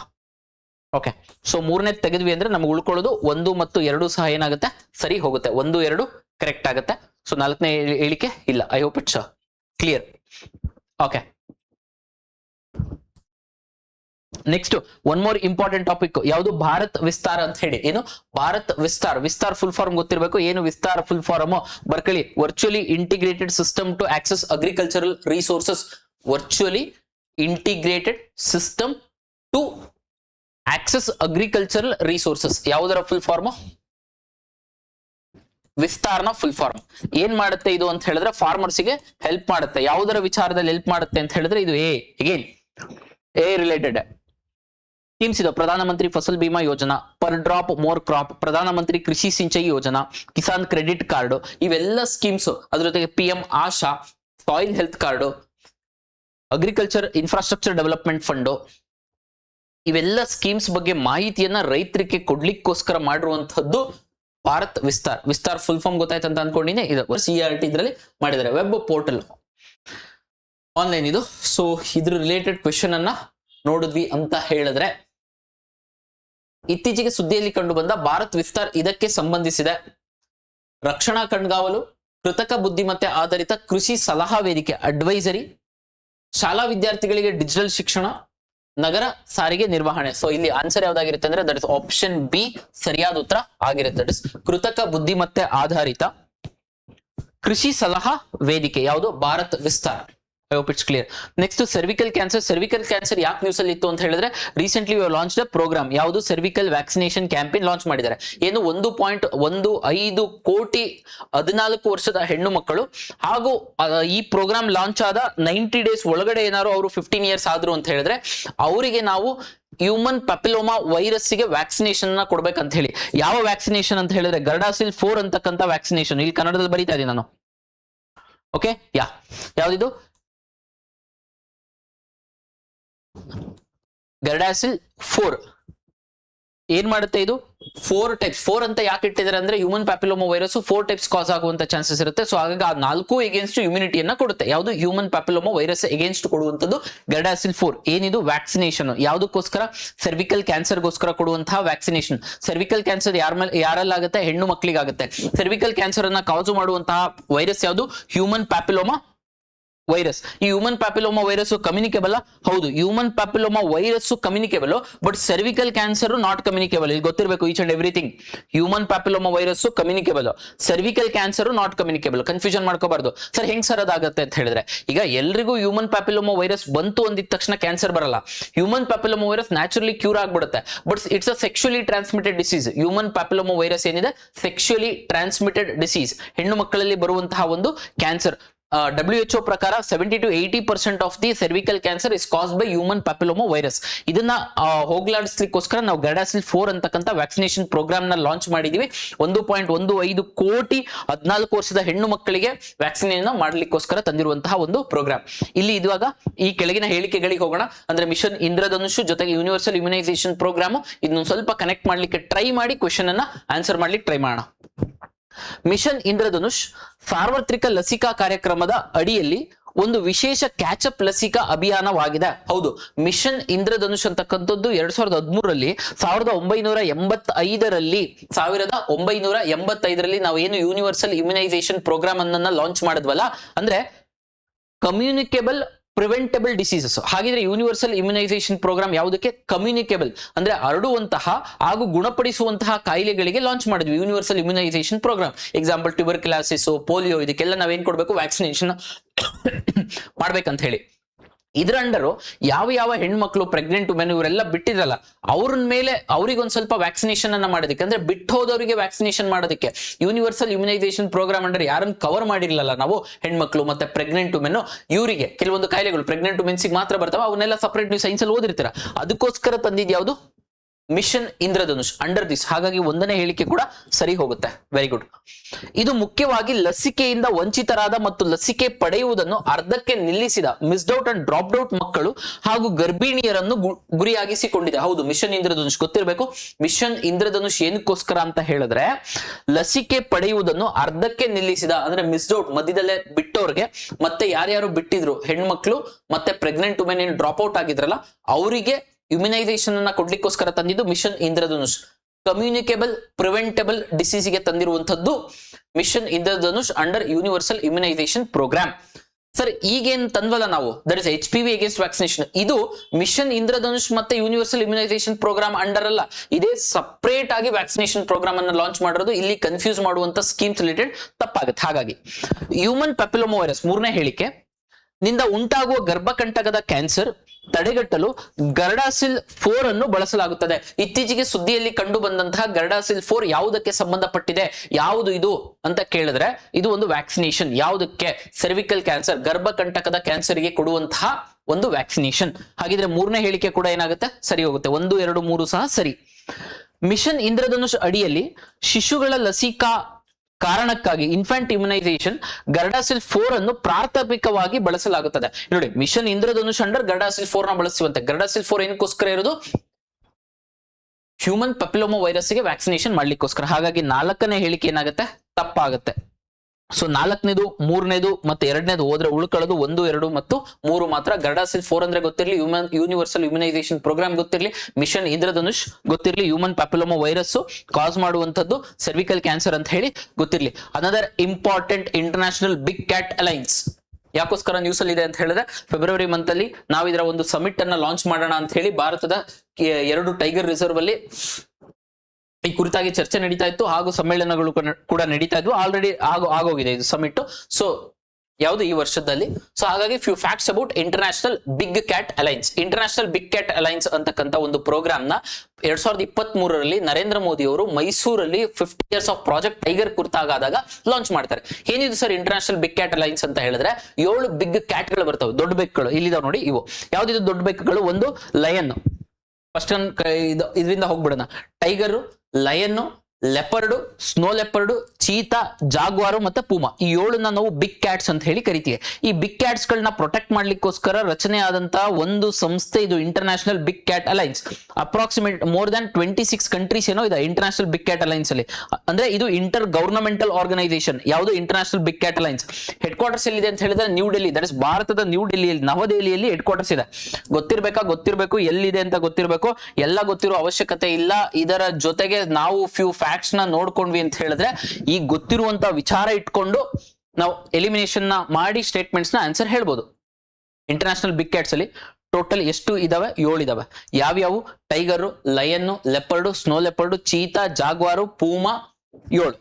ಭಾರತದಲ್ಲಿ ಜಾಗ್ವಾರ್ ಮತ್ತೆ ಪೂಮಾ ಇಲ್ಲ. Cheetah, snow leopard, leopard, lion, tiger ಇದಾವೆ. ಚೀತಾ ನ್ಯಾಚುರಲಿ ಇರ್ಲಿಲ್ಲ, ಇತ್ತು ಮತ್ತೆ ಹೋಗ್ಬಿಟ್ಟು ಎಕ್ಸ್ಟೆಂಟ್ ಆಗ್ಬಿಟ್ಟಿತ್ತು. ಇವಾಗ ನಾವು ಪ್ರಾಜೆಕ್ಟ್ ಚೀತಾ ಅಂಡರ್ ತಗೊಂಡ್ಬಂದಿದೀವಿ. ಕ್ಲಿಯರ್ ಅಲ್ಲ? ಹಾಗಿದ್ರೆ ಭಾರತದಲ್ಲಿ ಎಷ್ಟು ಬಿಗ್ ಕ್ಯಾಟ್ ಇದಾವೆ ಅಂದ್ರೆ 5 ಬಿಗ್ ಕ್ಯಾಟ್ ಇದಾವೆ. 2 ಜಾಗ್ವಾರ್ ಮತ್ತೆ ಪೂಮಾ ಇಲ್ಲ. ಕೇಂದ್ರ ಕಚೇರಿ ಇರೋದು ನವದೆಹಲಿಯಲ್ಲಿ. ಬಿಗ್ ಕ್ಯಾಟ್ ಅಲೈನ್ಸ್ ಅಲ್ಲಿ 26 ಕಂಟ್ರಿಗಿಂತ ಮೇಲಿದಾವೆ. ಯಾರು ಲಾಂಚ್ ಮಾಡಿದ್ದು? ಭಾರತ ಲಾಂಚ್ ಮಾಡಿದ್ದು. ಎಲ್ಲಿ? ಕನ್ನಡದಲ್ಲಿ ಇದರ ಹೆಸರುಗಳು ಹಾಕಿದೀವಿ ನೋಡಿ. ಹುಲಿ, ಸಿಂಹ, ಚಿರತೆ, ಹಿಮಚಿರತೆ, ಚೀತಾ, ಜಾಗ್ವಾರ್ ಮತ್ತೆ ಪೂಮಾ. ಇಮೇಜ್ ಎಲ್ಲ ತುಂಬಾ ಚೆನ್ನಾಗಿ ಹಾಕಿದೆ ಅಂತ ಅನಿಸ್ತಿದೆ. ಸೊ ನಿಮ್ಗೊಂದ್ ಸ್ವಲ್ಪ ತಲೆಯಲ್ಲಿ ಉಳ್ಕೋಬೇಕು. ಎಫರ್ಟ್ಸ್ ಗೆ ನೀವು ಕಮೆಂಟ್ ಮಾಡಿದ್ರೆ ನಮ್ಗೊಂದ್ ಸ್ವಲ್ಪ ಮೋಟಿವೇಶನ್ ಆಗುತ್ತೆ. ಸೊ ಕ್ವೆಶನ್ ನೋಡ್ತಾ ಇದೀನಿ. ಈ ಕ್ವೆಶನ್ ಗೆ ಆನ್ಸರ್ ಕೂಡ ಮಾಡ್ಲಿಕ್ಕೆ ಟ್ರೈ ಮಾಡೋಣ. That is international big cat alliance ಕುರಿತಾದ ಕೆಳಗಿನ ಹೇಳಿಕೆಗಳನ್ನು ಪರಿಗಣಿಸಿ. ಪ್ರಾಜೆಕ್ಟ್ ಟೈಗರ್ ನ 50ನೇ ವಾರ್ಷಿಕೋತ್ಸವದ ಸಂದರ್ಭದಲ್ಲಿ 2023ರಲ್ಲಿ ಇದನ್ನು ಭಾರತವು ಪ್ರಾರಂಭಿಸಿತು. ಹೌದು, ಭಾರತ ಅದರಲ್ಲೂ ಎಲ್ಲಿ? ಮೈಸೂರಲ್ಲಿ ಅನೌನ್ಸ್ ಮಾಡಿದ್ದು. ಇದು ಹುಲಿ, ಸಿಂಹ, ಚಿರತೆ, ಹಿಮಚಿರತೆ, ಚೀತಾ, ಜಾಗ್ವಾರ್ ಮತ್ತು ಪೂಮಾ ಸೇರಿದಂತೆ 7 ದೊಡ್ಡ ಬೆಕ್ಕುಗಳನ್ನು ಒಳಗೊಂಡಿದೆ. ಅಂದ್ರೆ ಇದನ್ನ ಸಂರಕ್ಷಣೆ ಮಾಡಬೇಕು ಅಂತಕ್ಕಂಥದ್ದು 7 ಬೆಕ್ಕುಗಳನ್ನ. ಹಾಗಾಗಿ 1 ಮತ್ತು 2 ಏನಾಗುತ್ತೆ? ಸರಿ ಹೋಗುತ್ತೆ. 7 ಬೆಕ್ಕು ಗೊತ್ತಿರಬೇಕು. ಇಲ್ಲಿ ನಂಬರ್ ಚೇಂಜ್ ಮಾಡ್ತಾನೆ, 7, 5, 3, 4 ಅಂತ. ಇದರ ಪ್ರಧಾನ ಕಚೇರಿ ಭಾರತದಲ್ಲಿ, ದಟ್ ಇಸ್ ನವದೆಹಲಿ ಇದೆ, ಡೆಲ್ಲಿಯಲ್ಲಿ ಇದೆ. ಹೌದು, ಅದು ಸಹ ಏನಾಗುತ್ತೆ? ಕರೆಕ್ಟ್ ಆಗುತ್ತೆ. 3. ಭಾರತವು IBCA ಅಡಿಯಲ್ಲಿ, ಇಂಟರ್ನ್ಯಾಷನಲ್ ಬಿಗ್ ಕ್ಯಾಟ್ ಅಲೈನ್ಸ್ ಅಡಿಯಲ್ಲಿ ಒಳಗೊಂಡಿರುವ ಎಲ್ಲಾ 7 ದೊಡ್ಡ ಬೆಕ್ಕುಗಳನ್ನು ಸ್ವಾಭಾವಿಕವಾಗಿ ಹೊಂದಿದೆ. ನ್ಯಾಚುರಲಿ ಆಲ್ 7 ಬಿಗ್ ಕ್ಯಾಟ್ಸ್ ಭಾರತದಲ್ಲಿ ಇದೆ ಅಂತೆ. ಪೂಮಾ ಮತ್ತೆ ಜಾಗ್ವಾರ್ ಭಾರತದಲ್ಲಿ ಕಂಡು ಬರುವುದಿಲ್ಲ. ಹಾಗಾಗಿ 4ನೇ ಹೇಳಿಕೆ ತಪ್ಪಾಗುತ್ತೆ. 4, 3, 2 ಹೋಯ್ತು ಅಂದ್ರೆ ಉಳ್ಕೊಳ್ಳೋದು 1, 2 ಮತ್ತು ನೆಕ್ಸ್ಟ್ ಟಾಪಿಕ್ ಬಂದ್ಬಿಟ್ಟು ಅಸ್ತ್ರಂ. ಅಸ್ತ್ರಂ ಯಾಕೆ ನ್ಯೂಸ್ ಅಲ್ಲಿ ಇತ್ತು ಅಂತ ಹೇಳಿದ್ರೆ, ಡಿಕ್ ಸ್ಕಾಫ್ ಅಂತಕ್ಕಂಥ ನೆದರ್ಲ್ಯಾಂಡ್ ಪ್ರೈಮ್ ಮಿನಿಸ್ಟರ್ ಬ್ಯಾಂಗ್ಳೂರಿಗೆ ವಿಸಿಟ್ ಮಾಡಿದ್ರು. ಬ್ಯಾಂಗ್ಳೂರ್ ಸಿಟಿ ಪೊಲೀಸು ಅಸ್ತ್ರಂ ಅಂತಕ್ಕಂಥ ಒಂದು AI based traffic management systems ನ ಯೂಸ್ ಮಾಡ್ತಾರೆ. ಸೊ ಹಾಗಾಗಿ ನ್ಯೂಸ್ ಅಲ್ಲಿ ಇತ್ತು. ಇದನ್ನ ಡೆವಲಪ್ ಮಾಡಿದಂತದ್ದು ಅರ್ಕಡಿಸ್ ಅಂತಕ್ಕಂಥ ಒಂದು ನೆದರ್ಲ್ಯಾಂಡ್ ನ company, that is Dutch company. So ಈ ಅರ್ಕಡಿಸ್ ಆಗಿದ್ರೆ ಅಸ್ತ್ರಂ ಅಂದ್ರೆ ಏನು? ಅಸ್ತ್ರಂ ಫುಲ್ ಫಾರ್ಮ್ ಗೊತ್ತಿರಬೇಕು. ಯಾವುದು? Actionable intelligence for sustainable traffic management. Actionable intelligence for sustainable traffic management ಯಾವುದರ ಫುಲ್ ಫಾರ್ಮ್? ಅಸ್ತ್ರಂ ನ ಫುಲ್ ಫಾರ್ಮ್. ಆಯ್ತಾ? ಅಸ್ತ್ರಂ ಫುಲ್ ಫಾರ್ಮ್ ಗೊತ್ತಾಯ್ತು. ಏನಕ್ಕೋಸ್ಕರ ಬಳಕೆ ಮಾಡೋದು? AI ಬೇಸ್ಡ್ ಟ್ರಾಫಿಕ್ ರೆಗ್ಯುಲೇಷನ್ ಮಾಡ್ಲಿಕ್ಕೋಸ್ಕರ ಬ್ಯಾಂಗ್ಳೂರ್ ಸಿಟಿ ಪೊಲೀಸ್ ಯೂಸ್ ಮಾಡ್ತಾರೆ. ಟ್ರಾಫಿಕ್ ಪೊಲೀಸ್ ಏನ್ ಮಾಡ್ತಾರೆ? CCTV ಅವೆಲ್ಲ ಫುಟೇಜ್ ನ ಇದ್ ಮಾಡಿ 15 ನಿಮಿಷಕ್ಕೊಂದ್ಸತಿ ಅಲರ್ಟ್ ಕೊಡುತ್ತೆ. ಈ ರೋಡ್ ಅಲ್ಲಿ ಜಾಸ್ತಿ ಟ್ರಾಫಿಕ್ ಜಾಮ್ ಆಗಿದೆ, ಈ ರಿಲೇಟೆಡ್. ಸೊ ಹಾಗಾಗಿ 79ನೇ ಪ್ರಶ್ನೆ, ದಟ್ ಇಸ್ ಕನ್ನಡ ಮೀಡಿಯಂ ಅಲ್ಲಿ ಕ್ವೆಶನ್ ಇದೆ. ಕ್ವೆಶನ್ ಗೆ ಆನ್ಸರ್ ಮಾಡೋಣ. ಓಕೆ, ಈಗ ಇತ್ತೀಚೆಗೆ ಸುದ್ದಿಯಲ್ಲಿ ಕಂಡು ಬಂದ ಅಸ್ತ್ರಂ ಕೆಳಗಿನ ಯಾವುದಕ್ಕೆ ಸಂಬಂಧಿಸಿದೆ? ಬೆಂಗಳೂರು ಸಂಚಾರ ಪೊಲೀಸರ, ಸೊ ಇಲ್ಲಿ ಓಕೆ, AI ಆಧಾರಿತ ಸಂಚಾರ ನಿರ್ವಹಣಾ ವ್ಯವಸ್ಥೆ, AI based traffic management system of Bangalore traffic police. ಹೌದು, ಹಾಗಾಗಿ ಇದೇ ಸಹ ಏನಾಗುತ್ತೆ? ಕರೆಕ್ಟ್ ಆಗುತ್ತೆ.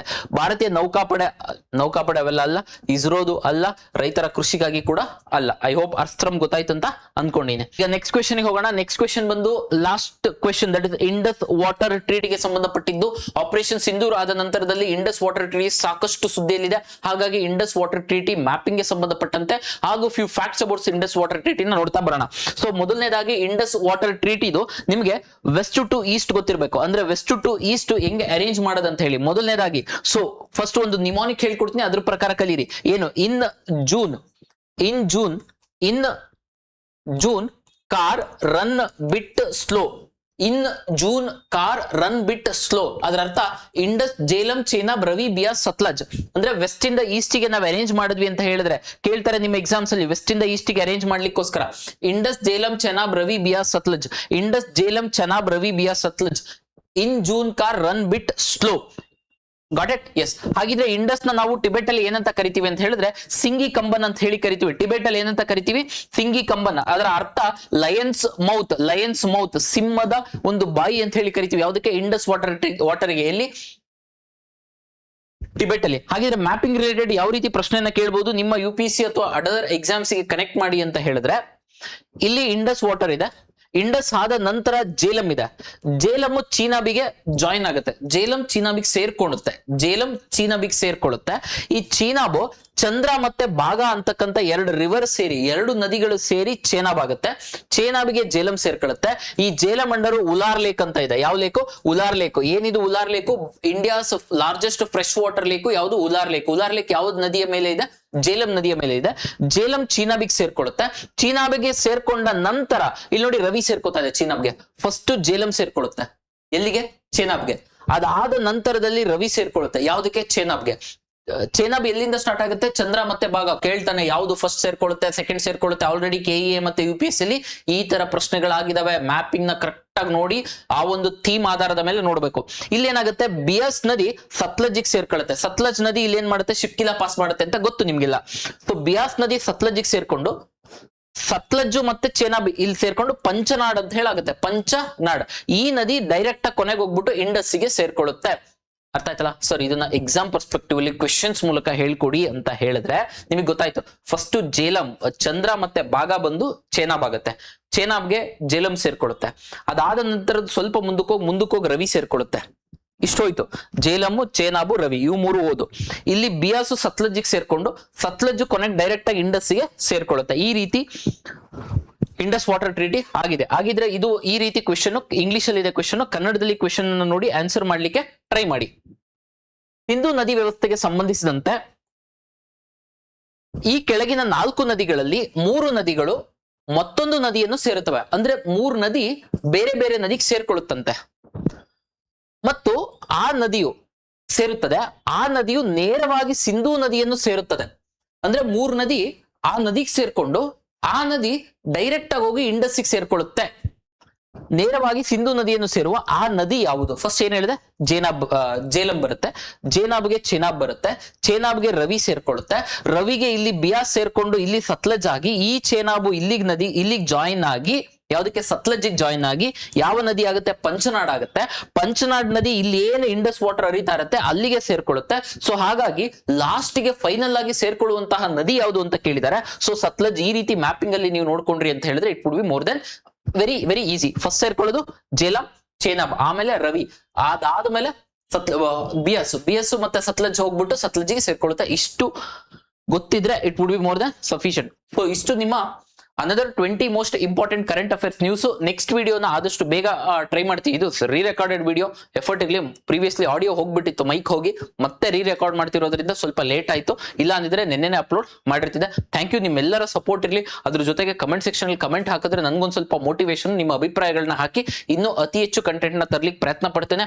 ಅಶ್ವಮೇಧ IAS ಅಂತ ಆಂಡ್ರಾಯ್ಡ್ ಅಪ್ಲಿಕೇಶನ್ ಡೌನ್ಲೋಡ್ ಮಾಡಿ ಈ PDFs ಯಾರ್ಯಾರಿಗೆ ಬೇಕು.